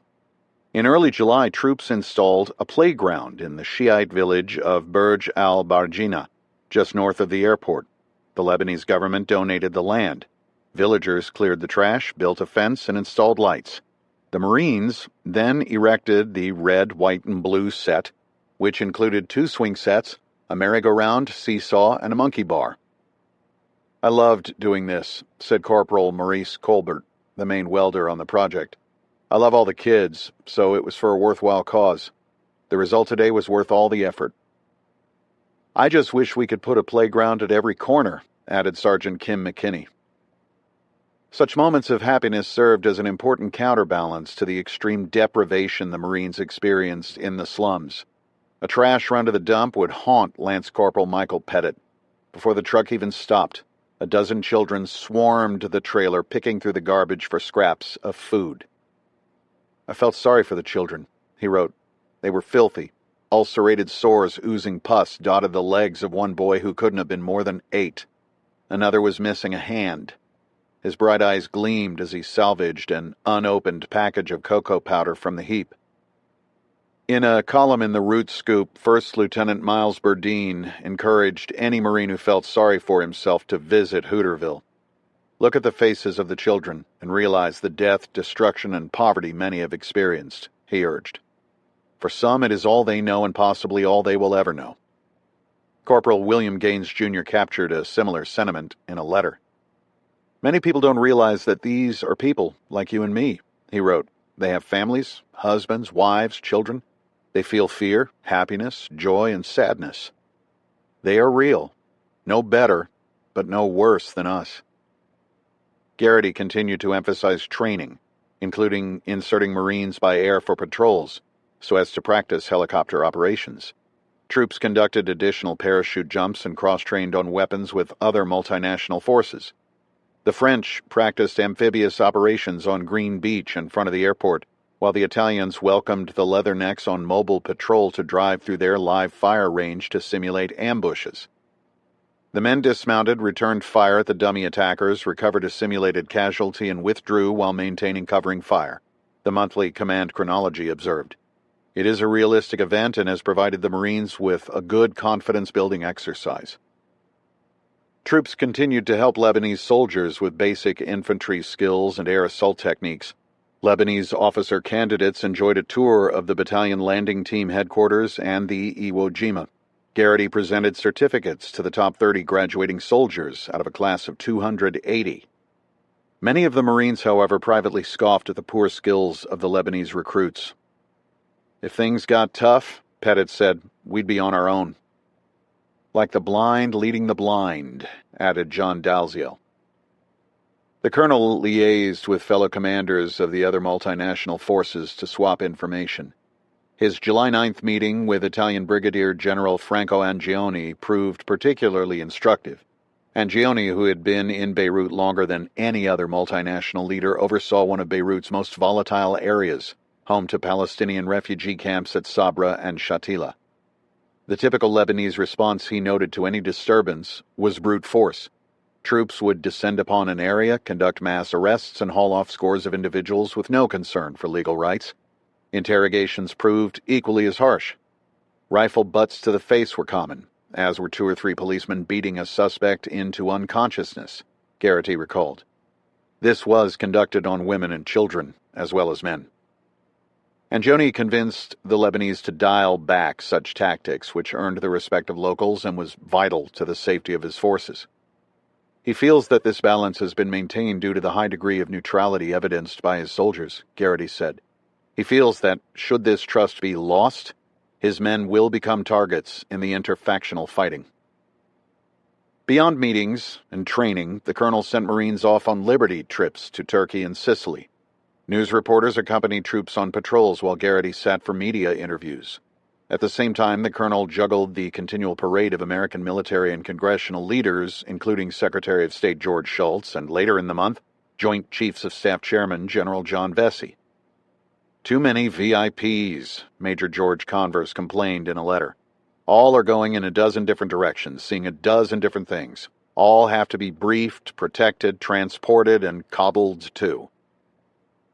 The lawmakers, who often donned brand-new starched fatigues, sparked private jeers from many of the Marines.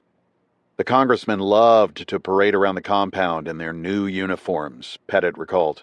It was their chance to play Marine for a day. Officers rounded up Marines from each lawmaker's district to sit for a half-hour chat.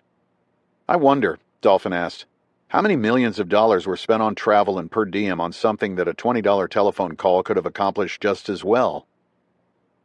When not on duty, troops often filled sandbags or exercised, which was never easy in the brutal Middle Eastern summer. It is hot as shit in Beirut, Bill Stelpflug complained in a letter to his family. I mean, at 7:30 in the morning, you are sweating just standing still. You can lose as much as 5 or 10 pounds a day like this, added a fellow leatherneck.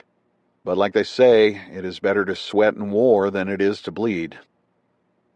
Despite the heat and humidity, American and French forces duked it out in volleyball while Marines and the sailors pummeled one another in a boxing match on deck of the Austin, with the Leathernecks winning 21 of 31 bouts. On June 26th, the Marines hosted a 5K and 10K race around the airport's perimeter road. More than 300 Marines, sailors, French infantry, and foreign legionnaires competed. Contestants, wrote the Root Scoop, battled through the mid-morning heat and humidity over a trail thick with dust. Corporal Charles Register charged across the 5K finish line with a time of 17 minutes and 30 seconds, beating 133 challengers.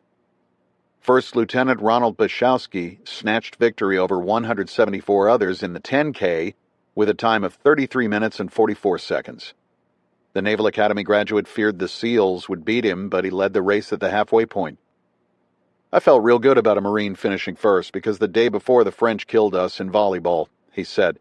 But when they won, they were gracious winners and didn't rub it in.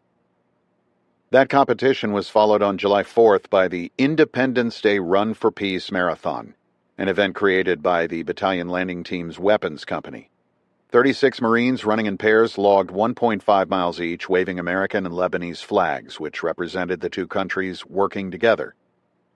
In the end, it was not one marathon but two, a total of 54 miles, the Root Scoop reported. But the mileage wasn't important.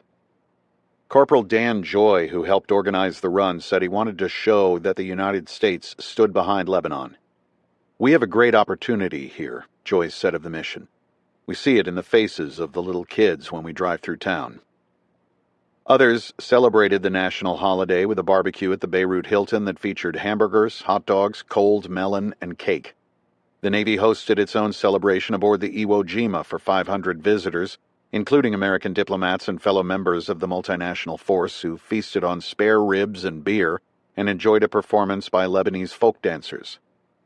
Barbecues replaced helicopters on launch pads, one reporter wrote. American flags hung from rails, and seamen tested their skills in a regatta of cutters and landing craft. Early one July morning, amid the hustle of base activity, a staff sergeant sought out Captain Michael Oler as he finished up breakfast, alerting him that Lieutenant Colonel Gerlach wanted to see him. The 28-year-old Naval Academy graduate feared he might be in some sort of trouble, a worry that was reinforced when he bumped into Gerlach's executive officer, who urged him to hurry up and go see the battalion commander. Oler knocked on Gerlach's office door. The commander summoned him inside. Gerlach then held up a message and began to read aloud. "On June 29th, the lieutenant colonel began, Captain Oler's wife gave birth to a boy, Benjamin David. Both the baby and mother are doing well." I was dumbfounded. I didn't know what to say. It was such a shock. Oler wrote in a letter that day to his wife, Gail. All I could do was smile. Gerlach congratulated Oler, shook his hand, and told him he expected a cigar. Oler ducked out of his office, excited to share the news with his friends. His newborn son would join his 2-year-old daughter, Sarah. "God has blessed us beyond my comprehension. I've got a daughter and a son. I'm so happy," he wrote. "What a family we have." On July 6th, Hudson caught a flight out to the Iwo Jima to talk to the doctors.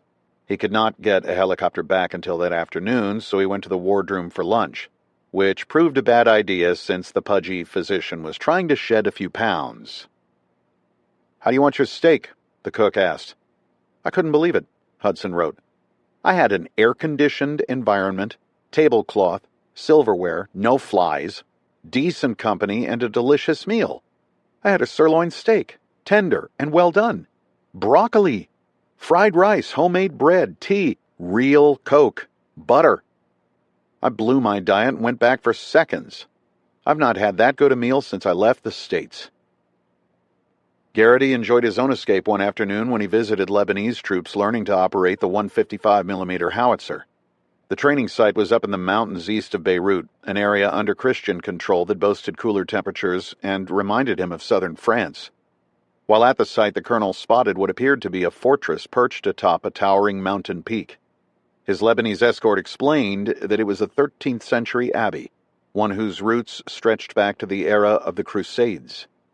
He offered to take the colonel on a visit, which Garrity welcomed.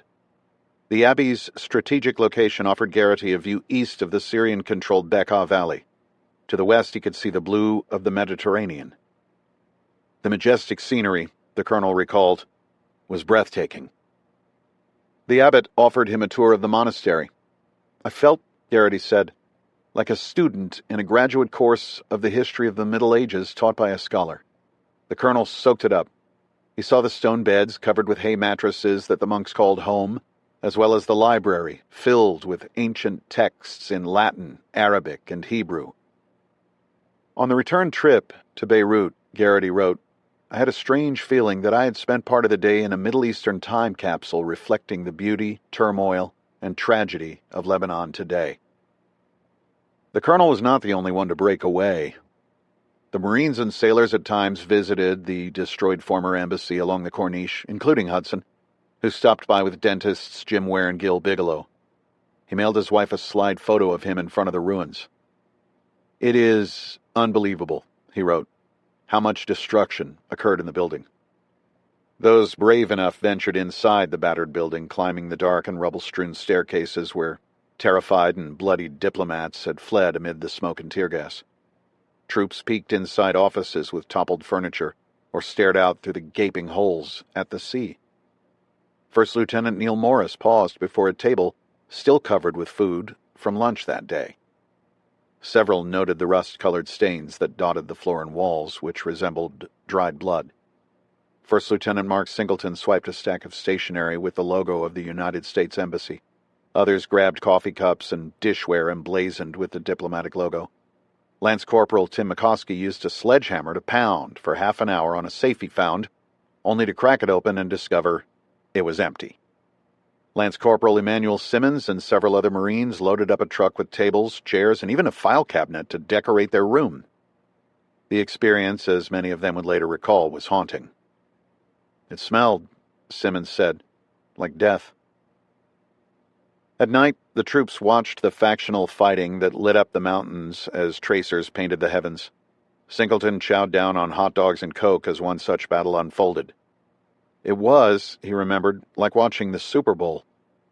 The Marines sat on the sidelines of someone else's war, a fact highlighted by the volleyball games and foot races that took place behind the safety of the wire, while car bombs and artillery duels thundered around them.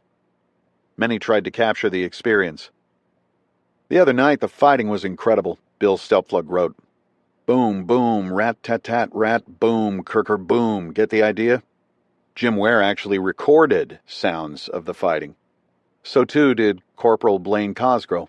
Others climbed to the roof of the battalion landing team headquarters for a better view.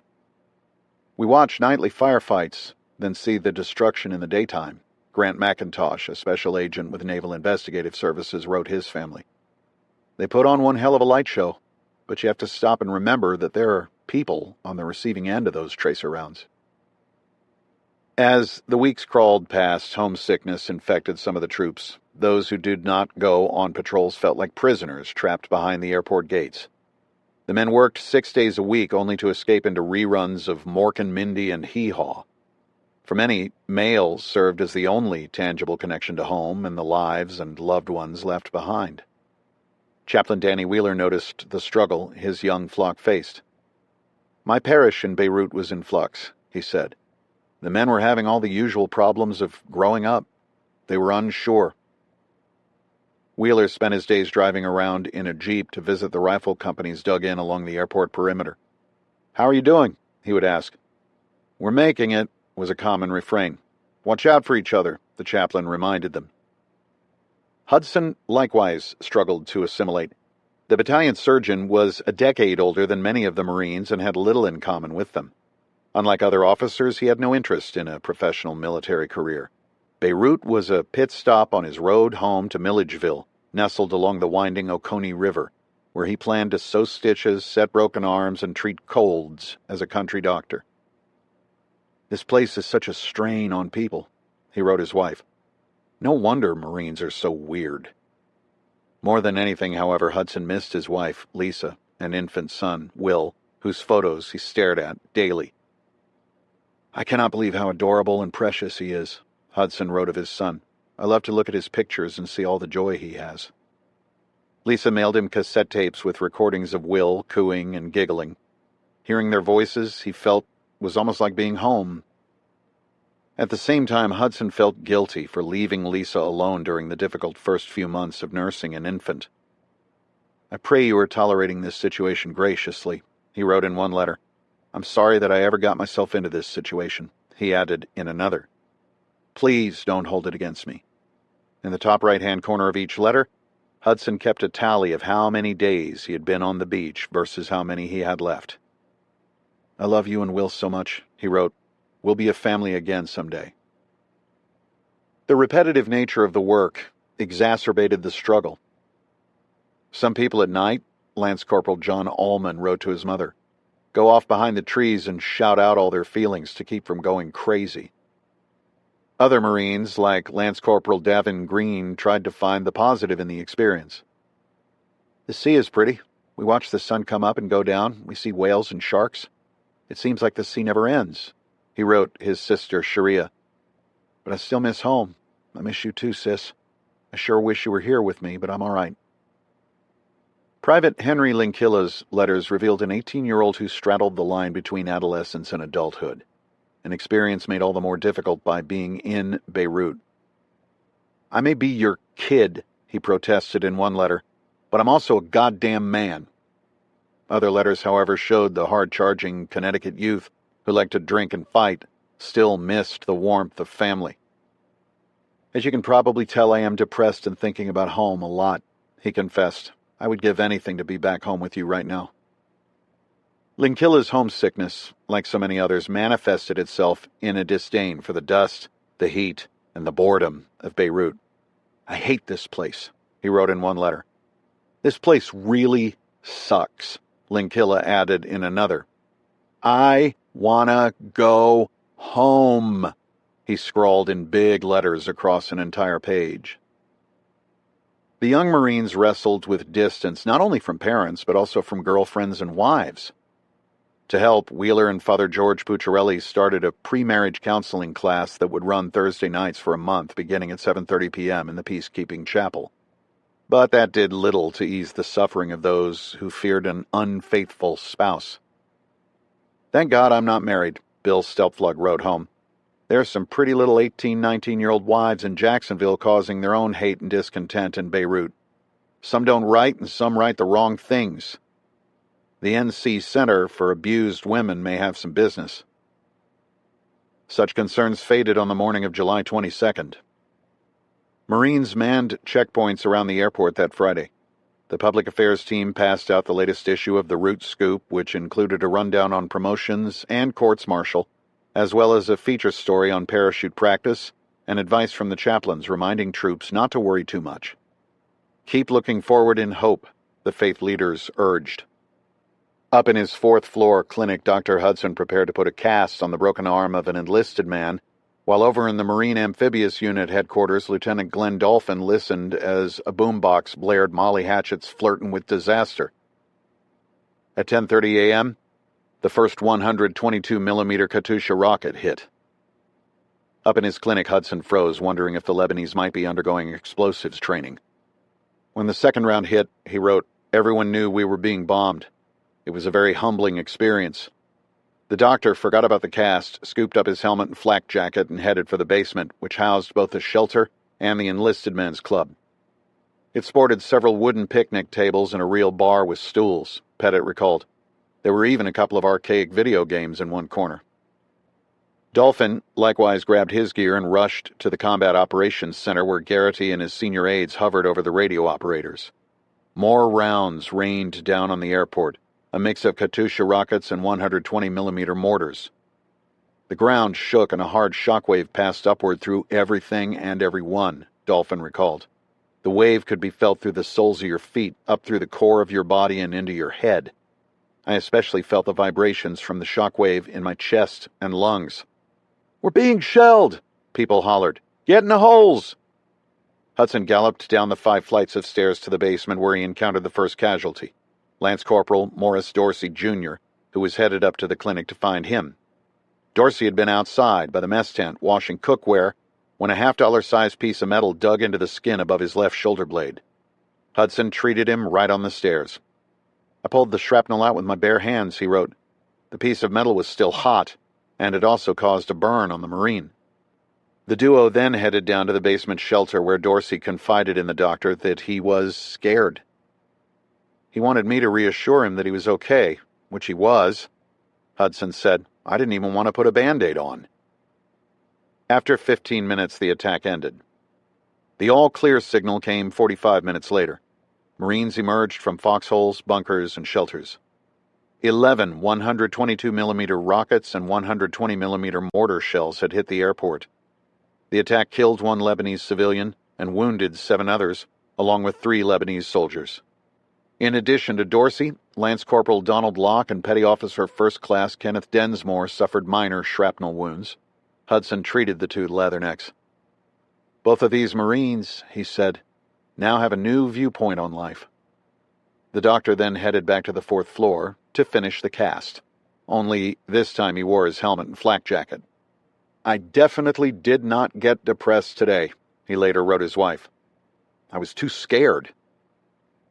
The Marines determined that the attack came from an area controlled by Walid Jumblat's Druze militia, which occupied the nearby Chouf Mountains. The mustachioed warlord, who was supported by Syria, despised President Amin Gemayel.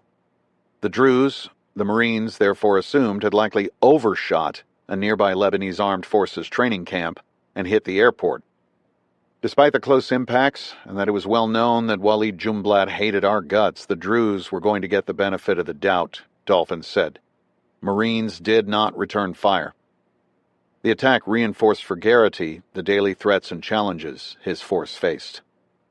Caught between a multitude of factions and long-standing conflicts, the colonel wrote in his weekly situation report, "The Marines must maintain a fine balance."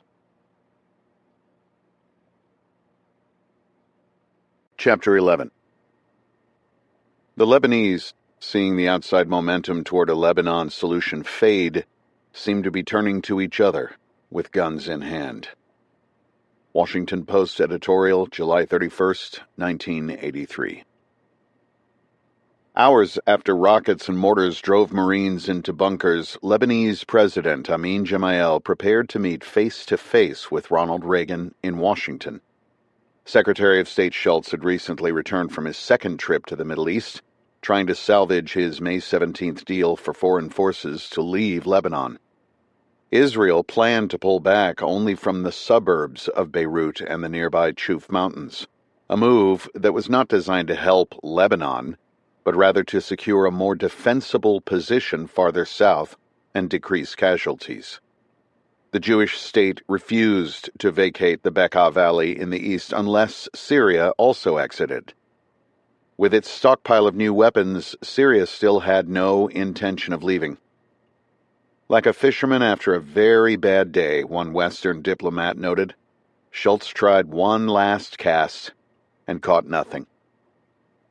The Secretary of State made no effort to spin the situation. "I wish I could report that somehow we see progress," he said, "but I can't give any such report." One of his aides was even more blunt. "I'm not sure where we go from here." Newspaper headlines trumpeted the fruitless results. "Schultz ends tour with message of failure," heralded The Guardian. "Miscalculations on Mideast add up to near zero for U.S.," added the New York Times. "Back to square one in the Lebanon quagmire," declared the Observer. Even Reagan, despite his perpetual optimism, confided in his diary that Lebanon was a fiasco. Absent the departure of foreign forces, the Marines appeared stuck in Beirut. "It really is a can of worms," the president wrote. "How to get Syria out is the problem." Not only were Israel and Syria a challenge, but each day the violence worsened, including a bomb-laden Honda station wagon that nearly killed the Prime Minister. "The American and French embassies are besieged by crowds of Lebanese seeking visas," reported Thomas Friedman, "and travel agents are doing brisk trade in one-way tickets." The grace period of peace was clearly over. The question, of course, was how much worse would it get? Against this backdrop, Lebanon's president landed in Washington in search of help to clean up the mess he had helped make. It had taken only 9 months for Israel, once enamored by slain leader Bashir Gemayel, to realize his brother and successor was a political deadbeat. best described by Friedman as a sometime playboy, sometime businessman, all-time zero. Gemayel had so alienated various factions in Lebanon that he would never be able to deliver real peace for Israel. At the same time, Israeli forces in the Chuf Mountains, caught in the crossfire between Christian and Druze militias, continued to suffer casualties. The weekly return of dead and wounded soldiers to Israel wore on Prime Minister Menachem Begin, who faced anti-war protesters camped outside his home with signs that showed the body count. Was this disaster necessary? Begin lamented. In vacating the Chuf Mountains, Israel planned to dig in south of the Awali River, a natural boundary that would create a buffer zone to protect the nation's northern border. Along a 70-mile stretch of the river, Israeli bulldozers plowed new roads and widened old ones. Workers dug trenches and constructed machine gun nests, strung concertina wire, and installed floodlights. The Jewish state likewise planned to hang on to the port city of Sidon, an important banking and commercial center for southern Lebanon. Gemayel was smart enough to realize that Israel's withdrawal appeared more like a land grab, a move that could prove the first step toward the partitioning of Lebanon. His fear was that Israel would keep the south, Syria the north, and the east, leaving Gemayel to preside over a Christian city-state in Beirut. But partitioning was a long-term fear. In the short term, Israel's withdrawal threatened to create a power vacuum in the Chuf Mountains, where Christian and Druze militias battled one another in what a reporter characterized as one of the world's most vicious and least known little civil wars. Israeli forces had provided the only stabilizing force in the region, brokering prisoner swaps, arranging ceasefires, and at times firing on one side or the other. Without Israel as a police force, many questioned whether Lebanon's fledgling armed services would be strong enough to wrest control of the region from the powerful Druze militia. Syria exacerbated the tensions, aiding the Druze so as to inflame internal rivalries and undermine Lebanon's central government. Gemayel hoped American Marines might help fill the void after Israel's departure, but policymakers saw that as a bridge too far. If Israel was pulling out because it suffered too many dead and wounded, there was no way Congress would agree to replace them with Marines.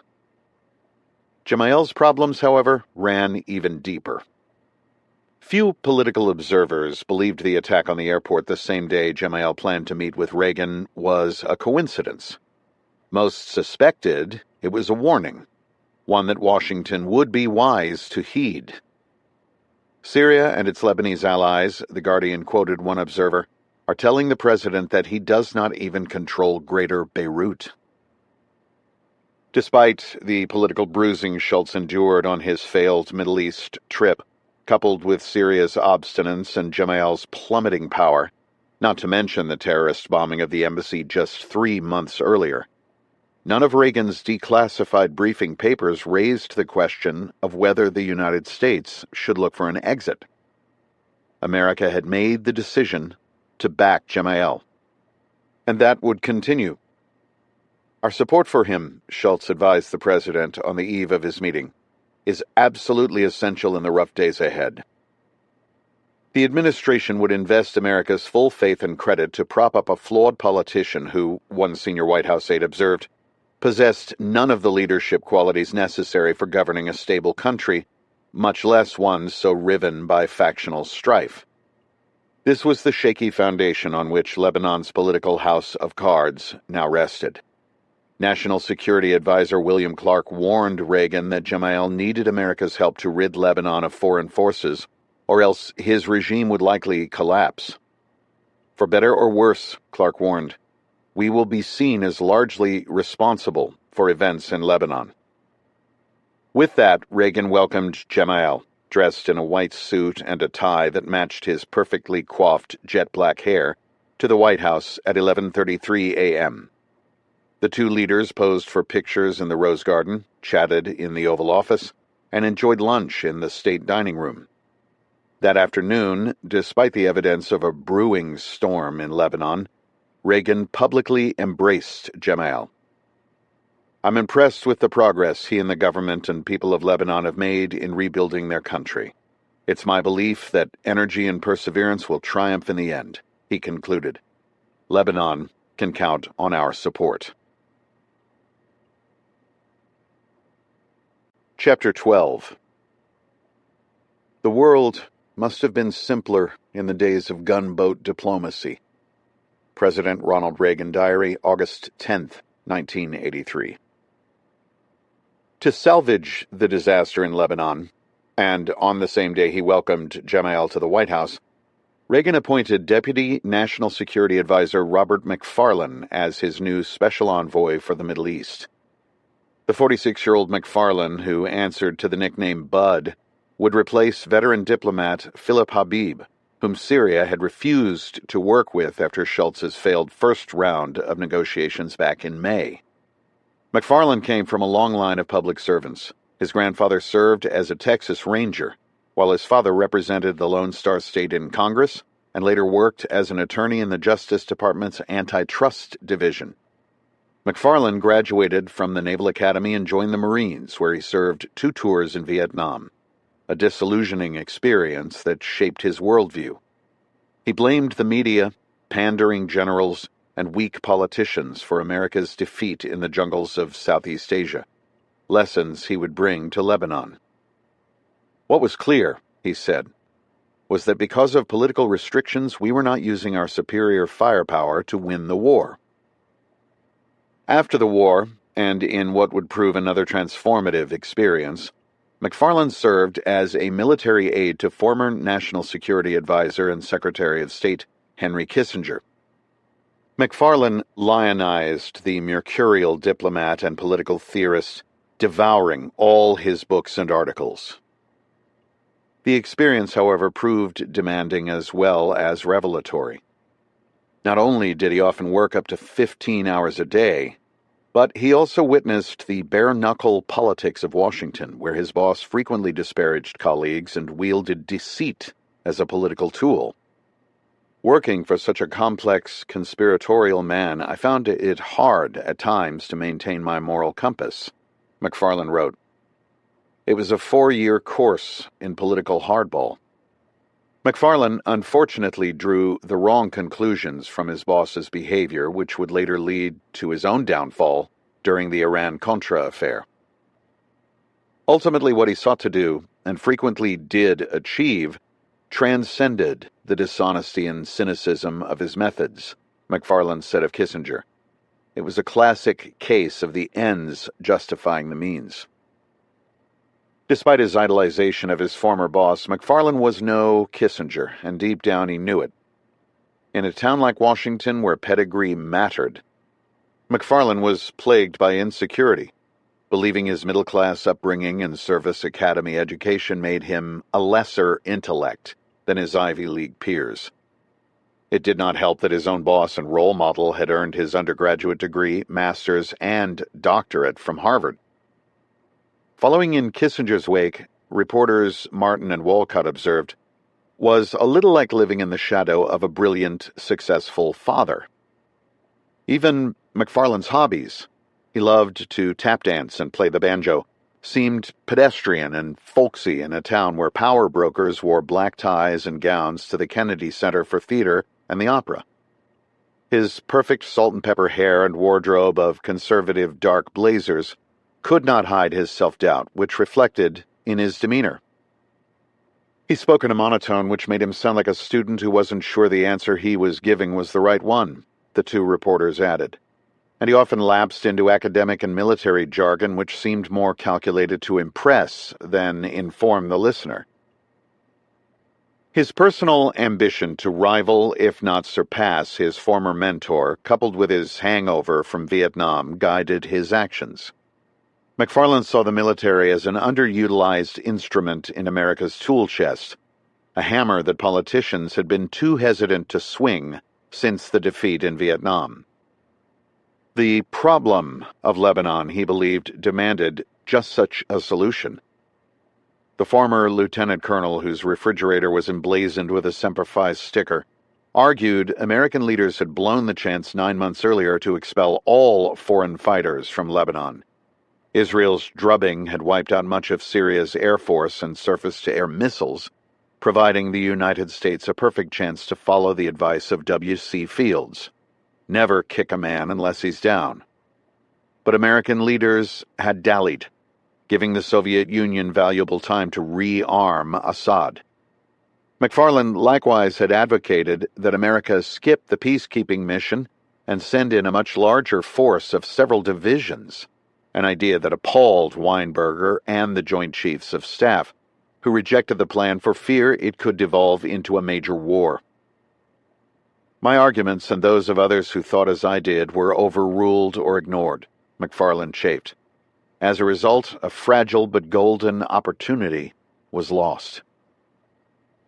In his score-settling memoir, the Deputy National Security Advisor blamed anyone and everyone for the disaster in Lebanon, including the Commander-in-Chief. Reagan, he wrote, had no historical framework for dealing with what he was seeing. That was tame compared to his view on Defense Secretary Weinberger, whom he despised and accused of being criminally irresponsible for initially pulling the Marines out after the departure of the Palestine Liberation Organization in 1982. But McFarland's biggest target was his predecessor, Philip Habib, whom he characterized as a dithering Middle East neophyte who had squandered America's chance to bring peace to the region.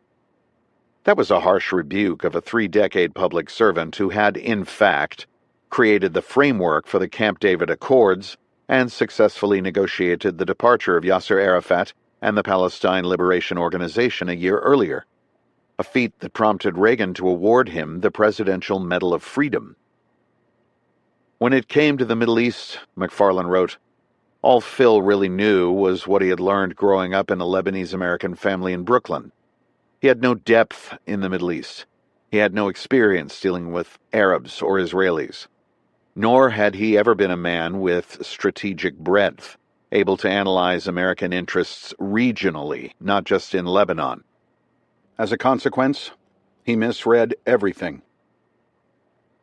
McFarland's hubris and lack of self-awareness were stunning, particularly since many of the same criticisms he hurled at Habib could be made against him, and later were.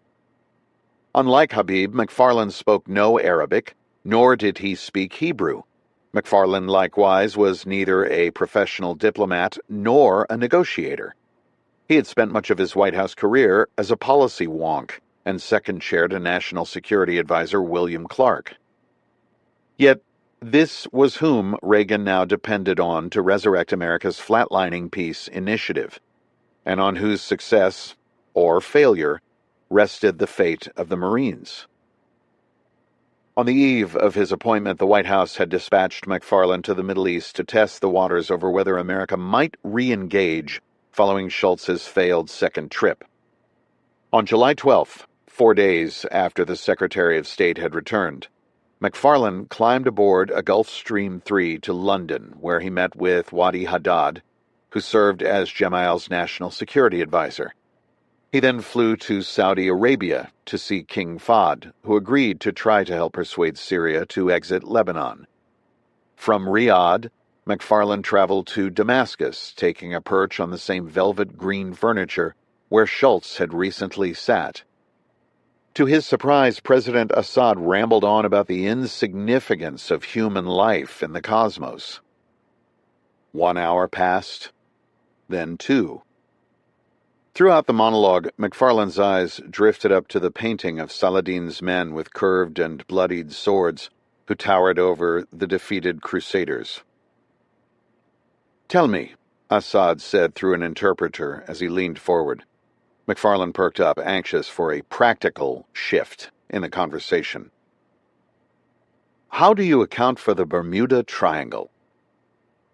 The president's absurd question stunned McFarland.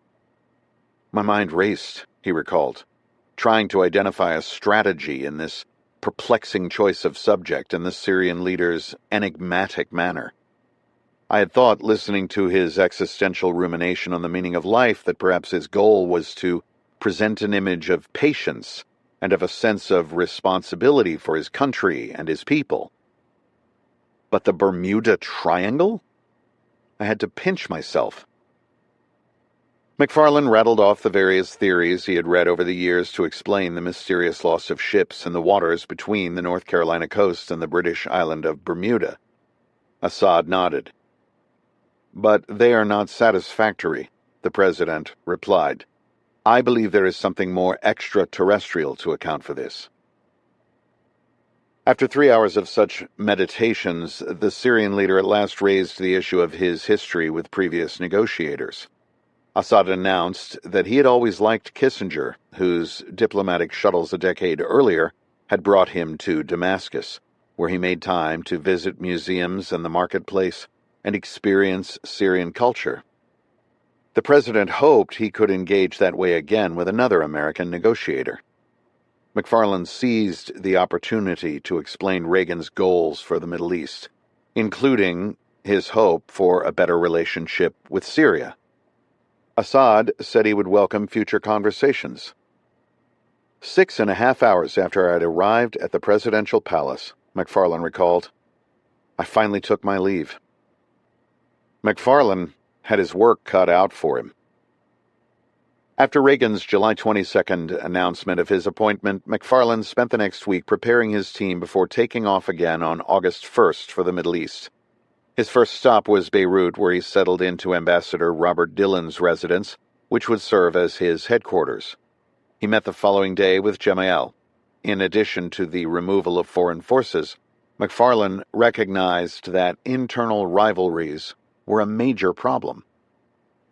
McFarlane's first priority was to urge Gemayel to embrace the idea of national reconciliation. Just like during the Civil War, Lebanon once again threatened to violently splinter along religious lines. The latest crack to emerge was the creation of the National Salvation Front, a Syrian-backed political alliance that brought together the Druze, Shiites, Sunnis, and other Gemayel enemies. The goal of the organization, which was announced by Druze militia leader Walid Jumblat, was to kill the May 17th deal with Israel. To head off such a schism, McFarlane urged Gemayel to publicly acknowledge his nation's historically unfair power structure and pledge his willingness to cede some political control to the other groups. "We can take the Israeli option, the Syrian option, or the American option," the president countered. "I've chosen the American option, even though it poses risks for me." McFarlane listened. "Now it is up to the United States to deliver on its pledges." Gemayel's response floored McFarlane. The president was, in short, demanding that America solve his problems. McFarlane realized in a flash what American diplomats, veteran journalists like Thomas Friedman, and, of course, the Israelis had all long since understood. "Amin is a fop," Dillon later explained to him. "A pretty boy without political vision, with no history of any relationship with counterparts in the Sunni, Shia, or Druze communities, and who enjoys no respect in any of these factions. He's a man with none of the courage of his brother Bashir." McFarlane combined his work in Lebanon with visits to the capitals of Egypt, Jordan, and Saudi Arabia, where he unsuccessfully tried to convince leaders to cut off support for Assad. "Each head of government would pay lip service to our requests and promise to do his best," he said. But it was clear that none of them would risk reprisals from Hafez al-Assad by taking unilateral measures to isolate him. Various Arab counselors at times leveled with him that none of the Arab states would dare cross Syria. "Assad respects power," was the message he often heard, "and unless you are prepared to use it against him, he will not yield." Power was the one language McFarlane understood. After meeting again with Assad, McFarlane realized that he faced the same challenge that had stymied Schultz on his earlier visits. Assad had no interest or need to help Washington, and McFarlane had no leverage to force him. Israel's plan to vacate the Chouf Mountains would only strengthen Syria's position in the region. All Assad had to do was wait. McFarland's earlier hopes that he might somehow succeed where his predecessors failed now faded as he grappled with the reality of his challenge. Assad, he wrote, was determined to undermine our Lebanese policy and prevent a national reconciliation of any sort. Chapter 13. The status quo in Beirut is violence. Father George Pucciarelli, January 1987. Tensions only escalated. A group of Marines jogged along the perimeter road around 1:10 p.m. on the afternoon of July 31st, when two gunmen armed with automatic weapons opened fire through the airport fence, unleashing 10 to 15 rounds before vanishing into nearby buildings. None of the joggers were wounded. A platoon of Marines passed nearby at the time of the attack. The Leathernecks jumped out and gave chase but found only 9mm shell casings. Attack was definitely directed at U.S. personnel and could not be mistaken for stray rounds, one report noted. Witnesses indicated that the gunman fired from the hip and that the firing was over in seconds. A Lebanese intelligence report days later stated that Shiite militiamen executed the attack as a warning to the Marines not to get involved in operations with the Lebanese military. The number of Marines in the area and the firing position gave the attackers ample opportunity to injure Marines, no matter how poor a marksman they were, observed a follow-up analysis. The vulnerability of U.S. forces to attacks of this nature is highlighted by this incident. Garrity singled out the attack in his weekly situation report. The danger in attacks of this nature is that the perpetrators may feel bold enough to try again, he speculated. I have increased perimeter security during the day and have rerouted the jogging trail to reduce the number of targets. If given a good target, the Marines will respond in the future. It was only this lack of a clear target and the proximity of civilians that prevented any return fire. At the start of August, Lieutenant Colonel Larry Gerlach, who commanded the battalion landing team, rotated the rifle companies in the field. In the wake of the July rocket attack, the Army sent two AN/TPQ-36 Firefinder radars, a sophisticated system designed to pinpoint enemy fire and direct countermeasures. A team of 33 soldiers from the Army Artillery School at Oklahoma's Fort Sill joined the Marines in Beirut to operate the system. The recent attacks only confirmed Garrity's initial concerns over the Marines' poor location at the airport. Our tactical position, one of his officers quipped, is possibly the worst since Custer at Little Bighorn. Not only did the Druze occupy the high ground, but the daily stream of cars, trucks, and equipment made defense difficult. Tactically, it is a terrible situation, the colonel said. Because of the routine operation of an international airport, you don't have control. And where you don't have control, you don't have security. But poor location was only one concern. Daily intelligence reports revealed a change in the population. The Italians observed a dramatic increase of men pouring into the Sabra and Shatila refugee camps. Lebanese intelligence likewise reported Islamic fundamentalists moving into the impoverished Shiite suburbs in southern Beirut, including a disturbing number of armed militiamen near the airport. This was coupled with reports of 10 stolen BMW and Mercedes-Benzes in Hooterville, vehicles favored for car bombs. These changes underscored the Lebanese military's lack of control. There is every indication, one intel report stated, of an increasing terrorist threat. Garrity and his Marines who patrolled the streets and alleys of the slums each day had already observed such changes. Posters of Khomeini multiplied and roadblocks mushroomed. Troops likewise reported a change not only in the tone of the population, but also the demographics. There were fewer women and children on the streets and more young men, many in camouflaged utilities and armbands. A new crowd, the colonel said, had come to town.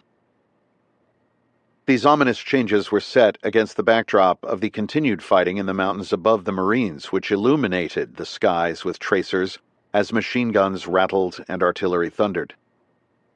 When I first arrived here in May, I thought all this was beautiful, recalled Captain Chris Cowdrey. Of course, it's not so pretty when it's right on top of you. Cowdrey wasn't the only one who felt the earlier novelty had vanished now that rockets and mortars had hit the airport, filling the air with scalding shrapnel and wounding fellow Marines. It's a weird feeling just standing there watching people kill each other, Henry Linkillo wrote to his mother. I hate this place with a passion. A 3 a.m. battle in early August proved so ferocious that it woke up John Hudson, who had been asleep atop his fourth-floor rack in the battalion landing team headquarters. This place is a madhouse, the doctor wrote on August 8th. I just wonder what we are going to do if the fighting gets too close and heavy. I think we should get our butts out of Lebanon. We honestly have no business here. As if to emphasize Hudson's point, 2 more rockets hit the airport that night in what Garrity interpreted as a troubling sign. These rounds indicated that the earlier attack 2 weeks prior was no longer an aberration and signaled more attacks were likely. The colonel did not have long to wait. At 5:23 a.m. on August 10th, a Katyusha rocket crashed into the dirt outside the battalion landing team headquarters. 19-year-old Lance Corporal Michael Toma, who slept on the ground floor of the building, sat on his cot tying his boots when the round whistled overhead. I heard it as it passed by, he recalled. As I looked up towards my right, I saw the debris as it exploded. Toma dropped to the deck. Shit hit the fan, he scribbled in his diary. Scared the piss out of me. Unlike Toma, 20-year-old Corporal John Dalzell was asleep in a building a couple hundred yards away when the rocket hit. It did a better job, he wrote his parents, of waking me up and getting me ready than any drill instructor ever did. The morning attack caught First Lieutenant Neil Morris out in the open. The 26-year-old officer who was up early that morning to lead a group of out-of-shape Marines through calisthenics and a run had just stepped out of the head when the rocket zoomed overhead. I heard it, Morris recalled. Something about it did not sound right. As my brain was telling me to get down, it detonated inside our perimeter. Morris felt a sharp prick in his right thigh, followed by something wet running down his leg. In an effort to find cover, Morris hustled over to the sentry post. Hey, Marine, he said to the guard. Let me use your first aid kit. The guard looked down at his leg. Holy shit, sir, he exclaimed. A corpsman arrived and applied pressure to his wound. Medics put him on a cart and ran him through an x-ray to make sure there was no shrapnel in his leg. Hospital corpsmen then took him down to the basement of the battalion landing team headquarters. For the second time in less than 3 weeks, Hudson went to work patching up a Marine. The wound was 6 inches long and deep, slicing all the way down to the sarcolemma, the transparent membrane that covers muscle fiber. Hudson closed the wound in layers. He is so lucky, the doctor wrote. It could have easily killed him if it struck him somewhere else. This incident, Garrity noted, was just a prelude for the day's action. The all-clear came about 45 minutes later. Hudson had just enough time to shower the sweat off and change uniforms in his fourth-floor room before the rounds started coming in again, sending the physician back down to the basement bunker. Incoming rockets about every 30 seconds, one report stated. Warships offshore sounded general quarters and moved into position to lend naval gunfire if needed. 2 Marine Cobra gunships launched over Green Beach, ready to attack, while the Marines onshore huddled in foxholes and bunkers. The rockets could be plainly heard as they flew over our heads, Dolphin recalled. Some of those rounds fell short. The Army's new firefighting radar zeroed in on the attackers, who Garrity suspected were aiming at the Lebanese Air Force's flight line and nearby camps. The 81mm mortar platoon dropped 4 illumination rounds atop the attackers, marking the first time the Marines used indirect fire. The attack ended at 7:35 a.m. 27 rockets had hit Marine positions. This let the Druze know 3 things, Dolphin observed. We know where you are, we know who you are, and finally, the next rounds we fire will be for keeps. The attacks, as Garrity wrote in his weekly situation report, not only underscored Beirut's deteriorating security, but also demonstrated how hard it had become for the Marines to remain neutral. "I feel," the colonel wrote of the Druze, "that if it serves their interest, they will directly attack the Marines' position at the airport. Illumination rounds, while successful this time, might not stop the Druze in the future." "All of these deterrents are transitory," Garrity wrote, "and once they feel they have the capability to deal with each threat, I believe they will become emboldened to take one more step. I am prepared to deal with each of their steps, and am confident that our response will be proper and restrained, yet send them the appropriate signals. If they fail to understand the signals, I am prepared to deal with that as well." The Druze attacks on the airport revealed for the world the Lebanese president's impotence. Militia leader Walid Jumblat had forced the shutdown of Beirut International Airport for the low cost of a few rockets and artillery rounds. The closure of the airport, which would remain shuttered for 6 days, had a tremendous impact on the capital, cutting off mail, foreign newspapers, and overseas imports, not to mention the loss of reputation and prestige. It likewise revealed the powerlessness of the Lebanese armed forces to keep this vital gateway open. To add insult to injury, Jumblat's forces lobbed shells at the Lebanese Defense Ministry and the presidential palace. His forces also kidnapped 3 of Jamal's government ministers, ultimately holding them hostage for several days. More importantly, the brazen attacks showed that Jumblat, despite Jamal's showboating in Washington, did not fear the United States. "We've got," Jumblat told Beirut media, "nothing to lose." Jumblat's ferocity stemmed from his concern that Israel's departure from the Chouf Mountains would prompt the Lebanese military to team up with Christian militias against him. It was obvious to all that Israel's pullout was fast approaching. Large convoys of supplies, including corrugated sheet metal from dismantled firing bunkers, rumbled down mountain roads. Ammunition crates filled with mortars and .50 caliber rounds weighed down others. The withdrawal, as one American intelligence report noted, is in its final stages. Everyone knew it was only a matter of time before chaos erupted.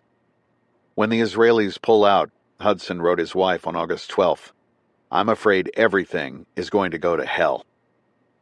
The Marines, who had so far been on the sidelines of the battle, found themselves caught in the crossfire. "We may not be the targets they want to hit, but what they are shooting is real ammo," one Marine told a reporter. "We can't stop them. If they end up killing a couple of Marines, what are they going to do then? Apologize and say they didn't mean it?" Rules of engagement barred the Marines from firing back except in self-defense, which irked many of the men. A few crafty troops in Alpha Company channeled that frustration into a sign outside a sandbagged mess tent that read, "The Can't Shoot Back Saloon." "It's the story of our life over here," one Marine said when asked about it. The attacks prompted Hudson to don his helmet and flak jacket any time he left the building. The night after the recent rocket attack, he slept in his clothes, boots, and war gear. "What I don't understand is what we're accomplishing by being here," he wrote. "We're not helping anyone keep the peace. These people are fighting as if we weren't even here." The escalating violence motivated Hudson to spend time preparing his hospital corpsmen for potential mass casualties. He likewise brought in dentists Gil Bigelow and Jim Ware. The bigger the team, Hudson reasoned, the better. Bigelow and Ware had begun to take x-rays and create full sets of dental records for each Marine, a task that would prove extraordinarily valuable in the months ahead. Ware appreciated Hudson's efforts to include the dentists as equals. "He wasn't highfalutin," Ware said. "He recognized he needed us." Garrity attempted to explain the mission to reporters. "It's guard duty and we do it well. This is a mission of constraint," he said. "We are showing our support of the Lebanese government and their sovereignty. The danger lies in the threatening environment. It's a country coming off of 8 years of torment and tragedy. There are lots of people here committed to the failure of the peacekeeping effort, and it doesn't take much to upset it." On August 16th, the new Commandant of the Marine Corps, General Paul Kelly, arrived for a 2-day visit. The 54-year-old Bostonian, who sported thinning red hair and a barrel chest, had served 2 tours in Vietnam, earning a Silver Star, the Legion of Merit, and 2 Bronze Stars for valor. The Commandant's visit warranted a little special treatment. "The best part of the whole day was dinner. Get this, steak plus lobster," wrote Marine cook Henry Linkilla. "It was delicious." Of course, the cook got 2 lobsters. Lieutenant Glendolphin added that Kelly's visit proved a morale booster for the troops who had endured a tough few weeks. The sight of their commandant standing there with them, in harm's way, wearing that same helmet and flak jacket, had a tremendous effect on the morale of our young enlisted Marines, he wrote. His personality and obviously genuine concern for his Marines showed through. The general met with reporters, telling them that the United States would not be intimidated by Drew's attacks. "Marines have been used to danger for more than 200 years, Kelly said. "More of them are getting hurt driving automobiles in the United States than here in Lebanon." The general also chatted with the Marines. "A logical question is how long you're going to be here." "I don't know how long you are going to be here." The 4-star general leveled with his troops. "You're going to be here as long as it is required to be here." Other dignitaries, including Secretary of the Navy John Lehman, cycled through Beirut. August saw the opening of a library in the basement of the battalion landing team headquarters that boasted a whopping 5,500 titles, donated as part of a program called Books for Our Boys in Beirut. "There you will find books of every size and shape," the Root Scoop advertised, "from romance to mystery to drama, from fiction to academic textbooks." Alcoholics Anonymous began meeting every Sunday from 4:30 to 6 p.m. in the Peacekeeping Chapel. "The only requirement for membership," the notice said, "is the desire to stop drinking and using." The lull in attacks likewise allowed the Marines to hold an Ironman competition in August, which involved an obstacle course of logs, tires, a balance beam, and a cargo net, followed by a 2-mile run. 80 Marines and sailors competed, though First Lieutenant Ronald Bashowski, who won the 10K race back in June, once again snatched victory. Liberty calls, which had been postponed because of the fighting, resumed. On August 18th, nearly 200 Marines and sailors departed Beirut aboard the Portland for a brief visit to Greece. Included among them was Dr. Hudson. At the last minute, the physician had arranged for his wife Lisa and 6-month-old son Will to fly over from Georgia and visit him for a week. During that time, the couple toured the Acropolis, the ancient citadel that had towered over the heart of the Greek capital for more than 3 millennia. After months of marine cooking and rations, Hudson savored moussaka and cold soft drinks and tea. "I haven't had a drink with ice in it in months," he exclaimed. Beyond exploring the winding streets and flower-filled alleys, Hudson welcomed the hours spent playing on the hotel bed with his son, whom he had not seen in 3 months. "It's so great to be together again," Lisa wrote in a postcard to her parents. "John is so skinny that I almost didn't recognize him at first, but he's the same old bunny."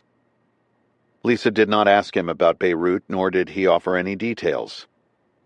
His personality was definitely different, she recalled. He needed to get away from it all.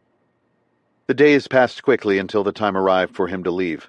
The Portland would depart the evening of August 28th for the return to Beirut. Hudson said his farewells to his son and his wife. "Don't go downstairs with me," he said. "Stay up here with Will." "We hugged," Lisa said, "for what felt like an eternity." "I'll be back," Hudson repeatedly promised her. "I'll be back." She hugged him again at the door as he departed. She stood and watched as he drifted down the hall toward the elevator. "John," she finally hollered, "come back." And he did. "I have to hug you one more time," she said. He wrapped his arms around her. "We held on to each other for dear life," she recalled. "That moment is frozen in my mind, just like yesterday." Chapter 14. The mission changed, but no one changed the mission. Colonel Timothy Garrity, May 3, 1993. Israel's upcoming withdrawal from the Chouf Mountains prompted the Lebanese armed forces to launch an operation in southern Beirut on the afternoon of August 28th, with the hopes of gaining a foothold to use in the pending fight over the mountains. Lebanese troops fanned out that Sunday through the Shiite slums, which were largely controlled by Nabi Berri's powerful Amal militia. That sweep, like kicking a hornet's nest, triggered an explosion in violence that once again shut down the commercial airport, cutting off Lebanon from the outside world. The fighting, as Garrity described, was vicious and primitive.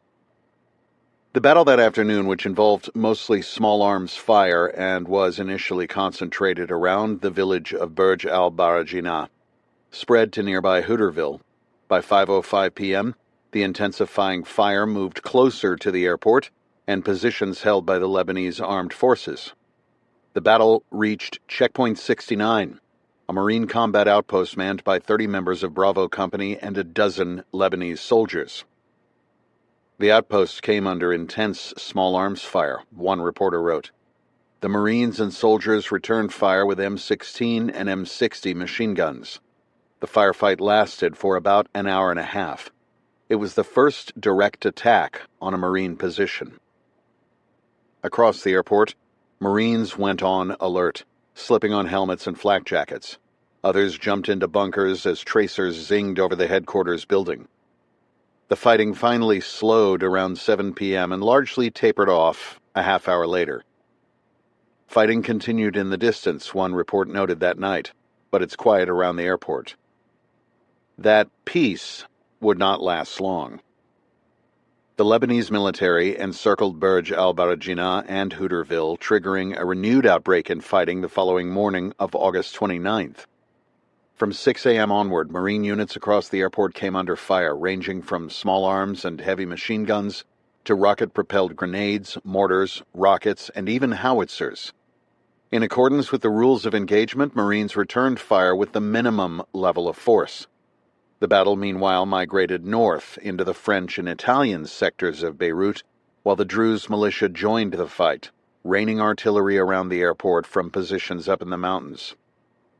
Fighting continues at heavy volume, one report stated. Groups of armed militia moving through area, read another. At 9:40 a.m., Marines with the 81mm mortar platoon fired 6 illumination rounds over a suspected Druze artillery site as a warning to stop targeting the airport.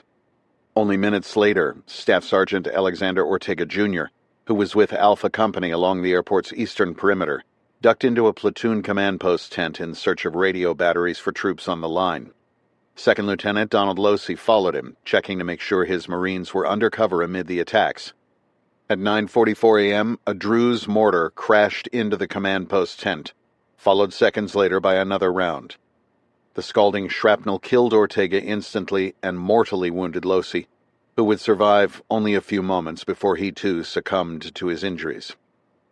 The attack wounded 3 other Marines. Sergeant Donald Williams saw the fatal strike. It just hit out of nowhere, he recalled. I ran to check the sergeant, and I saw he had been killed. The Navy corpsman was working on the lieutenant.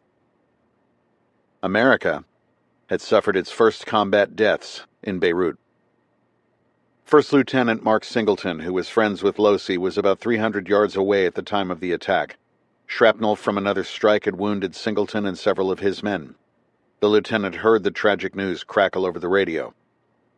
Staff Sergeant Ortega and Lieutenant Losey, someone announced, are dead. Marine Amtraks rumbled up to Alpha Company's position to pick up the remains, which were transported to the landing zone and loaded aboard a helicopter at 10:16 a.m. for the flight out to the Iwo Jima. Casualty section is coordinated with the Air Force for the return of the deceased, one message noted. Aircraft standing by in Greece. The Druze refused to stop, targeting the Lebanese armed forces outside the airport perimeter. The Marines, meanwhile, zeroed in on the attackers using a mix of intelligence sources. That included the Army's firefighting radar as well as Druze radio intercepts. Troops on the line used the flashbang ranging method, while visual observers on the roof of the battalion landing team headquarters and in Huey and Cobra helicopters in the skies, pinpointed the attackers. From this, Garrity learned that the Druze were preparing another attack. The colonel ordered the 81mm mortar platoon to once again engage. Marines shot 6 illumination rounds over the Druze battery, which was firing a rocket every 15 seconds. Charlie Battery joined the fight, hurling 6 155mm howitzer illumination rounds.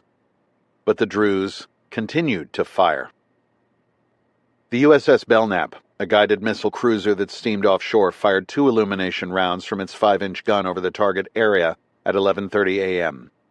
When those measures failed to stop the attacks, Charlie Battery swapped out illumination rounds for high explosives. At 11:45 a.m., the Marine howitzer roared, firing 6 155mm point-detonating rounds. The attack, which marked the first time the Marines fired in anger, killed 3 Druze militiamen and wounded 15 others. The Druze battery immediately became silent, one after-action report noted. The howitzer battery certainly reached out and touched someone. A ceasefire soon followed, allowing troops to tally the dead and wounded. America had suffered 2 killed and another 14 wounded. Over the span of 24 hours, Marines counted more than 100 rounds of 82mm and 120mm mortars and 122mm rockets that had exploded in the airport area. The small arms fire, one report noted, was as great as that on a 200-yard rapid-fire string of the Marine Corps Rifle Qualifications course. While the Marines may not have been the intended target in many of the attacks, Garrity determined that was a moot point. In at least 8 small arms fire attacks, 4 rocket-propelled grenade strikes, and 2 mortar barrages, the Marines clearly were the designated target. Lebanese forces were nowhere near the location of those attacks. In each case, troops followed guidelines that specified pre-planned levels of return fire. Small arms fire, for example, was met only by small arms fire. The Marines did not initiate any attacks and ceased firing as soon as the attackers' aim was no longer directed at the troops. It was a very thoroughly thought-out, gradual response. I was proud of the restraint shown by our men, Garrity told reporters soon after the attack. We gave a clear message that we are here for peacekeeping and to support the government, but with an inherent right of self-defense. Many of the troops, despite the deaths of 2 comrades, felt relieved that for the first time the Marines had fought back. Sergeant Mel Honeycutt, who helped line up the target as a member of Charlie Battery, felt a load lifted from his shoulders. Our hands have been tied, he told a journalist. It's been frustrating, but now we finally got to give back what we've been taking for months. To reflect this new reality, Alpha Company Marines amended the mess tent sign to read, "The Can Shoot Back Saloon," and later, the Did Shoot Back Saloon. In the wake of the 2 Marine deaths, General Kelly fired off a personal message to Garrity. I know it is tough having the first combat casualties on your watch, but we have an outstanding commander on the scene and you and your Marines have my full confidence, the general wrote. Please pass the word and continue the march. Fighting throughout Beirut continued over the last few days of August. Marine positions around the airport occasionally came under fire, but nothing compared to the ferocity of the earlier fights. Some 150 reporters and guests at the Commodore Hotel, caught in the crossfire, crowded inside the basement. A wise move after a shell crashed into the 4th floor and destroyed several rooms.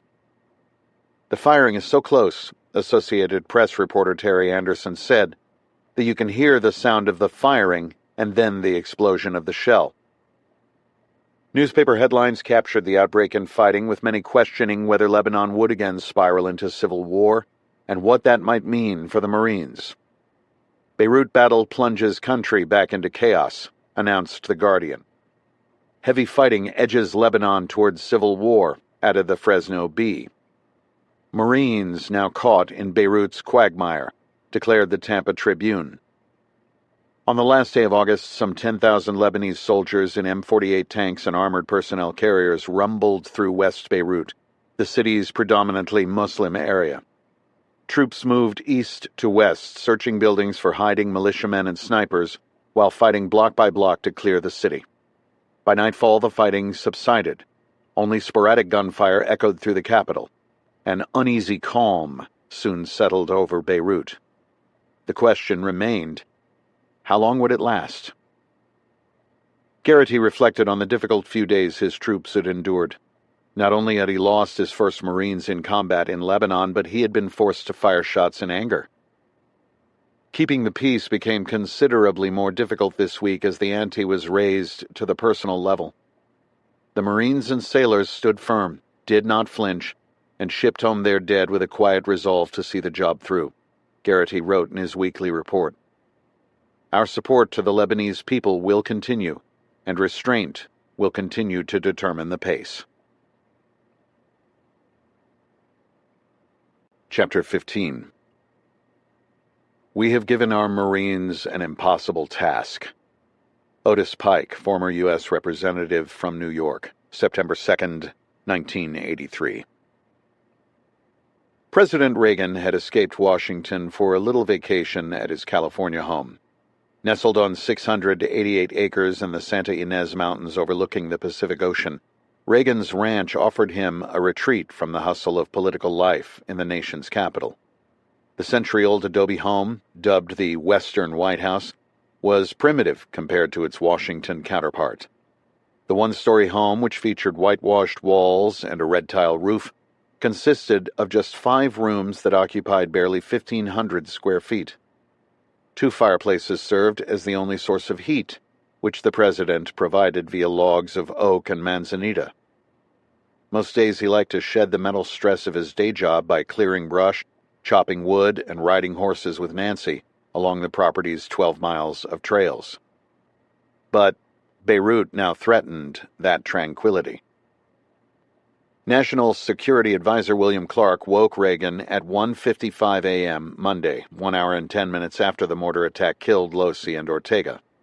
The president ordered his national security aides to gather in the White House at daybreak and prepare an update for him, which he received at 6 a.m. He then spoke with Defense Secretary Weinberger at 7:58 a.m., followed by Secretary of State Schultz at 8:24 a.m. That afternoon, the president jumped onto a 14-minute conference call at 1:14 p.m. with his national security counselors. Vice President George Bush, who had been on vacation in Maine, returned to Washington to lead the meeting. Based on those discussions, the president ordered no change in the size, scope, or mission of the Marines. We condemn those who are responsible for the continuing violence which has claimed many victims, including our own Marines, White House spokesman Larry Speaks told reporters. Once more, we call on all elements to end this senseless violence and unite behind the Lebanese government to restore national harmony. The president then prepared to face the families. When the news broke that morning, many Marine families braced for the worst. Staff Sergeant Ortega's wife, Robin, was home back in Jacksonville, North Carolina, near Camp Lejeune, where she cared for the couple's 15-month-old daughter, Heather. She was pregnant with the couple's second child, who was expected around Christmas. The staff sergeant had been thrilled. "Only 5 more months and I'll be a daddy again," he wrote his sister. "I really can't wait." Ortega's parents lived in the Rochester suburb of Henrietta, where he had grown up. The young Marine kept in touch with them through letters, filling them in on his life in Beirut. "We got bombed pretty good," Ortega wrote in what would prove to be his last letter. "The airport was closed for 1 week. When the bombs hit, all you could see was Lebanese people flying and dying. We had a couple of Marines hurt, but nothing serious. The best part is we got to fight back for the first time, so I guess I'm a combat veteran now. Ha ha. I still feel the same, though." With so many troops in Beirut, Alexander Ortega assumed his son and namesake surely would be safe when he heard the news of the deaths that Monday morning. He left for work as a film finisher at Eastman Kodak. His wife Helen, however, was overcome by dread. "I started having a terrible feeling," she said. "I knew my son was dead." Colonel Michael Ferguson of the Marine Corps Reserve confirmed her worst fear with a knock on the door at 10:20 a.m. Throughout the day, the home filled up with loved ones and friends. Members of the family had wandered the house during the afternoon, asking the inevitable questions, one reporter observed. Why our son? Why my brother? Those questions fell momentarily silent at 4:45 p.m. when the phone rang. On the other end of the line was the president. Friends and family gathered in the den fell silent. The Ortegas, locked in an embrace, shared the receiver. Reagan expressed his condolences. "Mr. President, I appreciate what you are saying very much," Alexander Ortega replied. "But you know I'd hate to see any other parents going through what we're going through right now." Reagan listened. "You don't think there could be a chance of pulling those boys out of there?" he asked. The president reiterated his public statements. The mission was necessary to help Lebanon grow strong enough to secure its own peace. "Mr. Reagan, I hope no other mother has to stand here talking to you and hear what you're telling me," Helen Ortega said. "Please protect our American boys over there. Please, Mr. Reagan, please." "I want nothing more than that," the president replied. "I loved him so much," she concluded. "Part of me died with him this morning." A similar story unfolded more than 600 miles south in the North Carolina town of Winston-Salem, where Lieutenant Losey had grown up. The 6'3" Marine who sported curly blonde hair and answered to his middle name of George was an avid practical jokester. He once hid a dead rat in his older sister Beth's car. On another occasion, Losey caught a snake and slipped it into his brother-in-law's bed as he slept. Losey had previously served 4 years in the Army, where he had helped guard former Nazi Rudolf Hess at Spandau Prison in Berlin. He later returned to school to earn a degree in anthropology from the University of North Carolina at Greensboro. Even in Beirut, he continued his studies, taking correspondence courses in psychology. People fascinated him. In his letters home, Losey wrote of the poverty he saw and the struggle faced by Beirut's children and refugees. He thought if he did his duty in the service, his mother Carol later said, he could help make this a peaceful world. Unlike the married Ortega, Losey was single, though he was engaged to Gloria Isabel Angarita of Colombia, whom he had met while in college on a 2-month summer travel program through South America. On that trip, like in Beirut, he had sympathized with the people. He developed, his advisor Ramiro Lagos recalled, a sincere and deep empathy for the poor and their struggle against the oppressors. Losey's father had died of a heart attack, but he was close with his mother and siblings. George was a strong Christian man, his sister Catherine remembered. He was a blessing and a joy. His younger brother John had traveled to Camp Lejeune on the eve of his deployment to Lebanon. "I went there to see him," John Losey later said. "I picked up some of his stuff, brought it home. I mostly went to see him." 3 Marines had found Carol Losey at noon at Pilot Elementary School, where she served as the head librarian. Neighbors and relatives came and went quietly all through the afternoon, a news reporter observed. The telephone rang constantly. One of those calls came from the Western White House. Carol Losey said her conversation with the president was like talking to a good friend. "He was very warm-hearted," she said. He offered his and Nancy's sincere sympathy. Reagan assured Losey that he would make sure her son did not die in vain. "If there's anything I can do," the president concluded. Chapter 16. Politics is the art of compromise. War is not. Senator Robert Byrd, September 29, 1983. The deaths of Losey and Ortega sparked protests from members of Congress. Arizona Senator Barry Goldwater, the lone lawmaker who spoke out after the embassy bombing in April, reiterated his earlier view that the Marines should come home. The United States, he argued, has no business playing policeman with a handful of Marines. Democratic Senator John Glenn of Ohio echoed him. "Our troops are clearly in a combat situation," he said.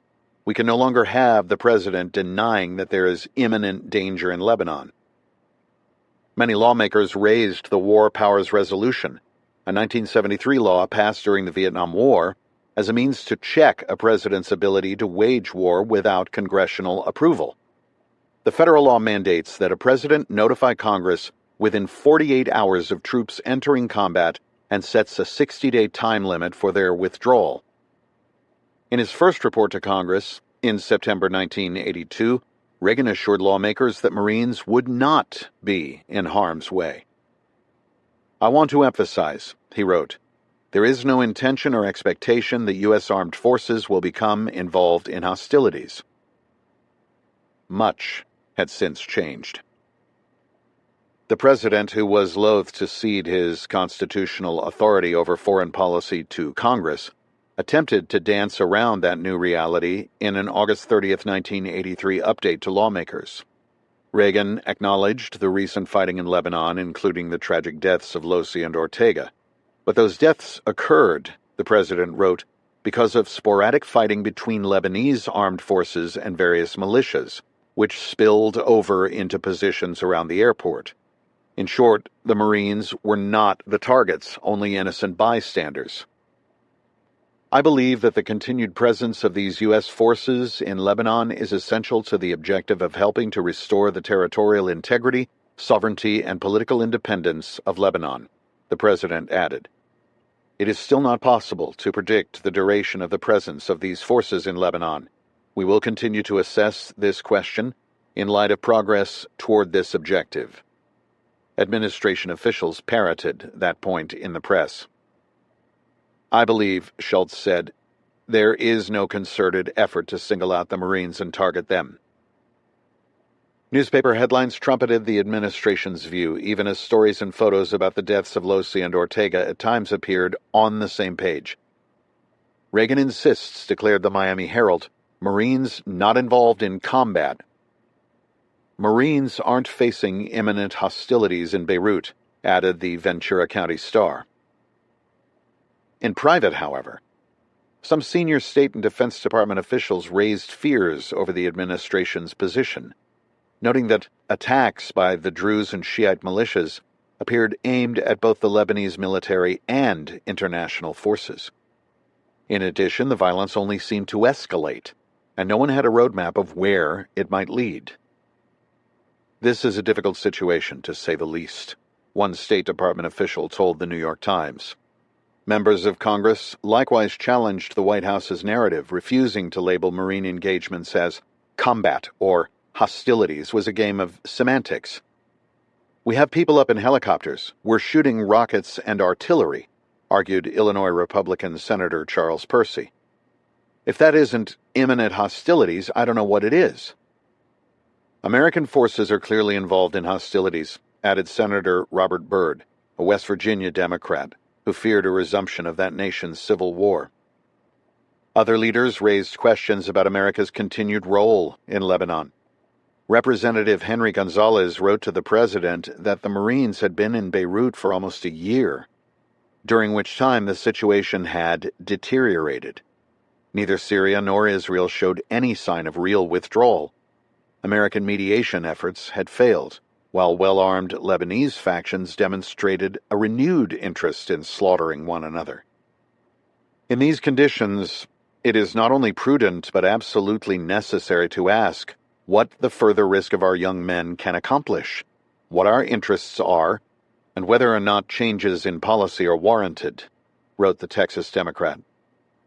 "It may well be that there is a case for continuing the mission of our forces in Lebanon, but that case has yet to be made, and the need for review is urgent." Unlike when the troops first deployed, the deaths of the two Marines jump-started a far more robust public debate, sharpening the views of many on America's role in the region. A Gallup poll commissioned by Newsweek showed 6 out of 10 Americans wanted the Marines home. The same poll revealed that Reagan's approval had dropped 8 points since July, down to 44%. "It should be obvious by now," argued the Asbury Park Press of New Jersey, if it wasn't earlier, that the Marines have been placed in a no-win situation in Beirut. Is America caught in a trap? Asked U.S. News and World Report. In bewilderment and desperation, the United States keeps trying to apply Band-Aids to cancer, wrote New York Times columnist Flora Lewis. Not all lawmakers and editorial pages advocated for a withdrawal. Some argued that while the Marine deaths were tragic, to pull out now would trigger the departure of other multinational forces.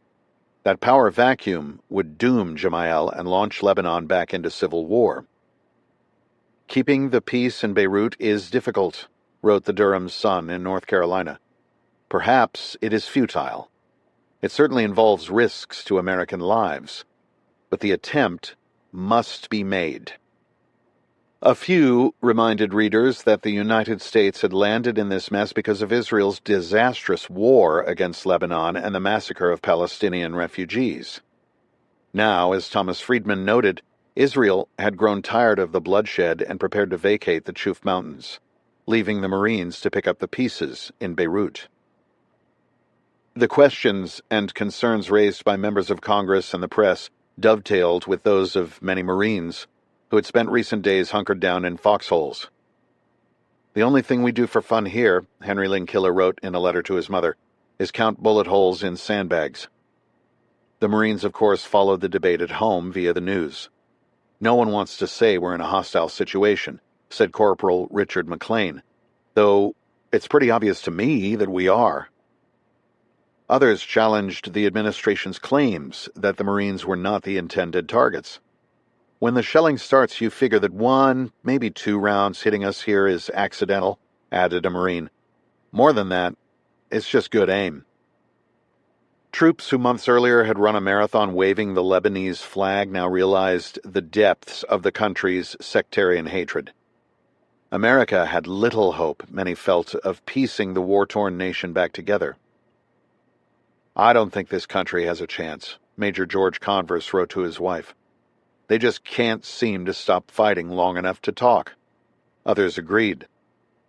Lebanon is lost, a master sergeant confided to the Chicago Tribune's Ann Keegan.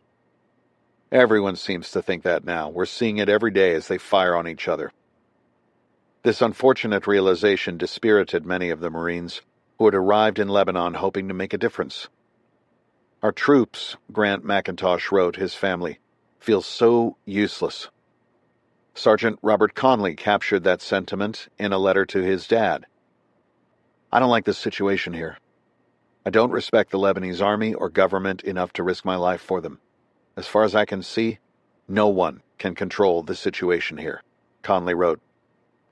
So that just leaves us, sitting here, taking more chances each day of someone getting hit and accomplishing nothing. Chapter 17. These past weeks have been tough on the Marines and tough on the United States. I just trust that the politicians will make decisions that are in our interest. Captain Chris Cowdery, September 11th, 1983. At the start of September, Reagan summoned Bud McFarlane back to Washington. The deaths of 2 Marines had dramatically raised the stakes.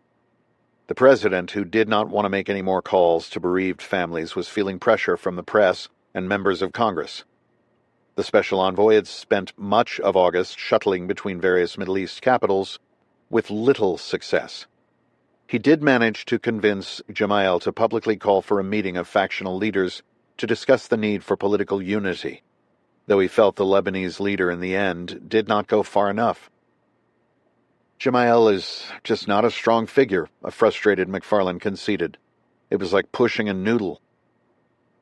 A tireless worker, McFarlane had even met with Walid Jumblat in Paris to press for a national reconciliation, only for the Druze militia leader to later slink away from such negotiations under threats from Syria. McFarlane's only tangible accomplishment, it seemed, was to alienate Ambassador Robert Dillon, whose residence he occupied in Beirut. Dillon, who would later describe McFarlane's team as sons of bitches, chastised the overly ambitious special envoy for barring the embassy's experts from negotiations. That situation, the ambassador later lamented, became quite difficult for me. The primary target of McFarlane's frustration remained Assad, The ruthless Syrian ruler, despite his willingness to meet with McFarlane, wanted to scuttle the May 17th deal and bend Lebanon's government to his will. To these ends, Assad is willing to run a high-risk policy using his considerable assets to physically intimidate Lebanese communal leaders, as well as to employ military forces in support of Syria's surrogates, one secret State Department memo explained. Syria has become so implacably opposed to Amin Gemayel that it is willing to see him fall rather than attempt to reach some accommodation with him. To accomplish this, Assad tapped Druze and Shiite militias as proxies to wage war on Lebanon's central government and undermine Gemayel. He likewise welcomed the Iranians to set up terrorist training camps in the Bekaa Valley. The Syrian dictator no doubt felt emboldened by America's failure to retaliate in the wake of the embassy bombing, even after intelligence concluded Syria had likely played a role in the attack along with Iran. Assad, as National Security Council staffer Howard Teicher wrote, was able to slowly turn the screws on American diplomacy with a long-term campaign of escalating terror, subversion, and rocket and artillery attacks. To counter this, McFarlane planned to pitch Washington on an idea to expand the multinational force's presence and mission. It was time to speak to Assad using the only language he understood: military might. The only way to drive Syria out of Lebanon, he believed, was to use a massive amount of force. McFarlane knew it would be a tough sell for Defense Secretary Caspar Weinberger, who, along with the Joint Chiefs of Staff, had opposed America's military involvement in Lebanon from the beginning. In his memoir, McFarlane made no effort to hide his disdain for Weinberger, whom, like Habib, he accused of being out of his depth in his understanding of how to use the military as a tool of diplomacy. This was, McFarlane wrote, a reflection of his basic lack of historical knowledge of how force has been used in support of diplomacy through the centuries. The dislike, however, proved mutual. Weinberger, in his own scorched earth account, characterized McFarlane as a want-to-be Kissinger, who was strange and indrawn. In an insult that no doubt stung given McFarlane's reputation for insecurity, the Ivy League defense secretary labeled him an intellectual lightweight. McFarlane, he concluded, is a man of evident limitations. Weinberger was not as two-dimensional as McFarlane characterized. In fact, the 66-year-old San Francisco native who had earned his undergraduate and law degrees at Harvard had fought in the malarial jungles of New Guinea during World War II and later served on General Douglas MacArthur's intelligence staff. He was elected to the California Assembly and worked in the Nixon and Gerald Ford administrations, where his relentless cost-saving measures earned him the nickname Cap the Knife. But he brought a different philosophy to the Defense Department, where he fought to grow the Pentagon's budget. A rabid Anglophile, Weinberger was fascinated by Winston Churchill, whose fight against Hitler he saw as a parallel to America's Cold War struggle against the Soviet Union. Just as Allied industrialization helped grind down the Axis powers, so too, he felt, could American deep pockets crush the Soviet Union. But despite his reputation as a hawk, Weinberger was reluctant to deploy troops. Power was a tool, he felt, best used sparingly. "I did not arm to attack," he said. "We armed so that we could negotiate from strength, defend freedom, and make war less likely." The personal animosity between McFarlane and Weinberger highlighted the divide among Reagan's senior advisors over what, if any, role America should play in Lebanon. On an even deeper level, it symbolized the fundamental differences between them over the question of when and if military power should be used. On one side stood McFarlane and Schultz, the latter of whom was anxious to see his May 17th deal succeed, a move that would no doubt burnish his reputation as Secretary of State. The duo had spent months trying to secure a diplomatic victory, only to be frustrated by an intransigent and mischievous Syria. For any Lebanese strategy to be successful, McFarlane now advocated, it had to be founded on an effective political military strategy. To compensate for failures at the negotiating table, McFarlane and Schultz now wanted to fall back on the military. Naval air power and gunfire coupled with the Marines could play a vital role in applying pressure on Assad. This viewpoint reflected McFarlane's embrace of 19th-century Prussian military theorist Karl von Clausewitz. War, as Clausewitz famously wrote, is merely the continuation of policy by other means. Schultz laid out that argument in a previous battle with Weinberger. The president wants teeth in whatever he does, he declared, and it is up to the Department of Defense to provide the teeth.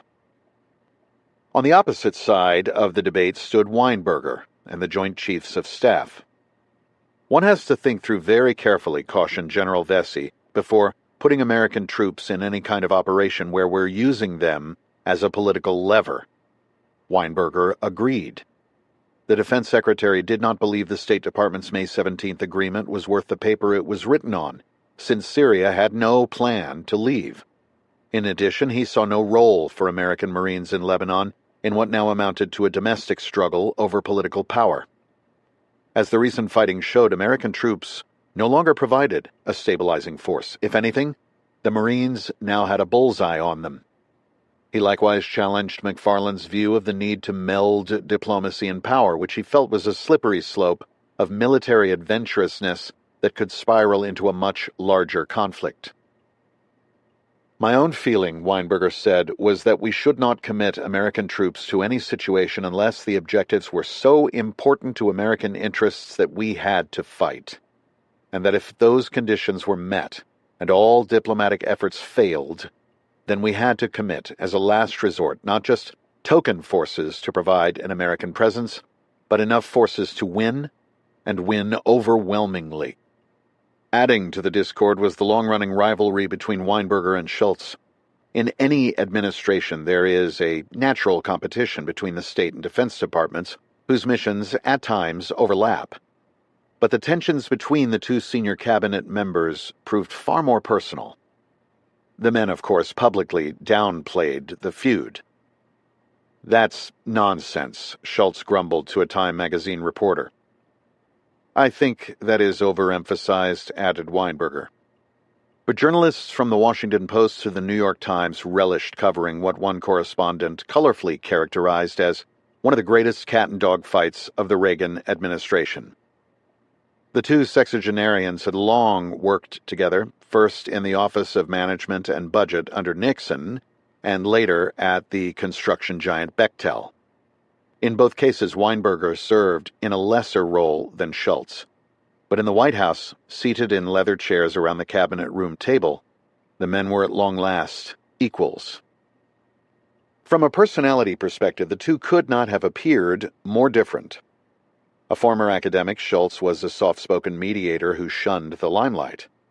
Weinberger, per his background as a litigator and politician, could be an aggressive debater who, like his hero Churchill, embraced both confrontation and the spotlight.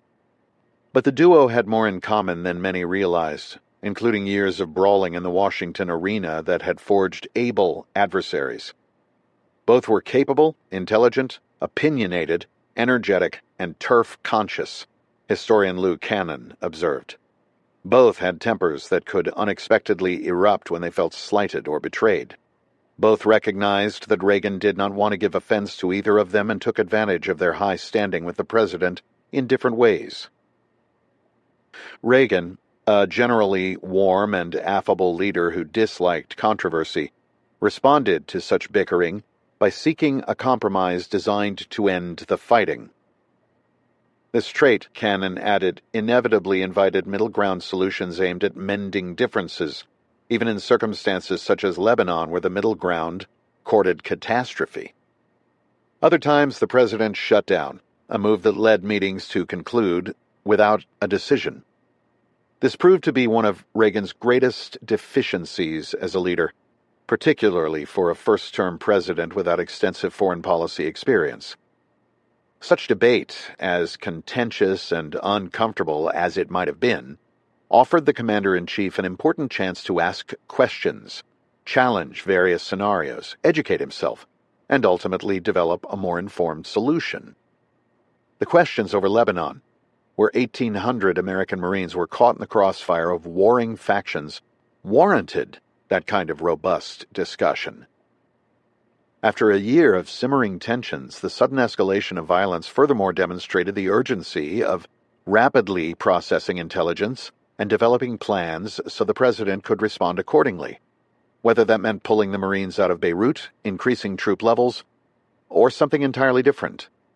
Indecision could mean the difference between life and death, all of which was now held hostage by the interpersonal rivalries of a handful of Washington leaders. This was the context that greeted members of the National Security Planning Group who filed into the Situation Room at 11 a.m. on September 3, 1983. Around the wooden conference table that morning sat Vice President George Bush, National Security Advisor William Clark, Chief of Staff James Baker, Joint Chiefs of Staff Chairman General John Vesey, Weinberger, Schultz, Undersecretary of State Lawrence Eagleburger, and McFarlane, along with various other national security staffers. The Soviet shoot-down 2 days earlier of Korean Airlines Flight 007 exacerbated worldwide tensions. The Seoul-bound plane, which had originally taken off from New York City, drifted into Soviet airspace, prompting the Soviet Air Force to shoot it down in a tragic decision that killed 269 passengers and crew. Among the dead were 62 Americans, including Representative Larry McDonald, a Democrat from Georgia. The back-to-back crises forced Reagan, who had planned to stay at his California ranch through Labor Day, to cut his vacation short and return to Washington only the day before. The president's calendar shows that he joined the session on Lebanon at 11:16 a.m. The purpose of this meeting, Clark wrote in an advance memo to all participants, will not be to review all aspects of our Lebanon policy, but rather to face this very tricky question of escalation and how we can use both diplomatic and military measures to deter the Syrians before we get to the point where it may be necessary to use military force. It is essential that we reach some tentative conclusion at the meeting, or we may find ourselves in a situation where events are unfolding so quickly we will have little time to do anything except react. There are no minutes of the meeting, but the declassified agenda and the discussion papers circulated in advance of the session helped flesh out the intended conversation that Saturday morning. The agenda shows that the first of the two main discussion items centered on political and diplomatic strategies for Lebanon, including efforts to broaden domestic and international support for Gemayel's government, Israel's pending withdrawal from the Chouf Mountains, and policy options to discourage continued Syrian meddling. That discussion would be followed by one titled, Military Options to Complement Political Diplomatic Strategies. This included how to deter or counter Syrian and Druze artillery attacks on Lebanese forces and the Marines, as well as options for inserting a multinational buffer force along Syrian lines. Israel's withdrawal and the chaos it threatened to unleash loomed large. We are at a turning point, the State Department's advance paper warned.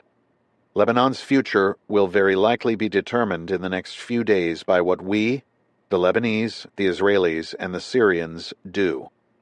Clark's assessment echoed his colleagues at State. In the worst case, the National Security Advisor wrote, we have to assume that fighting will break out following the Israeli withdrawal and that the Syrians may intervene with paramilitary forces, possibly disguised as Druze militiamen to engage the Lebanese forces and the Lebanese army. If that happened, he cautioned, America needed to be prepared for large-scale bloodshed and massacres, as well possible attacks on the Marines. We have to be prepared, Clark wrote, to take steps to deter and, if necessary, respond to direct or indirect Syrian military intervention. To that end, the United States had warned Syria against attacks on the multinational forces. America would do what was necessary to protect the Marines. If this démarche falls on deaf ears and Assad persists in playing brinksmanship, Clark advised, we face a very critical situation. There may be no alternative but to consider the use of expanded military force. That could include air power as well as placing multinational forces between the Lebanese military and Syrian forces, a move that would reduce how much pressure Assad could place on Gemayel's government. Such actions, Clark cautioned, would represent a dramatic escalation in our involvement in Lebanon, which would have profound implications for our credibility as a world power, our relations with the Arab world and the Soviet Union, and our relations with the Congress. To buttress its warning to Syria, the United States planned to deploy another 2,000 Marines offshore on ships, as well as leave the aircraft carrier USS Eisenhower in the area. The line, as the State Department memo declared, has been drawn. Despite the fears outlined by the State Department and members of the National Security Council, Reagan's advisors once again deadlocked during the hour-long session. The meeting, as National Security Council staffer Teicher recalled, proved to be an exercise in tough rhetoric and divided results. On one side fell McFarlane, Schultz, Eagleberger, Clark, and the National Security Council staff, who wanted to expand America's mission to balance out Israel's withdrawal and buy more time for a political solution. Opposite them stood Weinberger, Vesey, Bush, and Baker, who opposed any change in the role or mission of the Marines short of withdrawal. The status quo prevailed. No new decisions were made. The rules of engagement were not changed. The United States would continue to act only in self-defense if fired upon directly, wrote a frustrated Teicher, who sided with his National Security Council colleagues. We did not have the power in place or the will to win, and the Syrians knew it. Chapter 18. The war is definitely escalating right in front of my eyes. Dr. John Hudson, letter to his wife, September 4, 1983. The Eisenhower carrier battle group steamed closer toward shore at the start of September, joined by the French flat-top Foch and several Italian naval gunfire ships. The Joint Chiefs of Staff ordered an additional 2,000 Leathernecks with the 31st Marine Amphibious Unit to redeploy from the Pacific to Lebanon, though the troops would not arrive until September 12th and would remain aboard ship unless needed. In the battered Lebanese capital, the embassy began organizing for the possible evacuation of American citizens. That included reviewing and updating emergency plans, examining evacuation sites, and establishing radio communications between the diplomatic missions in Beirut and Tel Aviv and all Naval Task Force commanders. Despite a lull in fighting, the Marines suspended all patrols and hunkered down in flak vests and helmets. An eerie silence settled over the city, Garrity recalled. The fighting during this period had been the most explosive that had occurred since our arrival. News correspondents poured into the capital, lured by the recent fighting that had turned Lebanon into one of the world's biggest stories. International reporters arrived from a diverse range of countries, including Turkey, Spain, Belgium, and Denmark. Local American television stations sent crews to do stories on hometown Marines, while small-town papers requested phone interviews. Colonel Garrity was in high demand for interviews ranging from the Baltimore Sun and Miami Herald to Tom Brokaw and Ted Koppel. The Public Affairs Office escorted an average of 30 to 40 reporters a day, overwhelming the staff of 2 officers and 6 enlisted men. The Beirut Press Corps, recalled Major Bob Jordan, head of public affairs, had now swelled to more than 300 correspondents, about 1 for every 4 Marines on the line. Amid this increased media attention, the Joint Chiefs ordered Garrity to resupply a Lebanese armed forces base north of Beirut with 500,000 rounds of ammunition from his force's contingency stockpile. The colonel, whose troops accomplished the job with helicopters and landing craft, felt such a move jeopardized America's precious neutrality. The peacekeeping mission, Garrity wrote, was indeed getting foggy. On September 2nd, the Marines held a memorial service for Lieutenant Losey and Staff Sergeant Ortega, whose deaths 4 days earlier still reverberated through the ranks. 2 M60 tanks stood guard with barrels aimed toward the mountainous battlefields that rimmed the horizon. At the late-day service, as the sun eased down the western sky over the Mediterranean, Father Pucciarelli addressed his flock, his white vestments contrasted against his black combat boots. Behind him fluttered 3 flags, 2 American and 1 Lebanese, all at half-staff. We come together this evening as the sun goes down to give honor to our 2 friends, the Catholic priest said. They died so as to give time and space to the Lebanese army to get themselves in shape so they can bring peace, honor, and integrity here to Lebanon. The Marines read from the 23rd Psalm, a passage often chosen for funerals for its reassuring message. Though I walk through the valley of the shadow of death, I will fear no evil, for thou art with me. Thy rod and thy staff, they comfort me. Troops recited the Lord's Prayer and sang Amazing Grace. Amid the somber ceremony, as Chaplain Danny Wheeler read a passage from the Bible, a single rifle shot echoed to the east. Lieutenant Colonel Larry Gerlach, who commanded the battalion landing team, eulogized Losi and Ortega. Our country, our way of life can only survive as long as we have strong young men who are willing to pay the ultimate price if it is called for, Gerlach reminded his Marines. They died in a very difficult mission. They died in a mission of peacekeeping. It calls for dedication. It calls for discipline. And it calls for restraint.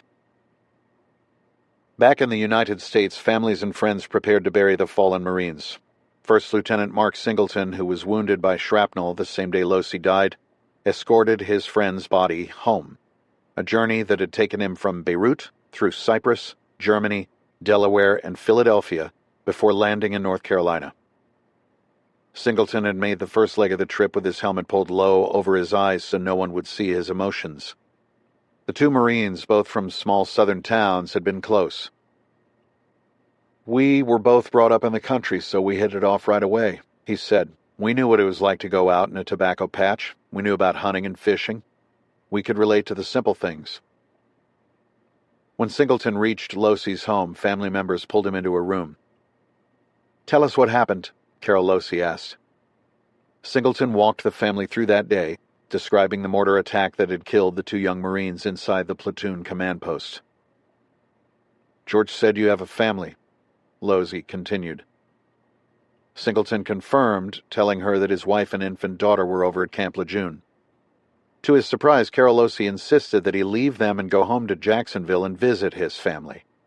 After that, she said Singleton could come back and help them with the funeral. You haven't seen your family, she insisted. You need to go see them.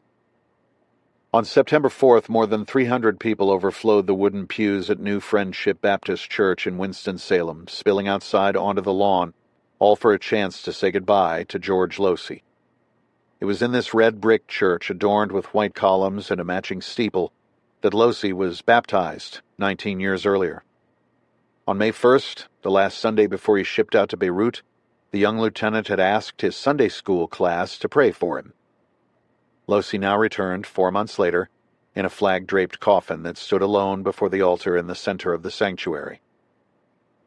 In the audience with his mother and siblings that Sunday sat his fiancée, Gloria, who had flown in from Colombia.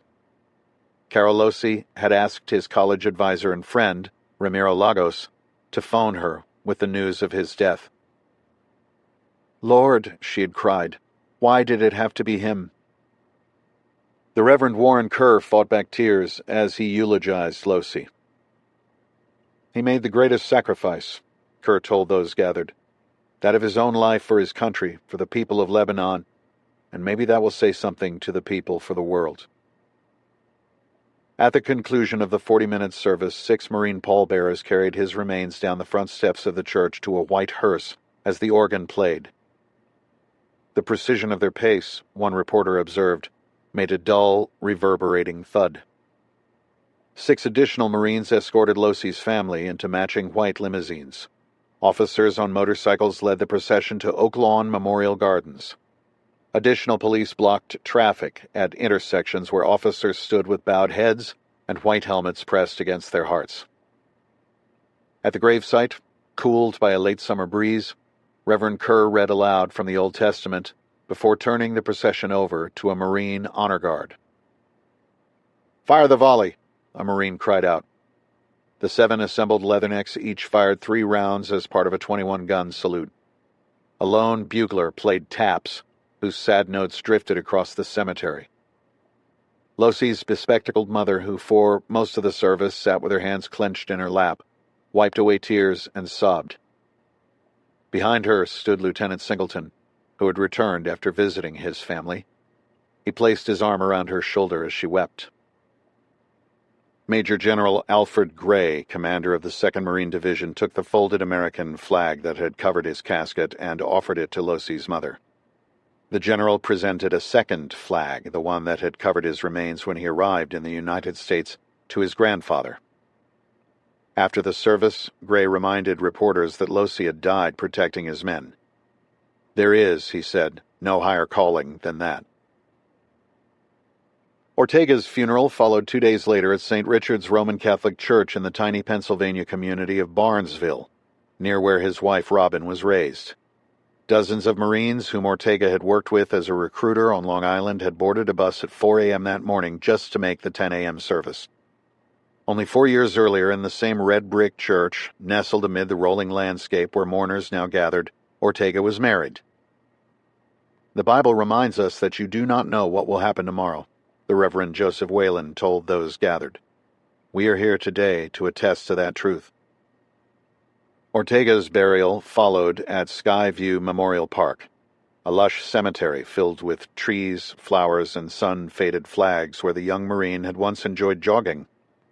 A green canopy shaded the family and the casket from the 90-degree heat. Ortega's 15-month-old daughter, Heather, who clutched a cloth doll, wriggled in the arms of a relative. Reporters noted that his wife sat stoically throughout the service, even as rifles roared and taps echoed. After the service, Ortega's Uncle James Knopp read a statement from the family. "Alex loved the Marines," he said. "He died for what he's always believed in: peace." Brigadier General James Joy, assistant commanding officer of the 2nd Marine Division, stood in for General Gray, who had departed for Beirut. Joy lauded Ortega's sacrifice. "Staff Sergeant Ortega died a hero," he said. "We're very proud of him." News coverage of the funerals circulated among the troops in Beirut, where Hudson was heartbroken to learn Ortega's widow was pregnant. An article he read on Losey made him weep. The unexpected deaths of the 2 Marines forced him to reflect on his own mortality. "Years ago I used to think about dying, and the thought didn't bother me much. In fact, I used to look forward to dying," Hudson wrote to his wife. "But now I'm not ready for it, and especially now that I have such a wonderful family. I so want to see Will grow up and spend my life with you. You have certainly made my life worth living. I just hope I get back home." The deaths likewise brought into sharper focus the rapidly deteriorating landscape in Lebanon.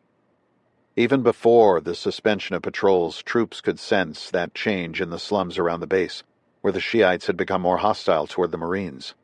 Young men carried AK-47 rifles. Others shouted Khomeini's name. The rise in aggression, Glenn Dolphin feared, paralleled a decline in the perception of American neutrality. It was getting harder and harder to imagine how we were going to be successful in our role as peacekeepers when no one in this country seemed to want peace, Dolphin wrote. None of the parties involved seemed to be the least bit interested in building a strong, self-supporting Lebanon. They were only interested in settling old scores and defending their own little fiefdoms. Political struggles between Congress and the White House over the War Powers Resolution, which the Marines followed in news reports, only exacerbated the frustration. Hudson, who had to pluck out shrapnel and stitch up wounds after each attack, was furious about the administration's efforts to argue that the troops were not in combat. "The president is lying when he says Marines have not been the target," he wrote to his wife. "The Marines have been fired on intentionally, and they've been firing back. Rifles, helos, artillery, and an aircraft carrier is waiting off the coast. This is what makes me so mad. I will never trust my government again. So much has happened here that has not been reported. It's incredible." Dolphin feared the Democrats would use the recent Marine deaths to sabotage the president. In an effort to protect Reagan, Republican allies would spin the conflict into a story totally divorced from the reality of what the Marines actually faced, all of which would only confuse the American public. Frontline bureaucrats like McFarlane, Dolphin added, failed to inspire confidence. Compounding this challenge was the perpetual threat that the fragile Lebanese government would collapse and trigger a relapse of civil war. Into this volatile mix, Israel lobbed a grenade. The Jewish state announced the time had arrived to vacate the Chuf Mountains.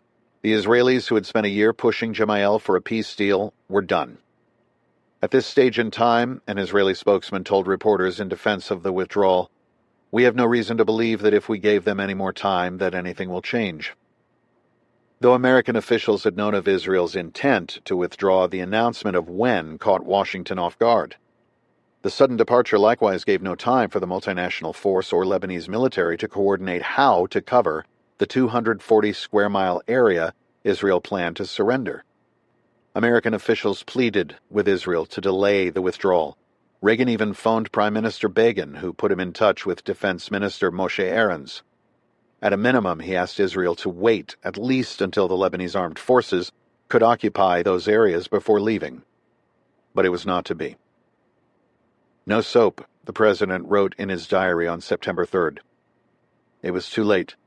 The Israelis are already on the move. Journalists and Marines anxiously awaited the fallout as Israel's forces descended from the mountains. In the Commodore Hotel, reporter Robert Fisk wrote, "There was a dark mood among the television crews and correspondents. The scale and ferocity of the fighting frightened all of us. A similar tension hung over the Marines. That night," Garrity said, "all could hear the rumble of Israeli tanks, personnel carriers, and heavy vehicles heading south." The bullseye, as history would show, would soon fall on the United States Marines. Israel's departure triggered an immediate outbreak in fighting between the Christian and Druze militias, as the nearby mountains once again lit up with gunfire. For the entire day and into the evening, Richard Bernstein wrote in the New York Times, the dull thud of artillery resounded throughout the greater Beirut area. At the Marine compound, troops slipped on helmets and flak jackets. Hudson watched from his fourth-floor balcony as artillery shells chewed up the mountainside. "Being here is such an unusual experience," he wrote to his wife. "I'm afraid before this day is over we'll be involved in direct fire again, and I'll be confined to the life of a mole down in the basement." The physician had recently acquired a room in the basement which he converted into a battle dressing station. That morning, as machine guns rattled in the distance and artillery thundered, he listened to John Lennon's "Give Peace a Chance" on the radio. "What irony," Hudson remarked. "This place is crazy." This fire soon turned to Marine positions at the airport. That escalated on September 6th. 11 rockets came shortly before 1 a.m. The time of flight, the monthly command chronology reported, was only 2 to 3 seconds. More rockets started again at 3:45 a.m. Over the course of almost 2 hours, 21 rockets hit the airport. One such strike instantly killed Corporal Pedro J. Valle and mortally wounded Lance Corporal Randy Clark. Fellow platoon mate Lance Corporal Bradley McLaughlin, who saw the rocket explode in front of Valle, described the attack in a letter to his wife. "Babe, it was real bad," he wrote. "It tore his legs and arms off his body. We ran up to help them. Clark had 2 broken legs and a broken arm, and half his face was gone. He was still alive, but we knew he was dying." The howitzer battery fired 155mm illumination rounds while Cobras launched at dawn to find rocket launcher locations. The massive amount of launcher positions and impacts in the hills through the previous night, one report stated, made it impossible to determine which position was firing on the airport. The attacks continued throughout the day, with more than 120 rounds landing around the airport by 4 p.m. The fire finally died down that evening, leaving Garrity once again to tally his casualties. "Stakes are being raised weekly," he wrote. "Our contribution to peace in Lebanon since 22nd July stands at 4 killed and 28 wounded." Chapter 19. The only thing these people understand is responding muzzle flashes and barking iron. Poor Lebanon. Lance Corporal Bill Stelpflug, letter to his family, September 18, 1983. Hours after, a rocket killed 2 Marines, and on the same day Alexander Ortega was buried in the rolling hills of rural Pennsylvania, Reagan again prepared to call bereaved parents. Earlier that morning, casualty notification teams had visited the families of Pedro Valle in Puerto Rico and Randy Clark in Wisconsin to deliver the tragic news. Amelia Ramos had spotted the two Marines in dress uniforms that Tuesday morning walking down her street in Old San Juan. The olive skin and mustache of one made her think it was her son, back home in Puerto Rico for a surprise visit. She let out a laugh as her heart raced with excitement. When the Marines didn't smile, her sister Emma Quiñones told a reporter that day, she knew it wasn't her son. She knew something was wrong.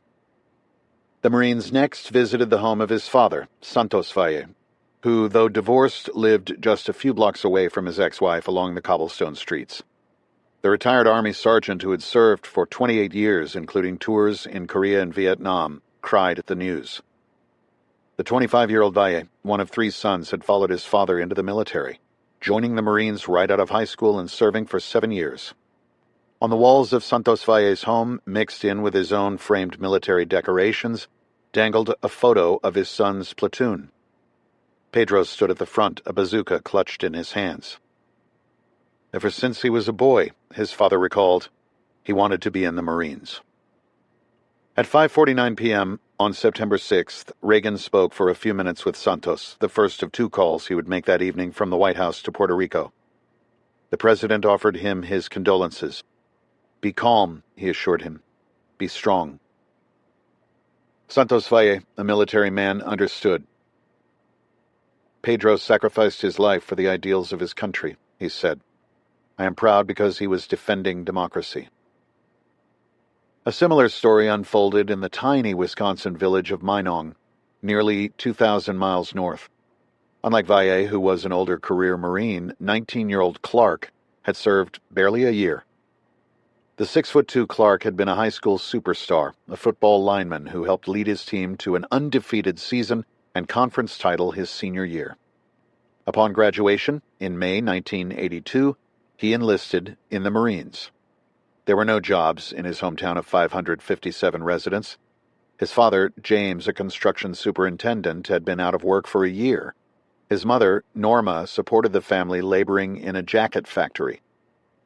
In letters from Beirut, Clark wrote that he was scared, but he assured his family he would be fine. Don't worry about me, he wrote in his final letter. I'll be all right, and I'll come home in one piece. Reagan reached the family at 5:58 p.m. Unlike Santos Valle, who was proud of his son's sacrifice, James Clark was mad at the wasted life of his son. When the first Marines died, he said America should have pulled out. The situation had devolved into a fiasco, with Marines functioning as police officers, getting picked off 2 or 3 at a time.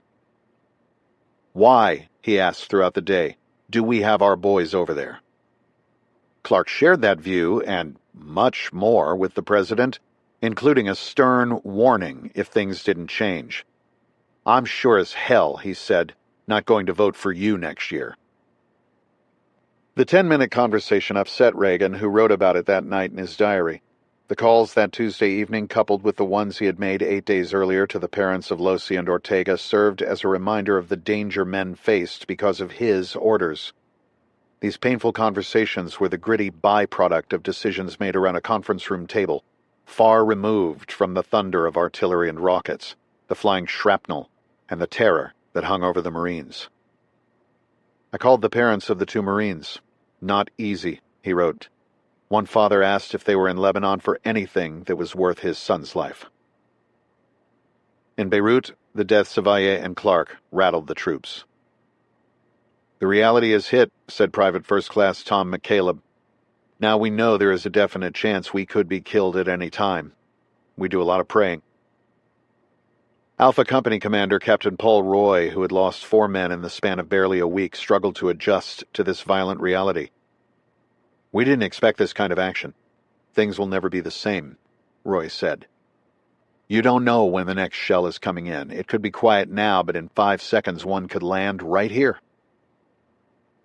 Efforts to memorialize Valle and Clark had to be delayed twice because of continued attacks on the airport. Finally, on September 13th, Father George Pucciarelli and Chaplain Danny Wheeler organized a service at the battalion landing team headquarters. The priest, dressed in his white vestments, stood behind a waist-high altar where 2 candles flanked a cross mounted in the center. Behind him stood the American and Marine Corps flags. 200 tired Marines in dusty fatigues and helmets crowded around. Others stared down from the torched mezzanine above. Artillery grumbled in the distance throughout the 20-minute service, which included the singing of Amazing Grace followed by a 21-gun salute. Both were highly motivated, recalled Lieutenant Colonel Gerlach, commander of the battalion landing team. Hard-charging Marines. Roy memorialized his men. The 34-year-old captain who grew up in the small town of Winslow, Maine, tried to remain positive. In a recent letter to his parents, he focused on his company's successes.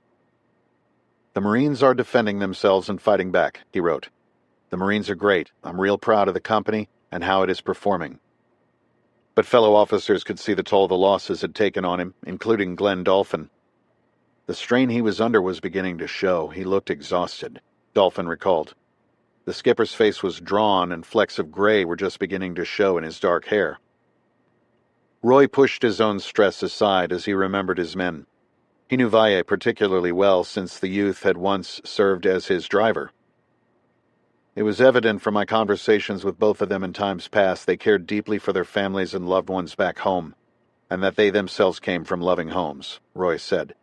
"It showed in their performance and attitude. I am confident they are beside us now, giving us courage to march on." The assembled Marines listened. "By their ultimate sacrifice," the company commander continued, "they have given this land a chance to find its own destiny." But had they? That question, and others, would be asked the following day, 6,000 miles to the west in Clark's tiny hometown of Minong. In the gymnasium at Northwood High School, workers set up 1,000 folding chairs in anticipation that the beloved teenager's funeral would double the town's population for the day. The high school announced plans to start a scholarship in Clark's honor, as well as retire his number 74 football jersey, which his younger brother Kelly had worn the previous Friday night in a 20-6 victory over rival Prairie Farm. Before the game, players from the opposing team had presented a check for the new scholarship.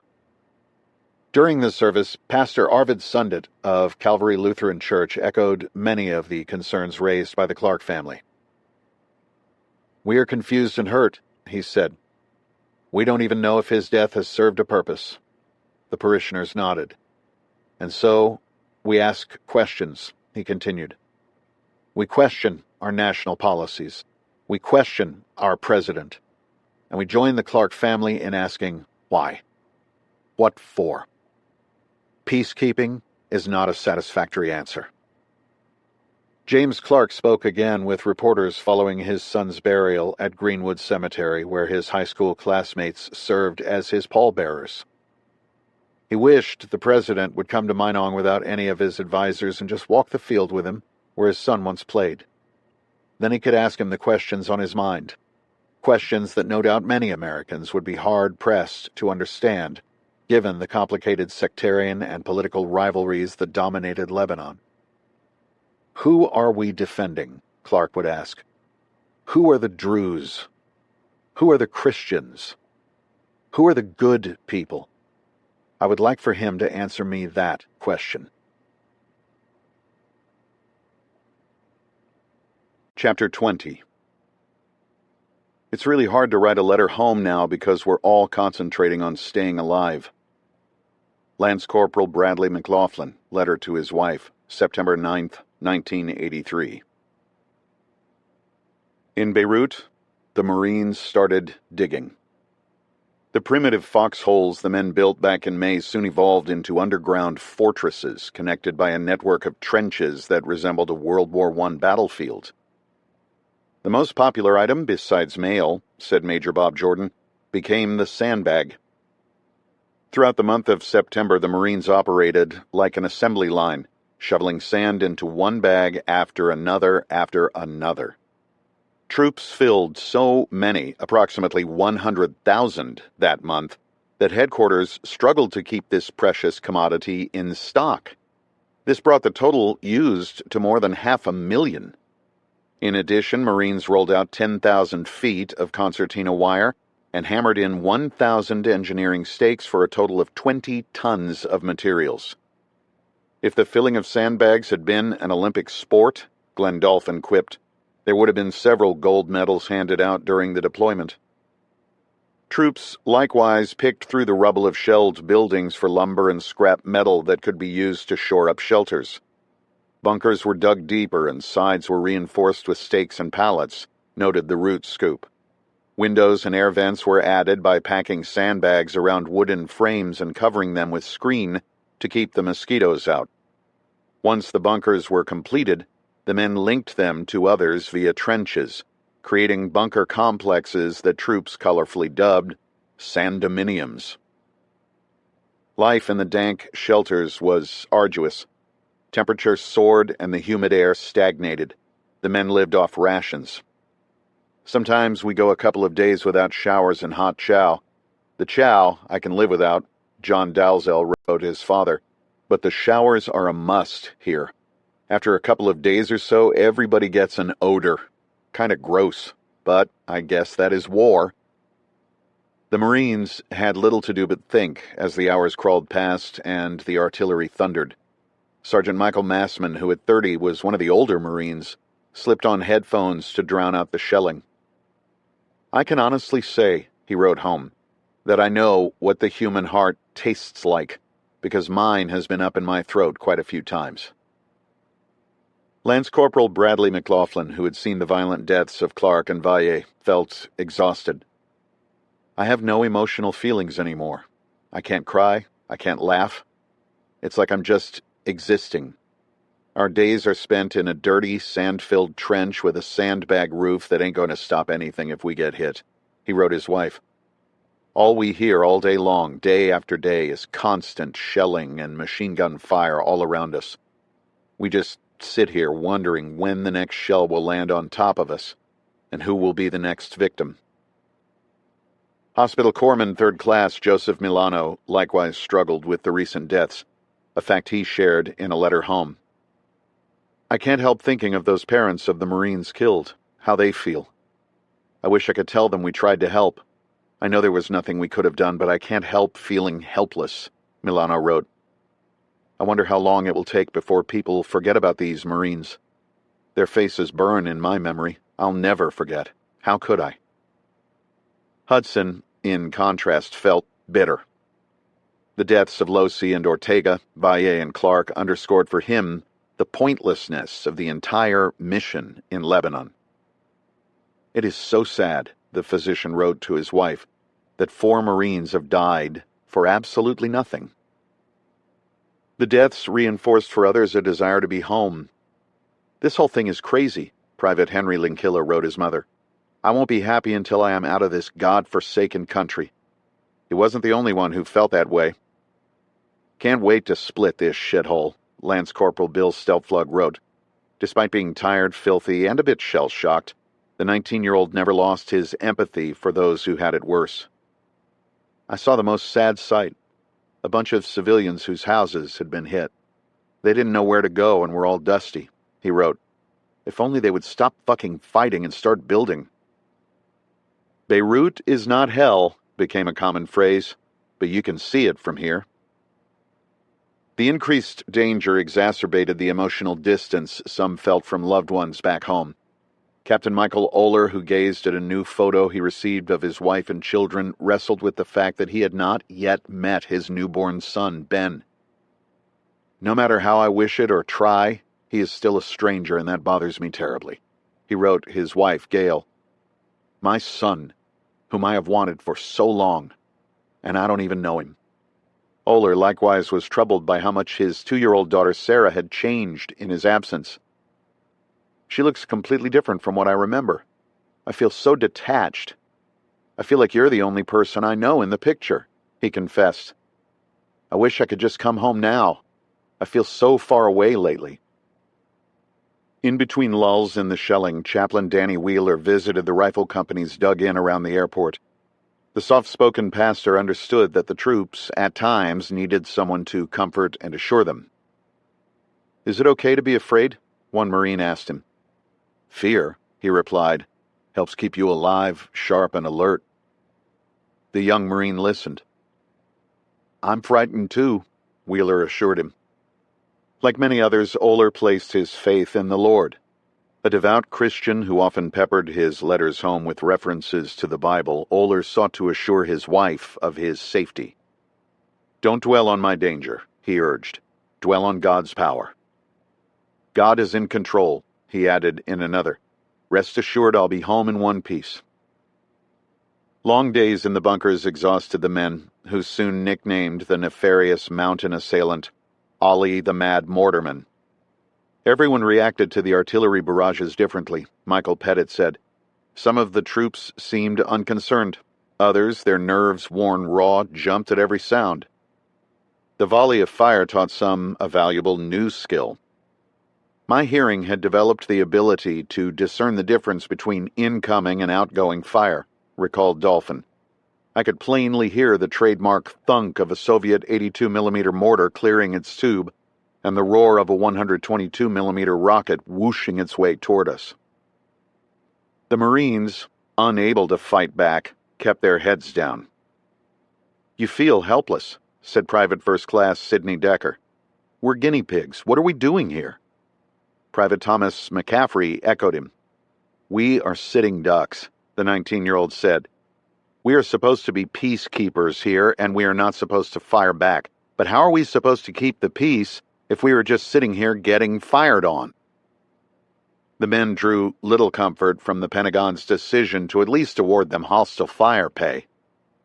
$65 a month, Pettit scoffed. Hardly seemed just compensation for getting shot at. Garrity was sympathetic to his men. No one likes to take a punch and not strike back. "Essentially, we're an offense-oriented unit," the colonel told reporters. "We like to take the fight to the enemy. This mission does call for restraint. That causes frustration." On September 7th, Major General Alfred Gray, commander of the 2nd Marine Division, arrived for a 2-day visit. He was accompanied by Lieutenant General John Miller, head of the Fleet Marine Forces, Atlantic. Amid sporadic shell fire, the colonel briefed the generals. Inside the Combat Operations Center during one such attack, Dolphin could not help but notice that Gray sat calmly reading a book. "The old warhorse did not appear to be taking any special notice of the mortars zooming over our heads," Dolphin said. "I remember at one point the noise and concussion of an exploding round was particularly sharp. I know I jumped." I again looked over at Gray. He must have noticed my response. He looked up from his reading, looked me dead in the eye, and winked. Gray then went back to his reading. "This son of a bitch isn't even concerned," a stunned Dolphin thought. "What am I getting so jumpy about?" Gray had imparted a vital lesson to the young lieutenant. That one small gesture had an immediate calming effect on me, which the general intended. The whole incident lasted just a few seconds, but it was another lesson in leadership that I've never forgotten. The following day, Garrity escorted Generals Gray and Miller to the battered Ministry of Defense building to meet with General Ibrahim Tanous, commander of the Lebanese Armed Forces. During the briefing, one of the Marines on the security detail entered and whispered into Garrity's ear that he had a phone call. "Who is it?" the colonel asked. "Silver Screen 6, sir," came the reply. "Who is that?" "Sir," the Marine insisted, "you have to take this call." Under the glare of his bosses, the colonel excused himself. He stepped outside the briefing and picked up the phone. "Colonel Garrity," he announced. "Colonel," came the reply. "This is the White House. Stand by for the President."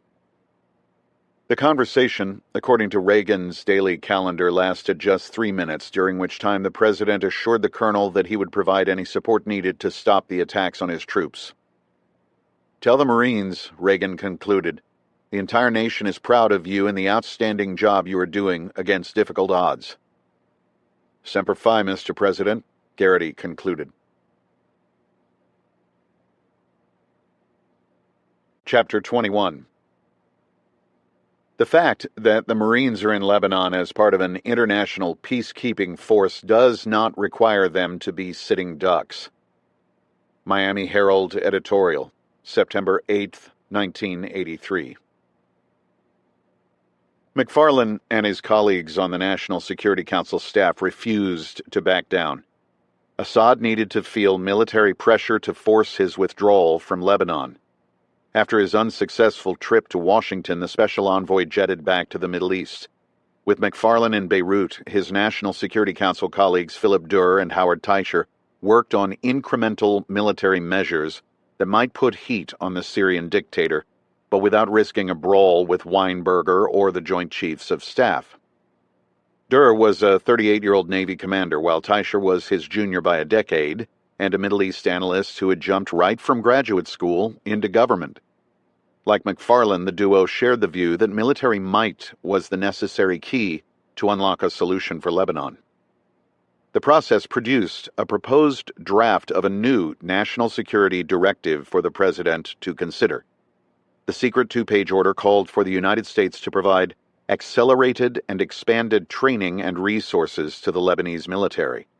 A tally showed that America had already provided a generous stockpile of weapons, ranging from 34 tanks and 18 howitzers to more than 29 million rounds of small arms ammunition. The directive likewise mandated that the military share tactical intelligence and reconnaissance support. Beyond aid and intel, the proposed order instructed American forces to use aggressive self-defense against hostile or provocative acts from any quarter, in the form of naval gunfire and air support. Lastly, the directive called for the deployment of the USS New Jersey, a World War II-era battleship whose 16-inch guns would provide a menacing silhouette on the Mediterranean horizon.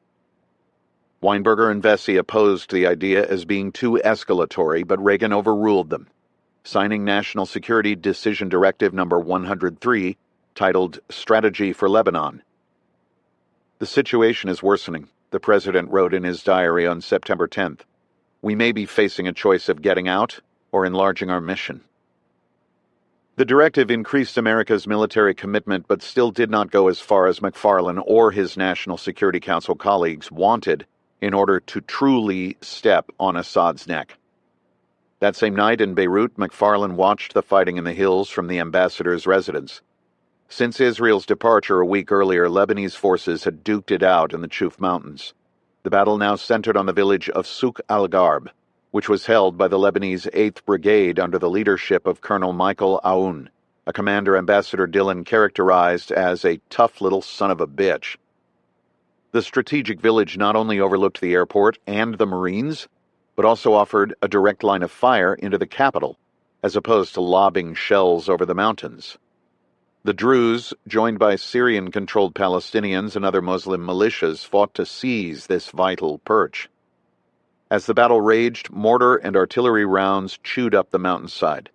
A few rounds even hit the ambassador's compound, including one that splashed in the swimming pool and sent McFarlane and his team scurrying inside for cover. Huddled inside a room reminiscent of a closet, McFarlane felt that if Souk al-Gharb fell, so too would Beirut. The fall of the capital would topple Gemayel's government and bring an inglorious end to America's efforts. "It was the moment of truth," he said, "for our entire Lebanese strategy." McFarlane crafted a dramatic message to Washington the following day, one his critics would later deride as the "sky is falling" cable. "This is," the special envoy began, "an action message." McFarlane predicted that without American intervention, the Lebanese military likely would be defeated and the Gemayel government brought down within 24 hours. Artillery supplies were nearly gone, he wrote, and military morale was shot. "In short, tonight we could be behind enemy lines. Faced with this threat," he wrote, "we must decide whether the U.S. will, by withholding direct support, allow the fall of the government." This was no longer a civil war. Palestinians and Iranians had joined the fight, he wrote, battling hand-to-hand with axes.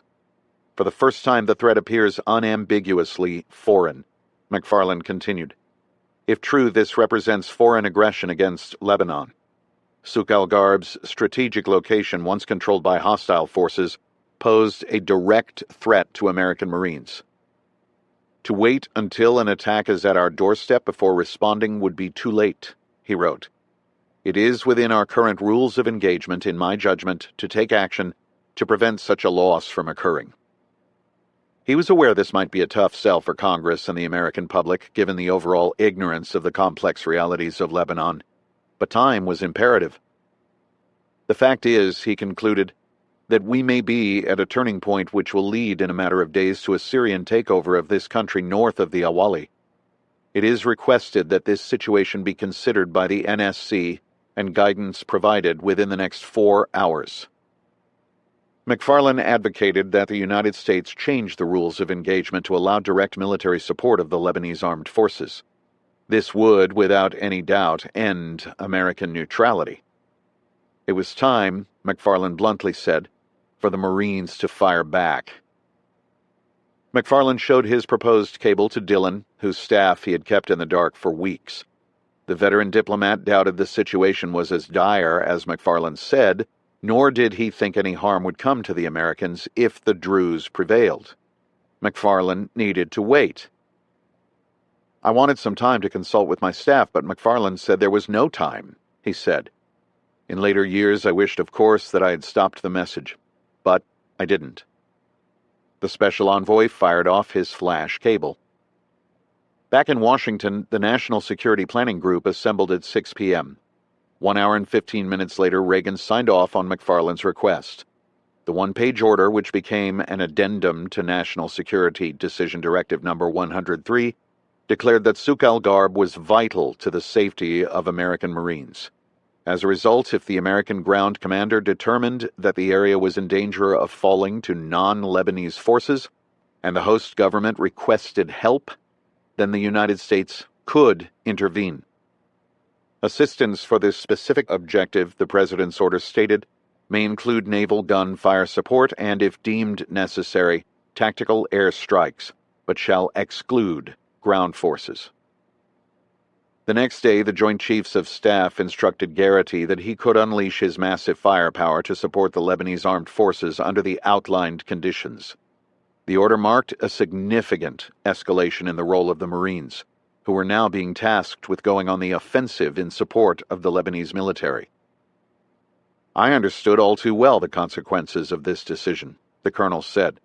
For all practical purposes, it would eliminate whatever appearance of neutrality and impartiality we had left. Garrity had doubts about McFarlane's interpretation of the battle. His own intel showed that the Lebanese were managing, but the authorization of American force opened a Pandora's box. McFarlane was ready to fight. What followed was a rancorous week of requests by McFarlane and members of his staff to allow the use of naval gunfire and airstrikes, Garrity recalled. To their great consternation, I blocked these requests. I thought that they were overreacting and not considering the implication of their demands. McFarlane's representatives hounded Garrity to fire, including Brigadier General Carl Steiner, who was the Special Envoy's Joint Chiefs of Staff liaison officer in Beirut. "General," the colonel hollered back, "don't you realize we'll pay the price down here? We'll get slaughtered. We're totally vulnerable." At one point, McFarlane reached out directly to Garrity. "Sir, I can't do that. This will cost us our neutrality," the colonel protested. "Don't you realize that we'll get slaughtered down here? We're sitting ducks." Garrity's frustration mounted. No one appreciated his dire circumstances. The colonel needed only to step outside his command center to glimpse his vulnerability. The airport was tactically unsound. All the factional groups in the mountains above the capital had his coordinates. 4 Marines, in fact, had already been killed, another 29 wounded, while the rest lived like moles in bunkers. Intelligence estimated that 600 mortar tubes could be aimed at them. Each day, each hour, his security diminished. Despite myriad challenges, Garrity had guarded America's neutrality like the Holy Grail, knowing that was all that kept his men safe. President Reagan's national security advisors were not thinking through the implications of their decisions, particularly the repercussions against the multinational force, he wrote. I wondered if anyone else realized where this fucking train was headed. Beyond the vulnerability, what infuriated Garrity was the total breakdown in the chain of the command. Why was he, as the on-scene commander, expected to take orders from the Deputy National Security Advisor and Special Envoy to the Middle East? It made no sense. Garrity spelled out his concerns in a lengthy report to Vice Admiral Edward Martin, commander of the 6th Fleet, arguing that his forces were being pulled ever deeper into direct military action. Our increasing number of casualties has removed any semblance of neutrality and has put us into direct retaliation against those who have fired on us, the colonel wrote. It is relatively immaterial who has pulled the trigger. Since July, he wrote, his troops had lived in a constant state of alert, which threatened to exhaust his men and his resources. I am concerned, Garrity added, that the end does not appear to be in sight, and I perceive that the involvement in the Lebanese internal struggle has exceeded our original mandate. We have, in fact, changed the rules and are now an active participant. The Lebanese military requested everything from targeting data and intel to training and ammunition. We are actively their allies, he wrote. Our credibility as an effective deterrent is becoming suspect with the opposition. Garrity felt not only that his efforts were being taken for granted, but that there were some who believed his forces should be doing even more, and that he was to blame for holding back. Even more alarming, he had exhausted his means to deter attacks on the airport. In effect, he concluded, I have reached my limit of response given the capabilities of the weapons within my force and the constraints of the current rules of engagement. No sooner had Garrity fired off his report than a new order arrived for him to once again dip into his reserve stockpile to resupply the Lebanese military, this time with 1,345,050 rounds of ammunition. The September 14th request, which was delivered by Marine helicopters, reflected the fierce fighting.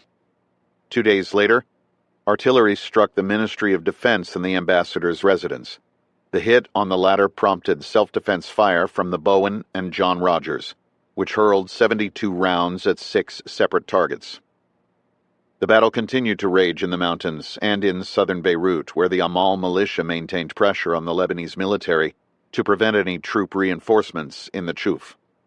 To counter this, the Lebanese army declared martial law. Anyone on the street not on government business, one report noted, will be shot, day or night. Shells rained down around the airport while sniper fire pinged checkpoints manned by Marines. In the mountains overhead, the battle for Souk al-Gharb built toward a violent climax. In addition to the Druze and Palestinian fighters, American radio intercepts detected Farsi, which pointed to the Iranian Revolutionary Guard. At daybreak on September 19th, those forces launched a brutal artillery barrage, one so violent it stunned even the grizzled Garrity. Military observers nearby, like those of us farther away, the colonel recalled, had never viewed such an expenditure of ammunition at so great a blistering rate. A ground assault on Souk al-Gharb followed. General Tanous, who was in the Ministry of Defense's Operations Center, received a desperate radio call from Colonel Aoun, who was low on ammunition. He feared the enemy would overrun his position. Tanous reached out to Garrity for help. Garrity conferred with his boss, Commodore Rick France, aboard his flagship, the Iwo Jima. The two agreed that all the president's conditions had been met. Souk al-Gharb was in danger of falling to foreign fighters, prompting the Lebanese government to officially ask for help. Garrity, who for months had steered the course of neutrality, had run out of ways to protest. Washington had backed him into a corner. All his work with the Lebanese to date, training, manning checkpoints, and executing patrols, was defensive in nature. Naval gunfire was offensive. There was, he realized, no turning back. I gave the orders, the colonel said. The Virginia, John Rogers, Bowen, and Radford steamed in close as gun crews prepared to engage. Navy F-14s and A-6s streaked through the skies in preparation to identify targets and radio results. At 10:04 a.m., the guns thundered, one after the other. Over the next 5 hours, the Navy hurled 360 5-inch rounds into the mountains over Beirut. Garrity monitored it from his Combat Operations Center until the last shot was fired at 3 p.m. The gunfire worked. The Ministry of Defense reported that the attackers fled. Souk al-Gharb was saved. It was a dilemma wherein we were obliged to provide support, Garrity said. But in doing so, we terminated our peacekeeping mission while opening ourselves to unknown retribution. The Rubicon had been crossed. My gut instinct, the colonel leveled with his staff, tells me the Corps is going to pay in blood for this decision. Chapter 22. This country doesn't know what to do without wars. Captain Michael Oler, letter to his wife, September 28, 1983. Shelling was not the only trouble the Marines faced. A larger and more deadly threat loomed. Up in the mountains, in the Syrian-controlled Bekaa Valley, Iranian Revolutionary Guards continued to nurture and develop an army of homegrown Lebanese terrorists. Iran's presence in the region was an outgrowth of the 1979 revolution that had toppled the pro-Western monarchy of Shah Mohammad Reza Pahlavi and led to the installment of Khomeini as the head of a new Islamic theocracy. With that upheaval had come massive societal crackdowns on everything from women's rights to the press, movies, and music. Saddam Hussein, who was the secular ruler of neighboring Iraq, seized on Iran's turmoil to invade, kicking off what would prove to be a bloody 8-year war that would lead to more than 1 million dead and wounded. Iraq's invasion prompted Iran to seek to spread the seeds of its religious revolution to other Middle Eastern nations. Lebanon was the perfect choice. The war-ravaged nation, held together as one historian colorfully noted with chewing gum and baling wire, offered a remote place to train and develop militant followers. Syrian ruler Assad had initially proven hesitant to allow Iran to set up in the Bekaa Valley, but like Khomeini, he too despised his neighbor Saddam Hussein. What began with 24 Iranian Revolutionary Guards in the summer of 1982 had since ballooned into more than 800. Much of the Iranian activity was centered on Baalbek, which boasted some of ancient Rome's greatest ruins, including a complex of temples dedicated to Jupiter, Venus, Mercury, and Bacchus. Iran's forces took over the Sheikh Abdullah Barracks and the Al-Shas Hotel. The arrival of the Revolutionary Guard had dramatically changed the town. Stores no longer sold booze, while women strolled the streets dressed in black shrouds known as chadors. Posters and murals of Khomeini adorned the walls of buildings. Baalbek, as historian Robin Wright observed, resembled a little Tehran. Iranian forces tapped into the undercurrent of frustration felt by many in Lebanon's downtrodden Shiite community. To recruit followers, Iranian leaders fanned out through the Shiite slums around Beirut, visiting mosques and making speeches. Others helped pay for schools and organize much-needed social services, including sewage and trash pickup. Many had grown frustrated with Amal leader Nabi Berri, who was considered too secular and moderate. Not only did Berri resist Iran's overtures, but he had refused to fight Israel during its invasion and had since demonstrated a willingness to deal with the United States. The fact that he held a green card and had family in America likewise made him suspect. Resentment of Berri, who preached a policy of nonviolence, had led young firebrand Hussein al-Musawi to leave the organization in June 1982, starting a far more radical group known as Islamic Amal. A former chemistry teacher, al-Musawi settled in Baalbek and trained with the Revolutionary Guard. "We are," he once declared, "the children of Iran." Another individual pulled into Iran's orbit was Imad Mughniya, a Beirut University dropout who had fought alongside Yasser Arafat during the Lebanese Civil War. Mughniya started the Islamic Jihad organization, which, like al-Musawi's group, embraced violence as a political tool. Imad Mughniya was a masterful organizer and operator, recalled former CIA Director of Operations Charles Allen. Few of his lieutenants were as capable. Iran welcomed the destructive desires of al-Musawi and Mughniya, bringing their organizations under its control on June 27, 1983. These two groups would soon become known as Hezbollah, and their signature attack became the suicide car bomb, best characterized by historian David Christ as the poor man's smart bomb. If Hezbollah had GPS-guided bombs dropped from 30,000 feet, remarked one Lebanese member of the group, They would not need martyrs. The organization's first such attack occurred in the southern city of Tyre on November 11, 1982. The group recruited 17-year-old Ahmed Kassir, who sought revenge for the loss of several family members killed during Israel's 1978 invasion of southern Lebanon. At 7 a.m. that Thursday, Kassir rammed a car loaded with explosives and gas canisters into a 7-story Israeli army headquarters. The explosion, which leveled the building, killed 90 people, including 76 Israelis and 14 Arab prisoners. The bombing of the American embassy followed. And now, al-Musawi wanted a new mission. The terror leader met with a Revolutionary Guard officer at the Sheikh Abdullah Barracks on September 1, 1983. He wanted special targets. His first instincts were to attack the Christian phalange who dominated the politics of Lebanon. The officer reported the conversations to Hojat ul-Islam Ali Akbar Mohtashemi, Iran's ambassador in Damascus. Mohtashemi served as the middleman in the chain of command who relayed orders from Iran's foreign minister in Tehran to the Revolutionary Guards in Baalbek. Al-Musawi grew impatient as the days turned to weeks and the battle raged at Souk al-Garb. He followed up, this time with a request for 30 tons of explosives. His eagerness resulted in an invitation to Damascus to outline his plan.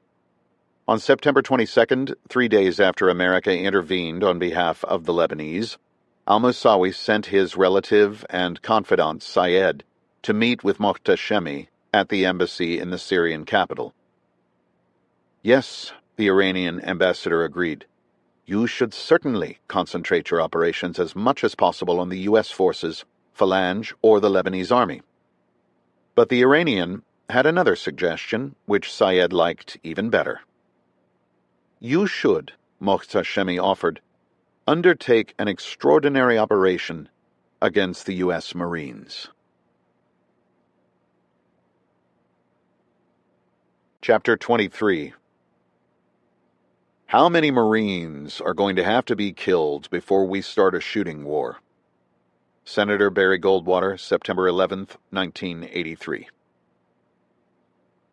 George Shultz traveled over to Capitol Hill shortly before 10 a.m. on September 21, 1983. The Secretary of State, who was joined that Wednesday by General Paul Kelly, planned to brief the House Committee on Foreign Affairs on a proposed compromise announced the day before between the White House and Congress in the battle over the War Powers Resolution. Much had happened since the first Marine deaths 3 weeks earlier, which had triggered the tug-of-war between the two branches of government. The casualty count now stood at 4 dead and more than 24 wounded. The President had since authorized the use of naval gunfire and tactical air support, making it hard to buy the administration's earlier insistence that American forces sat on the sidelines of the fight. The 1973 War Powers Resolution muddied what already was a constitutionally murky question. The President served as the Commander-in-Chief, according to the Constitution, yet lawmakers had the power to raise armies and declare war. Despite that, Reagan feared that bowing to congressional demands would create a terrible precedent. Did the Commander-in-Chief need the approval of a majority of 435 lawmakers to deploy a small number of troops anywhere in the world? Administration officials feared such an interpretation would open a Pandora's box. What that means, one White House official told the press, is that some foreign party, merely by shooting at your troops, can force you to withdraw them within 60 days if Congress fails to act. And there are lots of ways in which Congress can fail to act. If that's true, then we've put a gun to our head in a whole host of difficult negotiating situations abroad. Many lawmakers, in contrast, worried that failure to invoke the War Powers Resolution would likewise set a precedent, one that would ultimately weaken Congress. The 1973 debate near the end of the Vietnam War to pass the federal law had proven incredibly divisive, requiring Congress to override President Richard Nixon's veto. What is at stake here, argued Democratic Representative Stephen Solars of New York, is the ability of Congress to exercise any control over the dispatch of American forces into combat situations. The fight increasingly had little to do with the Marines hunkered down in Beirut bunkers, boiling down instead to a struggle over raw political power. There are few issues of greater importance than the issue confronting us, the balance of powers between the legislative and executive branches, declared Senator Robert Byrd. This issue is bigger than political parties, bigger than personalities, bigger than any particular office of the United States. Despite the bluster, many privately believed America could not simply pull out. Such a move might damage the nation's reputation and embolden Syria and the Soviets. That did not stop Senate Democrats who hoped to regain the majority in the next election from capitalizing on the crisis and demanding Reagan acknowledge troops faced hostilities. Recognizing that the fight would not go away and fearing a political bruising, Reagan's aides had worked with senior lawmakers on a compromise that would spare the nation a constitutional crisis. The proposed deal allowed Reagan to keep troops in Lebanon for another 18 months, but it handcuffed the size of the force, restricted the Marines to Beirut, and barred any expansion of the mission. The timetable was believed to be long enough that antagonists would not want to simply wait out America's departure. It was also thought that 18 months would provide the administration time to work out a solution in Lebanon and punt the issue beyond the next presidential election, where it might otherwise be politicized. I am especially pleased, Reagan said, that this proposed resolution not only supports our policy in Lebanon, but now enables us to advance United States peacekeeping interests on the solid bipartisan basis that has been the traditional hallmark of American foreign policy. This was the political backdrop as Shultz took his seat in room 2172 of the Rayburn House Office Building, the same spot where Undersecretary of State Eagleburger and Ambassador Dillon had appeared less than 3 months earlier in the wake of the embassy bombing. Shultz would brief lawmakers and answer questions this morning and then appear that afternoon before the Senate Committee on Foreign Relations. The House and Senate would then vote on whether to pass the compromise resolution in the days ahead. Chairman Clement Zablocki, a 70-year-old Wisconsin Democrat, gavelled the meeting to order at 10 a.m., announcing that the proposed compromise had the support of both Democratic and Republican House leaders, as well as the president. Zablocki turned the meeting over to Shultz, who read a statement that outlined Lebanon's tumultuous history. Peace in the region, including among Israel and its neighbors, depended upon success in Lebanon. America's goals remained the removal of foreign forces, a stable Lebanon able to provide its own security, and peace along Israel's northern border. These objectives are not changing, Shultz said. They are and have been a constant of our policy. The latest outbreak of fighting should not cause us to lose sight of them. Gemayel's election in the wake of the bloodshed in the summer of 1982 had provided Lebanon a second chance. America had stepped in to assist, brokering the May 17th agreement between Israel and Lebanon.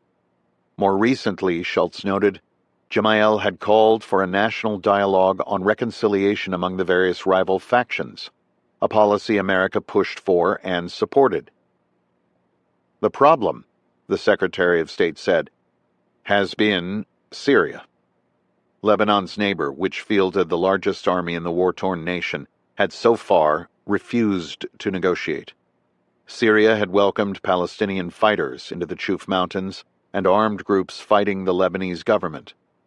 At the same time, Syria wielded its political leverage over various internal factions to obstruct national reconciliation.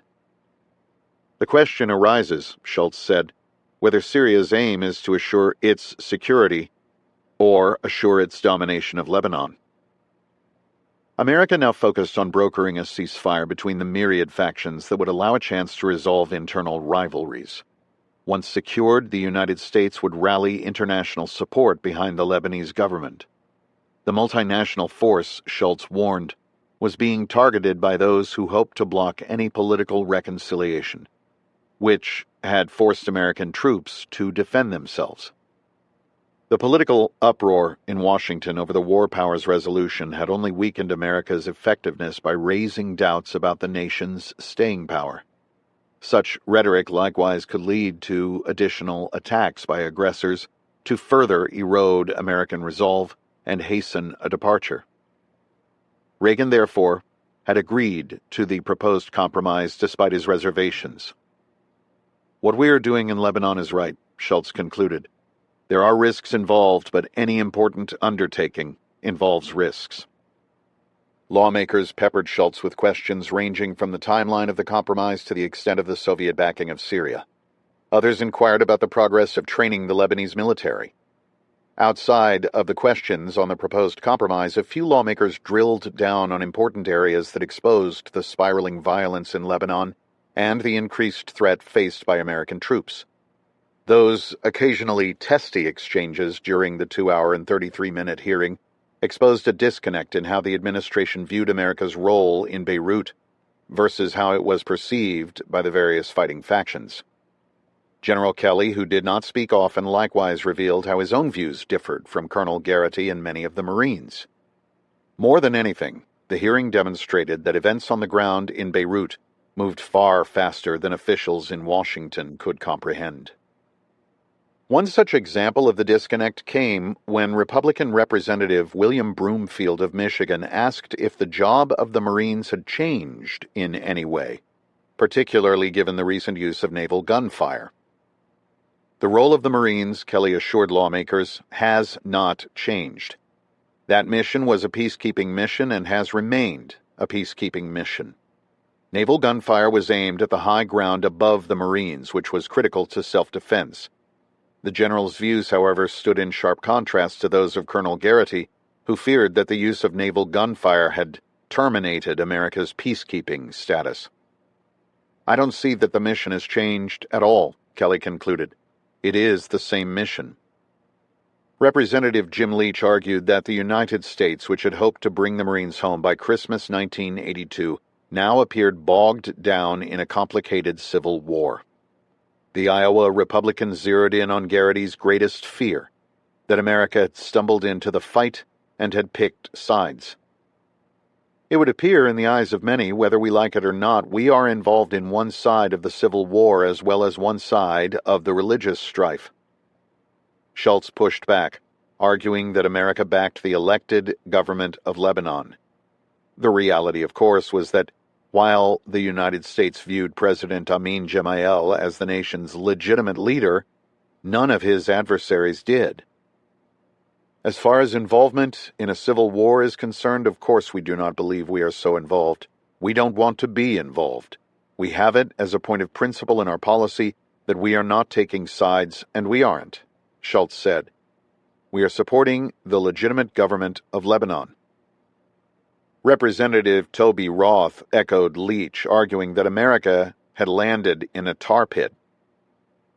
When our Marines went ashore, they didn't have ammunition in their guns. They didn't have Navy airstrikes. Today, they have ammunition in their guns. They do have airstrikes. They do have artillery from naval bombardment. So, it is a different situation, the Wisconsin Republicans stated. What I am afraid of is that we're getting into a tremendous trap and quagmire, and I think many members of Congress that I have talked to feel the same way. Kelly jumped in to answer. Unloaded rifles was the call of the on-scene commander. It was as much for the safety of the Marines in the area as for anyone else. It had no political connotations whatsoever, the general said. When the Marines went ashore a year ago, they had immediately available to them every single weapons system that is ashore today. There is no change in that. Those naval gunfire ships have been on the gun line for 1 year. All this is in total defense of our Marine positions and has no offensive connotation. General, in all due candor, we do have a civil war over there, Roth countered. We have the Druze, Muslim sects, phalangists. There is no way we can solve that problem. It is a political problem. We should send the politicians over there, not the Marines. This situation needs a strong, viable military background, Kelly fired back. Well, General, let me say this, Roth continued. There is no light at the end of this tunnel. This resolution is going to be one that will come back to haunt us. I do not agree with you, sir, Kelly argued. I think there is some hope there. I think as long as there is hope in that country to find a reasonable solution to a long-lasting problem, I think that we should persevere. That is the American way. Schultz interrupted, pointing out that the Marines were not tasked to solve factional fighting. That is not their mission, the Secretary of State said. They can't perform that mission. That is the job for the political structure of Lebanon to solve. That is their problem. Furthermore, Schultz added, much of the violence was the result of Syrian involvement.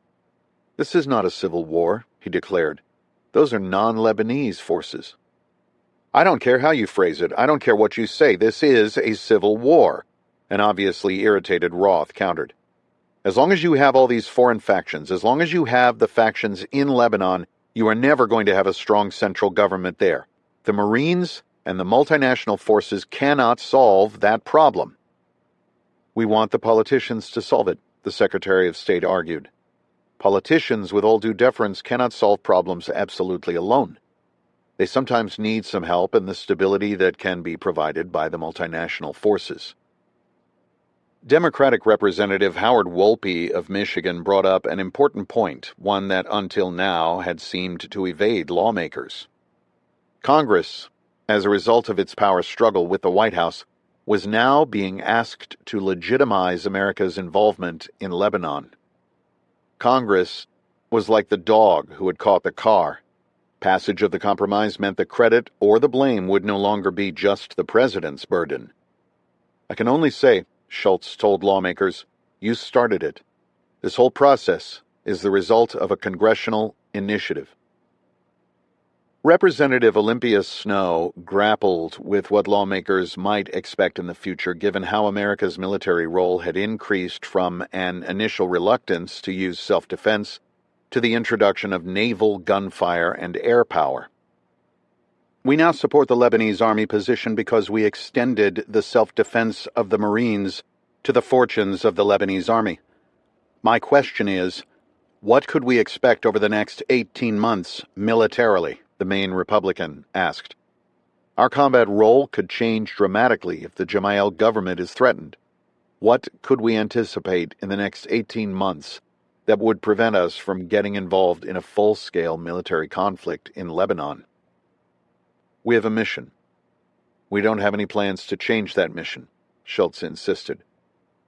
The right to self-defense is something that is always present. It's not something new. What is new is that our forces have been fired upon so that they are exercising that right.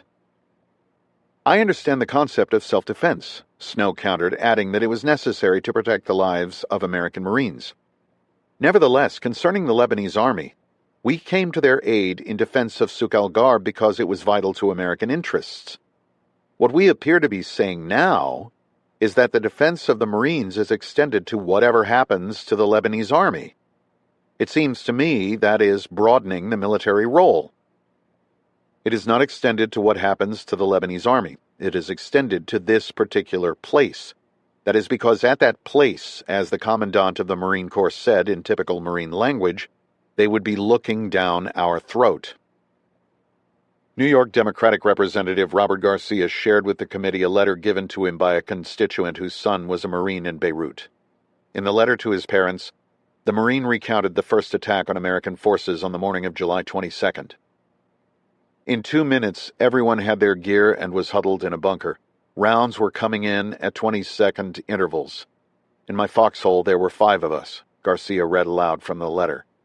Here comes another one. Bang. Bomb. The looks on the guys' faces were indescribable. Garcia noted that the first news many received of attacks against American forces came at the end of August, when the first 2 Marines were killed. But American troops, he noted, had been taking fire as far back as July. I think the mother of the Marine makes the case that most of us have tried to describe to you, Mr. Secretary, and there are many other mothers who do not understand why we are there, why their children are there, Garcia said. That is why at this moment, we are not sure we are doing the right thing in Lebanon, Mr. Secretary. Nothing I have heard today has convinced me that what we are doing there is correct. As an American, I have a responsibility. We should not place these Marines in a helpless situation where they have no chance to defend themselves, where they are sitting ducks. The Marines are not sitting ducks. They are on an important mission. They are performing well and they are defending themselves, the Secretary countered. We do have an armed force in this country, spend a lot of money on it. I don't think it is inconceivable that we should occasionally be willing to use it. Kelly spoke up, reminding the committee that he had recently visited Beirut. The general described a Christmas card from the previous year that depicted Marines emulating the famous flag raising on Iwo Jima during World War II. Instead of a flag, the card showed Marines lifting a cedar of Lebanon beneath a caption that read, "Helping make it right." "That is the way," he said. "I think the bulk of our Marines feel, sir." Representative Douglas B. Ryder ended the morning's questions, stating that from the beginning he had opposed the deployment of the Marines. "I can see no reason for optimism in the Middle East. It seems to me that there is no new light at the end of that tunnel. We are finding ourselves in a new situation, a trap, and the executive and legislative are about to come together and close the door." The Nebraska Republican doubted the efforts Schultz outlined would ever come to fruition. "I don't see the likelihood of a Lebanon national consensus on the direction for that country. I don't see the likelihood for the kind of national unity or identity now that is necessary for a modern nation-state. That country is at civil war," he said. "Can you say anything to give me any sense of optimism about that situation?" "I tried," Schultz concluded, "and I hope I have given some reason to feel we should be there. I can tell by your statement that there is no way I could give you any." The committee adjourned at 12:33 p.m. Schultz headed to the White House, where he met with Reagan at 1:46 p.m. During the half-hour meeting, Schultz found the president preoccupied by the deteriorating situation in Lebanon. "Are we going to let the Syrians and the Soviets take over?" the president asked. "Are we just going to let that happen?" Despite the increased doubts over the possibility of success from lawmakers, the press, and even many of the Marines, Schultz doubled down on America's position. "I was, if anything," the Secretary of State wrote, "even more convinced than the President that we must stand firm in Lebanon, for worldwide as well as for Lebanese considerations." The questions raised by members of the House Foreign Affairs Committee dovetailed with the views of 10 members of Congress who just that week visited the troops in Beirut. During that time, Representative Larry Hopkins, a Republican of Kentucky, said he had to duck attacks. The visit convinced him that America needed to find an exit.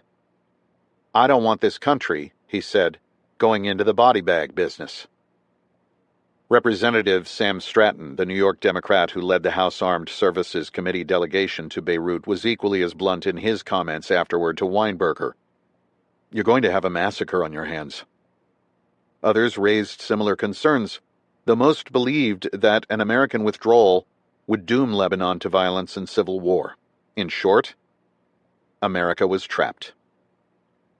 Representative John Spratt, a South Carolina Democrat, interviewed a Marine who told him about preparing the obliterated body of a friend for transport out to the carrier. "My God," the Marine said, "what are people back home talking about? This is war, man." Georgia Democratic Representative Richard Ray likewise talked with several Marines, including a couple who confided in him that they wanted to go home, and asked if Americans understood what was really going on in Beirut. Both Spratt and Ray observed that the violence had brought an end to the daily patrols and checkpoints. The Leathernecks passed the hours in helmets and flak jackets hunkered down in bunkers, raising the question of what was the point of the mission. "Marines are trained to fight, to be aggressive," Ray said. "And there they are filling sandbags under hostile conditions day and night." Spratt echoed him. "It was perfectly clear to all of us," the South Carolinian added, "that this is not a peacekeeping mission." What was clear was the massive military buildup in the region. In addition to the Marines on the beach, another 2,000 Leathernecks sat aboard ships just off the Lebanese coast. Some 15 American warships crewed by more than 10,000 sailors prowled those waters, including the nuclear-powered carrier Eisenhower and the recently arrived battleship New Jersey. capable of hurling a 2,000-pound shell up to 23 miles.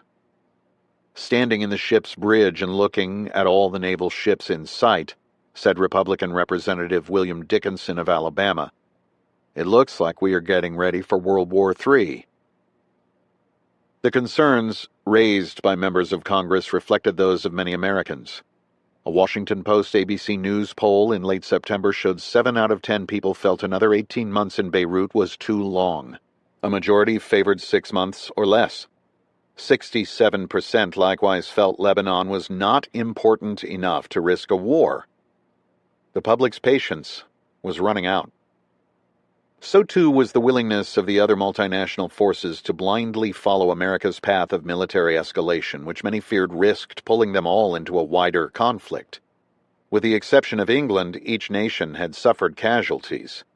The United States so far had 4 killed and 37 wounded. The French had lost 8 with another 20 wounded, while the Italians counted 12 wounded. British Prime Minister Margaret Thatcher, who visited the White House that month, pressed for a visible de-escalation of the Navy's presence. The Thatcher government's objective, one memo to Reagan stated, is to restrain Western involvement in what the British characterize as an internecine struggle. Those frustrations extended beyond the Prime Minister's office and were shared by the Foreign Service officers in Lebanon. "The arms of my men are sore from shaking hands, their faces hurt from smiling. They would not point a gun at anyone, and now the bloody Americans want to drag us into a war with these people," complained one British diplomat. On September 28, 1983, in spite of the growing opposition, the Democratic-led House voted 270 to 161 to keep the Marines in Lebanon for another 18 months. The Republican-controlled Senate followed the next day with a vote of 54 to 46. The House then signed off on the Senate version with a vote of 253 to 156. The vote was of immense importance, Schultz later wrote. It let everyone know that the United States had staying power. The President and congressional leaders championed the resolution's passage.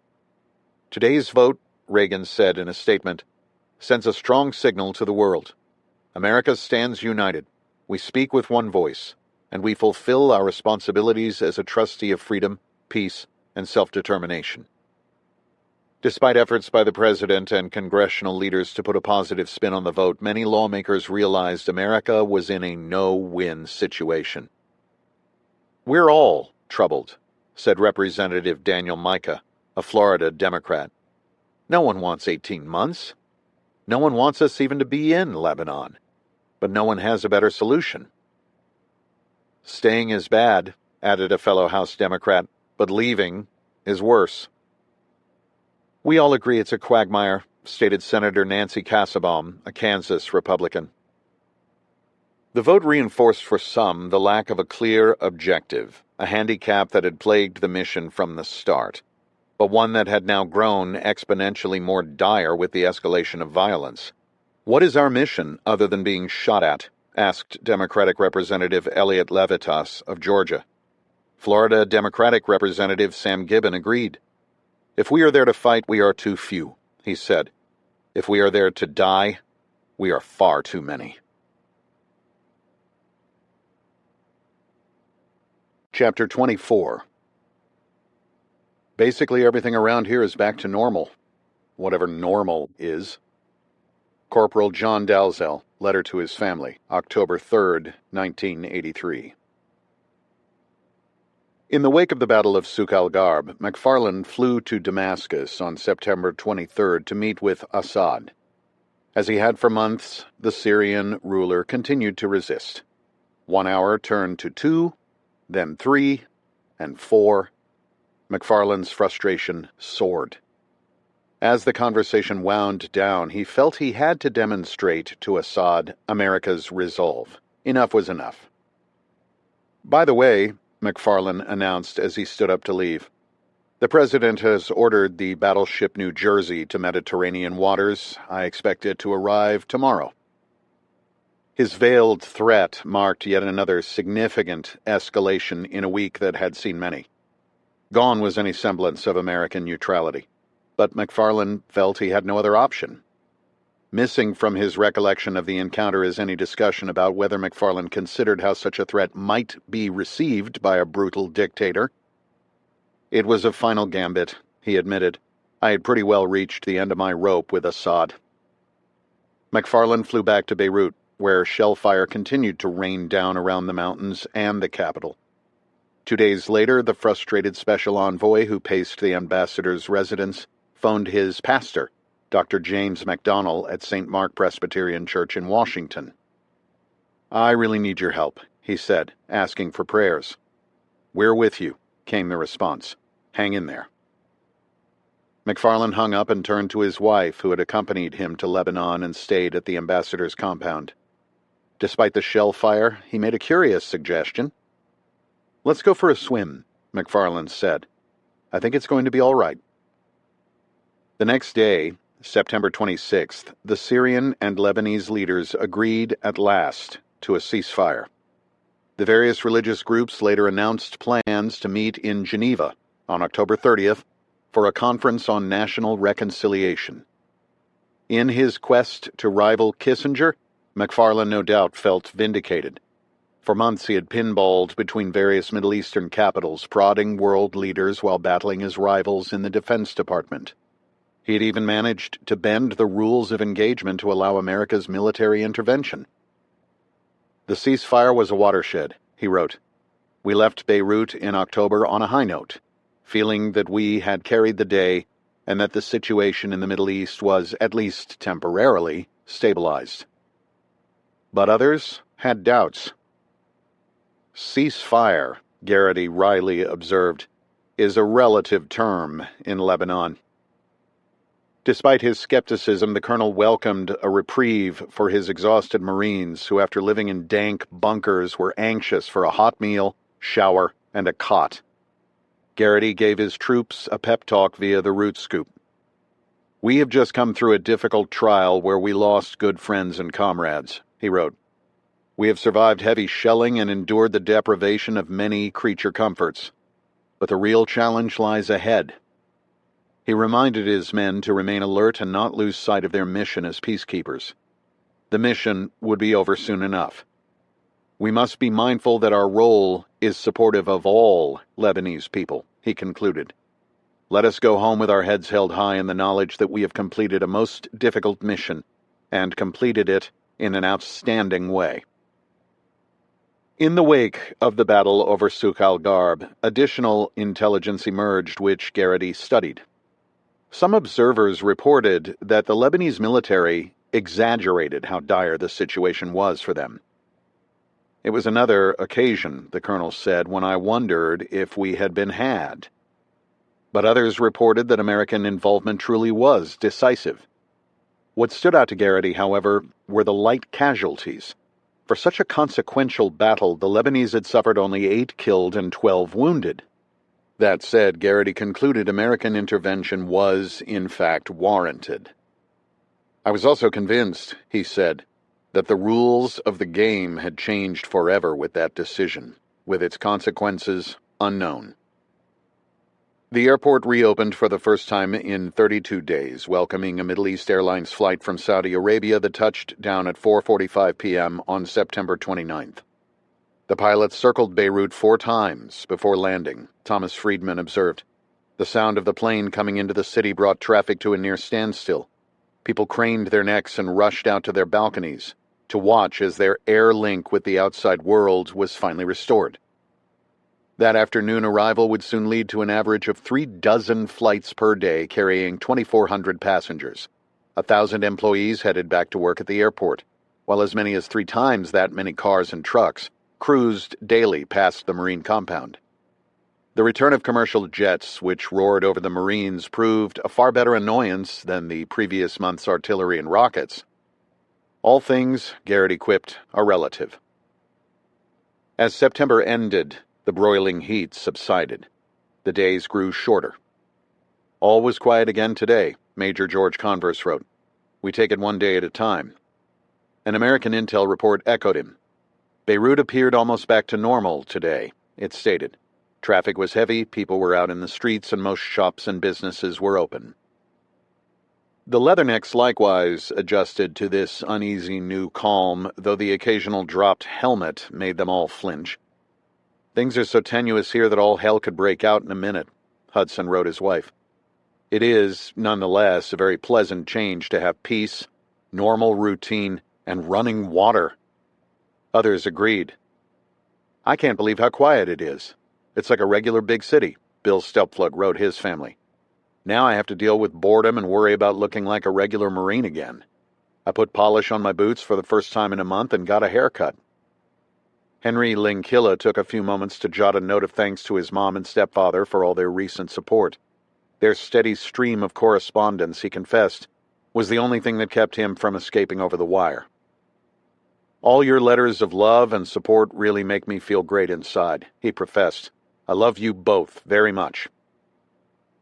The situation remained too unstable to resume patrols, but Lieutenant Colonel Gerlach took advantage of the lull in fighting to rotate the line companies. The last time troops would do so before the deployment concluded.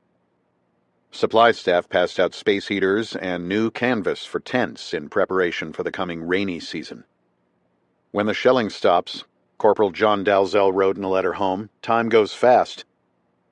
In their downtime, the Marines lifted weights and watched movies. Others joined a new touch football league. Games were held in the parking lot behind the battalion landing team headquarters. In the first official game, the headquarters and supply company trounced the communication platoon 39-24. "Our major concern, since we're playing on asphalt, is safety," explained Captain Peter Shalaba, the league coordinator. "There is no contact. Emphasis is put on pass patterns and play execution." Robin Ortega, the wife of Staff Sergeant Alexander Ortega, who was killed on August 29th, mailed the men a care package of candy, which the Marines appreciated. "I wanted to do some small thing to make your daily life there easier," she wrote. "You are in my thoughts daily." Beyond work and downtime, the Leathernecks began to envision the return to the United States in November.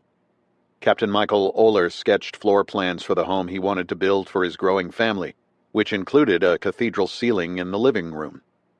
To help visualize the roof lines, he went so far as to construct a cardboard mock-up. Oler even designed an accompanying playhouse for his daughter Sarah, one that resembled a southern plantation. "To be together with you again," he wrote his wife, "will be great." The long deployment to the Middle East was at long last winding down. The worst, it seemed, was behind them. Hudson couldn't help but notice how happy everyone around him was again. "People are starting to sing in the showers, a first for Beirut," he wrote. "Everyone, including yours truly, is getting more and more excited about going home." Part 2. October 1983. Terrorists can attack anything, anywhere, anytime. Governments cannot protect everything, everywhere, all the time. It is a certainty that terrorists will attack the least defended target. It is a virtual certainty that there will always be a vulnerable target. Brian Michael Jenkins, Testimony before the Long Commission, November 17, 1983. Chapter 25. The Lebanese people turned completely against us. Morris Draper, February 27, 1991. Peace proved elusive. Despite the late September ceasefire, by early October, gunfire once again rattled across the capital. Daily situation reports read like a crime blotter filled with kidnappings, car bombings, and shootings. Sniper fired at a civilian pickup and injured one and seriously wounded another, one such report stated. A white Peugeot 505 car exploded in West Beirut, added another. Armed men and barricades throughout southern suburbs. Beirut, in short, had returned to chaos. Such violence alarmed Garrity. Though his troops were not on patrol, men still had to run resupply convoys to the embassy and the line companies as well as trash to the dump. A message went out to the troops reminding them to be on guard.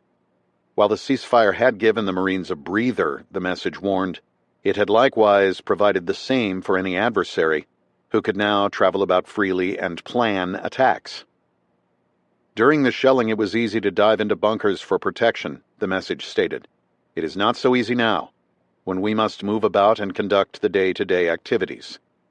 Do not, officials cautioned, take any security shortcuts. Wear flak jackets and helmets and, if needed, take an extra shotgun. Since they do not have the authority to shell us at will, those who would do us harm will have to use other means to strike at Marines, the message warned. Ambushes along the narrow streets, car bombs in the perimeter, and snipers are all ways to kill Marines with very little retribution. Much of the violence now centered on the Shiite slums that ringed the airport, where the Marines had long noticed a change among the local population. The ceasefire, as Michael Pettit observed, meant nothing to the militias. It was merely an opportunity to dig in deeper before beginning the war anew. The dense area of cinderblock shanties the troops had once patrolled with the hopes of engendering goodwill turned hostile.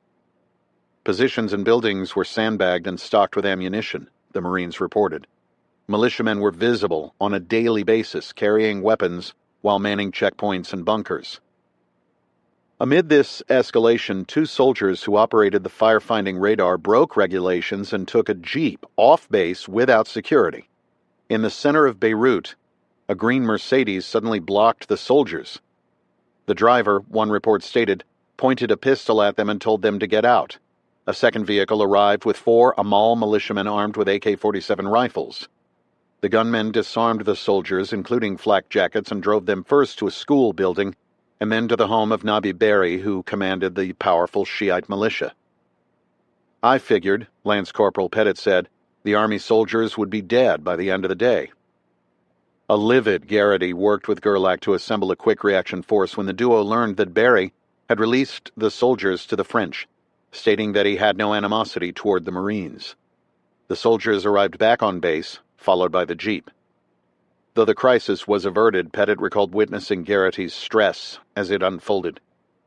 His face was a mixture of anxiety and concern, he wrote. The kidnapping was the culmination of weeks of life and death decisions, and for the first time I saw the colonel without a look of self-assurance. He was approaching his limit, and the sleepless, agonizing nights had taken their toll. But more trouble was still to come. At 2:41 p.m. on October 5th, a helicopter carrying an aide to McFarland came under fire. A single round, one report stated, passed through the aircraft cockpit, causing the pilot to take evasive action. The following day, another round tore into the aft rotor blade of another helicopter, which caused a shudder and loss of airspeed, forcing the pilot to abort. The back-to-back attacks prompted Garrity to make changes. The vulnerability of aircraft, the command chronology observed, using standard transit patterns over the city was re-evaluated, and actions were taken to protect the aircraft, which included staggered flight times and routes, terrain flying, and limiting non-essential help orientation flights over Beirut. Day by day, the attacks escalated. On October 9th, a sniper hit a Marine in the right shoulder. 4 days later, an assailant in a speeding car hurled a grenade at the sentry post in front of the Duraford building, wounding a Marine in the left thigh and ankle. In his room, up on the 4th floor of the battalion landing team headquarters, Hudson could hear the crack of gunfire. Others reported the same. I don't know, Private David Madaris wrote his family, if this country will ever see peace. Unlike before, when rounds aimed at the Lebanese at times hit the airport, this was clearly different. The Marines were the target. Troops returned to high alert, with flak jackets and helmets once again the daily wardrobe. The direct threat against Marines, the colonel wrote in his weekly report, has increased significantly.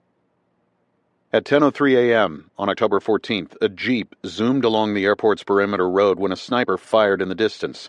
A round ripped through the right and left thigh of driver Lance Corporal William Riddle. Less than 40 minutes later, a second sniper targeted Sergeant Alan Seufert, who was a member of the explosive ordnance disposal team. The bullet struck Seufert in the chest, prompting him to crash and roll his jeep. Under fire, rescuers retrieved the Marines and brought them to Hudson. Riddle had no pulse in his right leg, but he still had movement. The doctor stabilized him for evacuation to the Iwo Jima. Seufert, in contrast, was in far worse shape. He was still alive when he arrived, Hudson noted, but he was close to death. The doctor and hospital corpsman attempted to give him intravenous fluids since he had lost so much blood. Chaplain Danny Wheeler comforted the young Marine, reciting the Lord's Prayer. "Our Father, who art in heaven, hallowed be thy name." Soon after, Seufert quit breathing. The doctor bagged and then intubated him, inserting a tube into his mouth and down his trachea. He looked like he was improving, Hudson recalled. But then he quickly went worse. Hospital corpsmen administered intravenous fluids while Hudson injected him with epinephrine and began cardiopulmonary resuscitation. "I can't do any more," Hudson finally said. "There's too much damage." You could hear the frustration and the hurt in his voice, Wheeler said. Seufert was gone. I pronounced him shortly thereafter. A distraught Hudson wrote his wife, "It's kind of hard to accept the needless murder of a fellow American." 18-year-old Lance Corporal Craig Stockton watched hospital corpsman load Riddle, who had an intravenous line in his arm, into a helicopter for the flight out to the Iwo Jima. 5 minutes later, a second helicopter arrived for Seufert, whose face was covered by a blanket. "I can't tell you what I felt at that moment," Stockton wrote to his family back home near Rochester.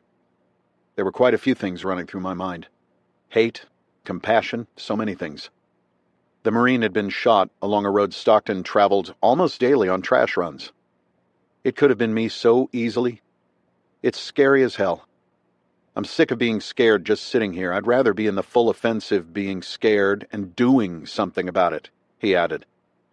"A lot of things happen around here, and I can handle them just fine. I'll handle this too, but I don't think I'll be able to forget seeing them take that dead Marine right in front of me." Seufert would not be the last. 2 days later, on October 16th, Marines at the university library came under fierce fire, including hits from 5 rocket-propelled grenades. 3 Marines were wounded. The Marines returned fire, but the firefight proved too heavy for a medevac helicopter. The British sent in armored scout cars to help evacuate 2 of the more seriously wounded Marines. The fighting continued.